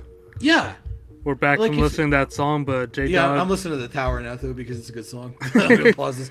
No, but no, fucking, like, if he was saying that about like, well, not even like Torgeist had a lot of Bathory riffs too. That's still pretty riffy. Yeah. I don't know. Most of that Black Legion stuff, the Black Legion stuff that isn't like some French guy moaning over like guitar static, is like nothing but riffs the entire time. Yeah, even Black Murder, damn it. Yeah. Black Murder was great. I feel bad that I did that Le Légion Noire episode and I didn't talk about Black Murder. Black Murder is like Dead Sex, man. so many fucking riffs. Yeah, Dead Sex is it. Yeah, Like that shit that's is black like metal. full of, like, how can you listen to Mutilation and tell me that shit doesn't have fucking catchy riffs, dude? Come on. Every single Mutilation has catchy riffs. What's the Ravens at My Funeral? Holy fuck. Oh Jesus, dude! Fucking what's the?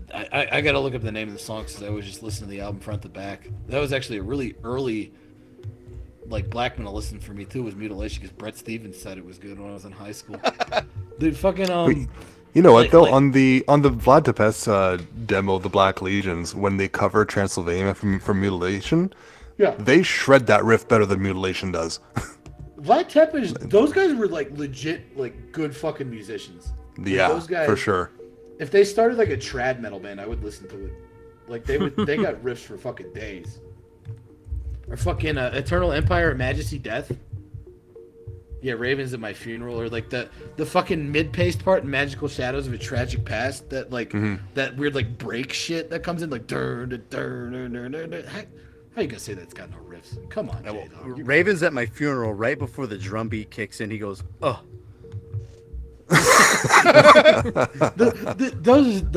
All those French bands, they were the masters of like every part that you remember from that song. It's always like right before the drum beat kicks in, they hit you with some fucking nasty fucking riff, and then the drum beat kicks in and makes it even better. Like, what the fuck? You gonna tell me this guy no riffs? Get the fuck out of here. Ridiculous.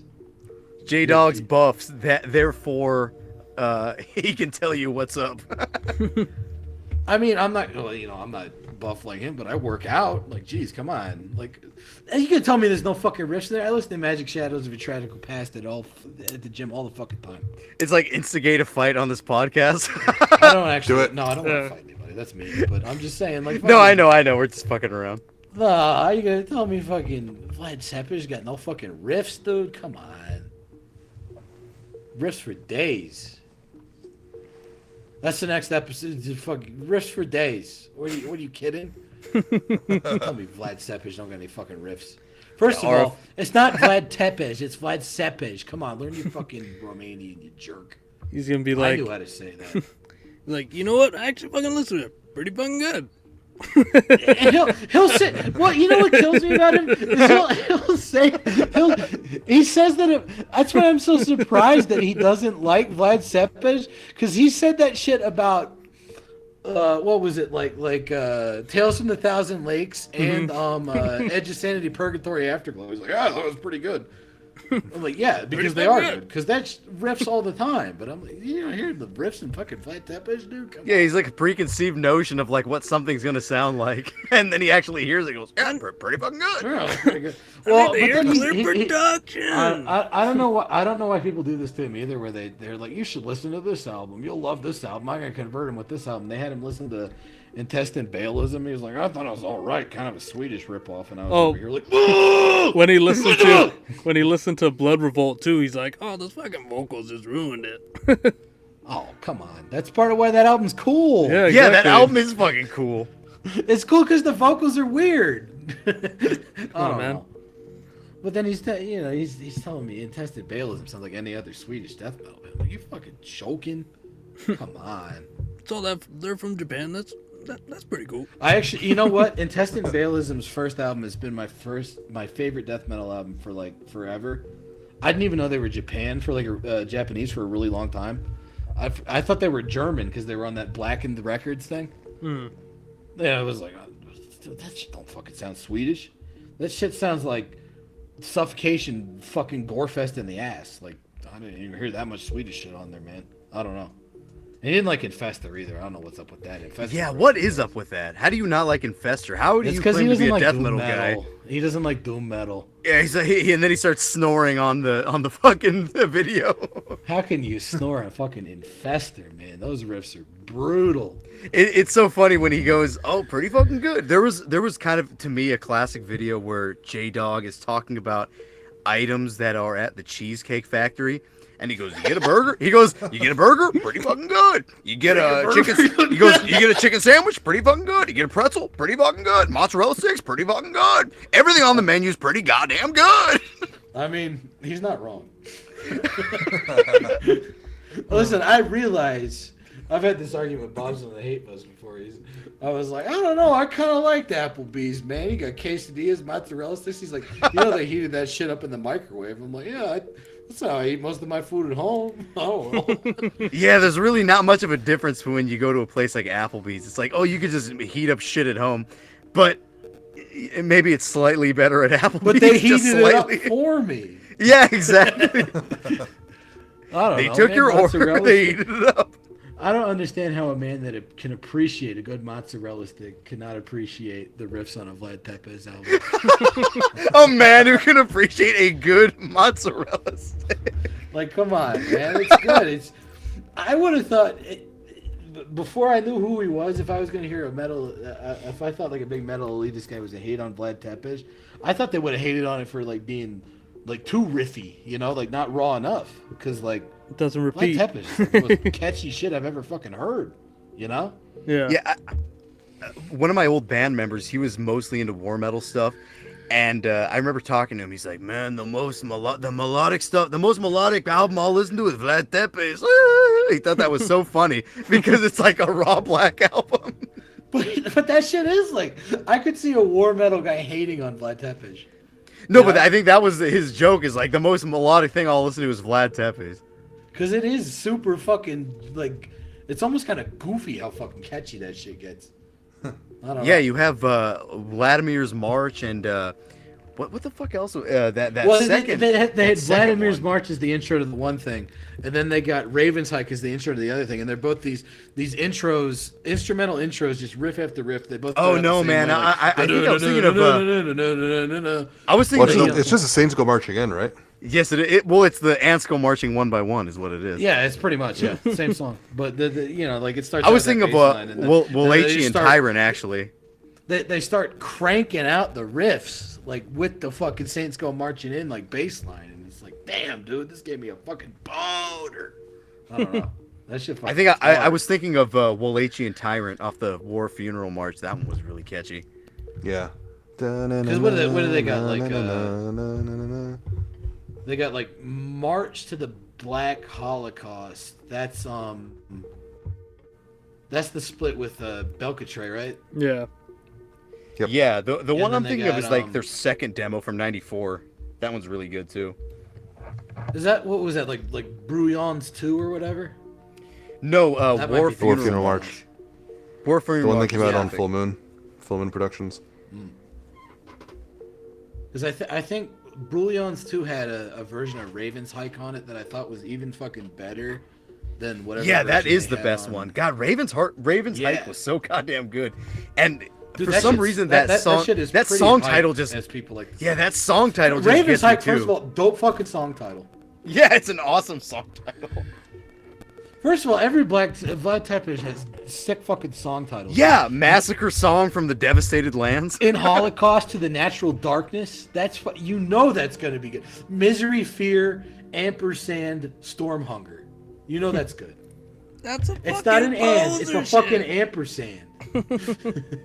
Misery, Fear, and Storm Hunger. I mean, all these song titles are fucking terrific. Drink Well, the in poetry of the Holocaust to the Celtic Natural Disciple. Darkness, and Holocaust to the Natural Darkness is sick too because it comes right after Massacre Song from the Devastated Lands and right before the big epic Drink the Poetry of the Celtic Disciple, and it's like the it's kind of like what's on Gorgoroth's Antichrist. They got the one like primitive sounding song. It's like that. It starts but out I like mean- it's like blackened heavy metal out of nowhere.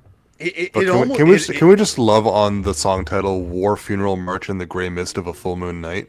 It's a good song. Come on, Solid come on. Song title. The visuals. I'm like even the under fucking Carpathian even the yoke. melodies on Massacre Song, you get like all these changing parts. It like stops and you get down. I feel like something like that for black metal in 1995 is just extremely impressive to me. Whatever happened to the Vlad Tepes guys? Because I know the Belcatre guy is back, right? Yeah, the Warlock is gone. He's not coming back. Vlad is active. He's got another project called Varv Lore, and then a number after it. Yeah, and that was around back then, but that's like an ambient one, right? Yeah, I think it's got some metal in there too. But they did release an old recording that was the Vlad Tepes guys and Vorb with Vermibdreb, but it's kind of like a weird punk sort of thing. It's not. Dragovich is Rezevev or whatever the fuck his name I is. did like fucking Zelda though. That was pretty good. Dude, Zelda fucking slaps. What the hell was that shit? Yeah, Zelda's almost like atheist or something. Yeah, that was like some weird like Morbid Angel sounding crap. That was fucking good. Zelda was good. Now what was they had another band that was like that too. Chapel of Ghouls. Chapel of Ghouls. What? Duh, it's named after fucking Morbid Angel song. Oh, yeah. I'm really smart. No, that shit was fucking good. That was where you could hear it was like, okay, these guys actually do know how to play. So like when they're primitive, they're like primitive on purpose. As You it know should what was be. you know what was great too from this circle? I don't think it's Vlad. Dizzlevarv. Do you guys remember that? Yeah. Dizzlevarv. Yeah, It's I like heard that one. extremely ugly, primitive, like kind of droning black metal. That's really awesome. They Yeah. got good song titles. It was the two Vlad guys in there. What are the song was it? titles? 1, 2, 3, 4. No, dash, dash, dash, dash. Dash, dash, dash, dash. they're Yeah. all- they're Oh all yeah, they entitled, pulled the yeah. fucking Lucifusion did that on sociopath philosophy cynicism. I think out of all the ambient stuff, the best one was I think it was like Akon Ketra or whatever. Yeah. Yeah, that was The great. one that was like all guitar. That shit. yeah, it was just, it was that two good. guitars. That was so cool. That shit Yeah. was fucking serious. I think that was like the Zelda guy too. Did that right? No, that was was oh a- yeah, that was- you're right. It was was the Zelda Akon guy. Lord Akon Katre. Yeah. It's kind of funny. His name was Akon. Lord He Lord was locked up and they Akon. wouldn't let him out. You know, different Akon. A different Akon. I What? just had sex. I hate to be the J-Dog to Birthday this conversation, but I think we got to get in the last thoughts before we run out of time. Don't interrupt Black Legion's talk. Oh, do it. Yeah, do a little Rude. obituary here. Final thoughts. Final thoughts. Well, I don't care. I really don't care. I love that album. Fucking redneck stomp. I really don't care. I do what I want.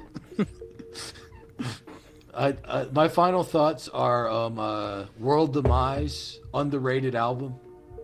It's retarded, but it's fucking sick. It was the that and what's the one before that? Incomplete. Underrated albums. First obituary I ever heard. Bought it at a Best Buy. 2 from the Vault when I was like 14. Remember 2 from the Vault, guys? That was some shit. Yeah, I hated those. With those blue hands. I didn't like made the a hands. I Photoshop. want the full did album one for covers. Twice the other day. It was like 2 from the Vault, and it was like fancy and fucking TT. Fancy. Fancy. 2 from the Vault. But They should have done 2 from the Vault on fucking Perpetual Demise because they put out that Vic Records reissue that you could probably buy from Dark Descent for like $2 because I don't think anybody bought that reissue. And it's only 1 from the Vault because they put it on 1 disc and it's got that sick album and 1 sick demo and 1 sick song off of another demo and they just left the rest off. I'm like, dude, they got 2 more demos. I want to know what they sound like. I don't even know if they have like track running times on fucking Metal Archives. Nobody's heard these demos ever. They're probably fucking dope. Jesus. You know? Hate Yeah. that shit. Dan Give me all the Fred, demos. You know, I say that, and then I got all the demos for what was that one Finnish band that did like Silence of the Centuries? Depravity. Yeah, I got it was like the Dark Descent reissue of that, and it had like all the stuff they did ever, and I listened through all of it, and I was like, I really only needed Silence of the Centuries. You know what's even better than Depravity and every Finnish band ever? Excrement. Scorched from 1994. That is a solid fucking demo. That is the best demo. Would you say That demo crushes. that demo's sick? It sends excrement, it sends Depravity home on a stretcher. That's true. No, god damn it. Cartilage. It's not better than Cartilage, is it? Yes, it is. Come on. Oh, wait, I I'm don't telling know you, about that. I love Cartilage. I love every Finnish and Swedish death metal band, most of them. But Fucking Fragile Concept of Affection? It's not yes, better than that. yes, it is. It is better than Are that. you telling me that Excrement sends Cartilage home on a stretcher? Excrement sends most bands home on a stretcher. I mean, I You guys can keep arguing about this as long as no one says that it's better than Demulich. We're fine.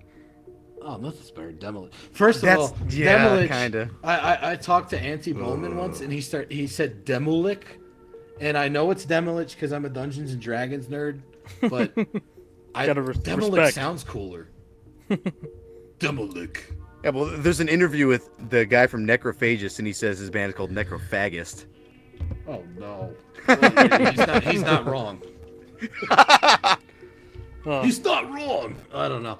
No, Demolich. I like saying Demolich more than I like saying Demulich, but Demolich, whatever you call him, that shit's fucking banger. 10 out of 10. Sends Yeah, they got that riff that goes. goes boo doo da doo doo man doo doo doo da doo doo then Yeah, it's a good riff. boom. I like saying Demolich more than I like saying Demolich, and then Fenris ruined me. I think that Isengard, I know it's not right, sounds cooler than Isengard. I'm saying Isengard.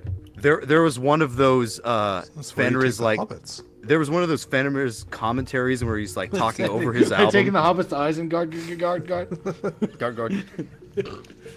There's one of those Fenrir's like commentaries where he's talking over the album, and he goes, "Oh, that moment right there, I shouldn't have done that. That's like a Peter Griffin scraping his knee." Yeah. I think he said that on it was on one of the Isengard/Isengard up. It was it's on I want to say it was on Thornspawn Chalice, the part where it comes back in with like the faster riff, and it's like and he hates that part, and I'm like, dude, this is like my favorite riff on the album. Shut up. I don't know why that's so funny to me that Fenrir's is referencing Family Guy. That's just funny. Well, to me. he also said on the Panzerfaust commentary, he's talking about how they got the Transylvanian Hunger drum beat. It's like, and he's like, yeah, this drum beat's like those things that they water the lawns. I don't know what it's called in English. It goes the sprinkler. the things that water the lawns. Yeah, what are those fucking things? Okay, Paul, are we supposed to give our last thoughts about Perpetual Demise here? Yeah, we got Good 8 band, minutes. actually. Supposed to cram some samples in this. We got 8 minutes. Okay, kind of reminded me of Leukemia a bit. Vic Records still. That's why I picked it. Some of those. Oh, did Vic Records also do Leukemia? Yeah, I think they did. Yeah. Yeah, Yes, they they did the third did. album. This is total Vic Records core. That's what it is. There was a couple things that I didn't get to say about this record. Some of the parts that like chug along, it reminded me of later power metal shit, like stuff that Manowar would do later on, and also stuff that like Majesty would do later on. I don't know if you know who Majesty is, but check them out. Wasn't Majesty pre Dream Theater? I don't think so. I think they were Not German. that Majesty. Different Majesty. Majesty had a song called "The Sons of the New Millennium." It's extremely cheesy heavy metal, but it's funny. I thought Majesty. Oh, Majesty, your kingdom is lost. You know. Like, Oh, that's Blind Guardian. Blind Majesty. Yeah. And also some of those like chugging industrial parts kind of reminded me of the third Morgoth album, Odium. that's a good Kind of album. reminded me of that a little bit. People Yeah, hate it's a on that. That's terrific another album. case of I think people jump off the Morgoth train too quickly. The album with the clown on it sucks. That's a bad album. You know what? That album kind of does suck, but I kind of find something redeemable about it just because it's kind I of mean, it's better weird. than the It's Cancer weird. album. It's better than the Cancer album with the clown on it. I'll give it that. Freddie? Oh, Anybody telling me that Odium sucks is full of shit. That's a good album. Also, real quick, this kind of reminded me of like Scum from Finland, and also like maybe Garden of Shadows from the U.S. dude, So there you Scum, go. Hoi, hoi, hoi, Scum. hoi. No, wait, Scum, dude. I don't know. That might be a little bit better than Excrement. No, it's not. No way. Come on, dude. No, That it isn't. That second Scum album, that's some good shit. You know, many people can say everything's better than Excrement, but I'm not going to agree with it ever. It's just that's the way it goes. Oh, That- dude, Purple Dude, Dreams it- and Magic Poems, man. Jub, listen to the 1994 Scorched EP, and you're going to agree with me. It's No, I do. one of I the- know that EP. You're the one that sent it to me. I love that EP. Did I? You I did. know, You I'm such told a me to cock. check it out in the comments, and I did, and I love it. But Check it out. Oh, I don't know. one- Garden of Shadows and Purple Dreams and Magic Oh. Poems. Those are both fucking bangers. Yeah. Oh, one last thing that I want to compare this to, like with some of the kind of melodic, almost neoclassical moments behind the like black metal chording. It reminded me of that band Condor from Colombia. Yeah. Oh yeah. Oh wait, they're from like Peru or something, right? Colombia. Colombia. That's what it is. Who was from Peru? I don't remember. No, No, Condor. Goat Condor Semen. with an I don't accent know. mark over the first O. a bunch of That's Peruvian bands. Yeah, that Condor with the accent mark over the O. That's a good fucking band. Yeah, they're terrific. Oh, and what the one guy left that band and he went back to Venezuela. Aurelian. No, he did. I like he how did, we're just piling on knowledge as like the minutes go by. No. Aurelian was the one guy from Condor that left Condor and went back to Venezuela. Did like Egladron or whatever, the instrumental album. That's a fucking sick album. All right, Fred, go. Sorry. all right, Final Jeff. thoughts. Vlad Tepes, Riffmania, Early the Gathering, underrated. Jiub needs to listen to Necroschisma. Favorite ambient Black Legions was Movat. I prefer Demi Lich over Demi Lick. Oh. And that's Movat is oh, my and Movat is Perpetual my Demise, pretty second cool. favorite ambient Black Legion by the way. I do like Movat.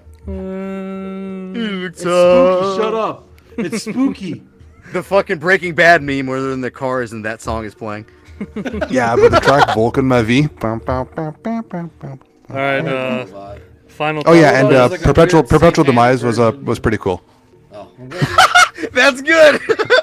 Yeah, same here. Who was it? Who was it that hated leukemia? I can't remember. Was it That was Roman from. That was Into Roman was Oblivion. the from Into Cromlech. Oblivion guy hated leukemia? Yeah, yeah. He didn't like the groove metal parts. He liked everything else. Oh, well, he wouldn't have liked this band either. I think we like this more than leukemia. Into Oblivion, love your band. I actually ordered your album to my mom's house. The second album when it came out, I ordered that, and it was a good album. Love your band, but you're wrong about leukemia. Good band, actually. Shout out to Roman. Woohoo! Shout out to Roman. Good band. Good guy. Good Guy band, from, actually. like, good band, actually. But yeah, final thoughts on this. It's carbonized, gorefest, catatonia, paroxysm, all mashed into one. It's a unique album that yeah, I couldn't find anything to latch it onto besides You that forgot about Chimera. Hum. Oh yeah, well, the third song there goes into that, but the rest of it's kind of just all those sort of parts jammed into one different. You forgot about Ride. But You forgot about Filter. But yeah, this was a great album. And last thought, episode 500 RFI, is that going to be twice episode or you playing? I don't know if I can do it. Okay, here's the thing. I have the times I've utilized short twice samples, I've always gotten copyright claimed, and not the normal way where it's like, oh, we're gonna give all their money, the money from the thing to the band. I'm like, I don't even care. I didn't even monetize this shit anyways, dude. Buy Jiub more fucking dumplings. I don't give a fuck. It's the kind of monetized where I actually think she'd look better chubbier, Jiub, if you're listening. Sometimes chicks do. I think she had that like big round head. It was adorable. Yeah, love round heads. No, but it's the kind of copyright thing where it's just like your video is blocked in every territory except the United Arab Emirates. So I don't know if I can ever do a twice episode. Got to make If I it did, like it would be a. like an Odyssey only one, and I would say, hey, go watch it here. Yeah, I was gonna say it should be like off YouTube one. I was thinking of doing that for Lunacy.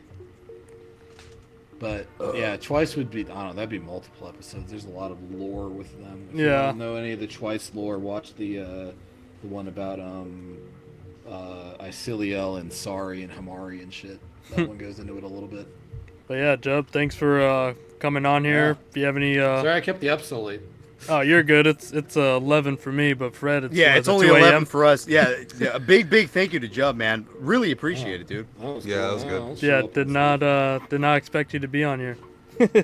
well, he messaged me, and the one fella over there gave me the Totale Vernichtung, and I got a boner for that band. You know, I'm a nice person mostly. There you go.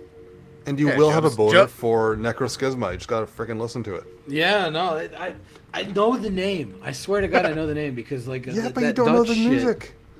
I don't know. Yeah, let me see. Necroschisma, Doom Death. No, I know the name. Were these guys in like other bands? Maybe. No, they weren't. Not much, I don't think. So But to, Necroschisma, what? Erupted Evil. Yeah, that's the one. I know the name. I know the Listen to. logo. I'll probably fucking love this shit, dude. Yeah, I don't know what it is. Dutch death metal fucking.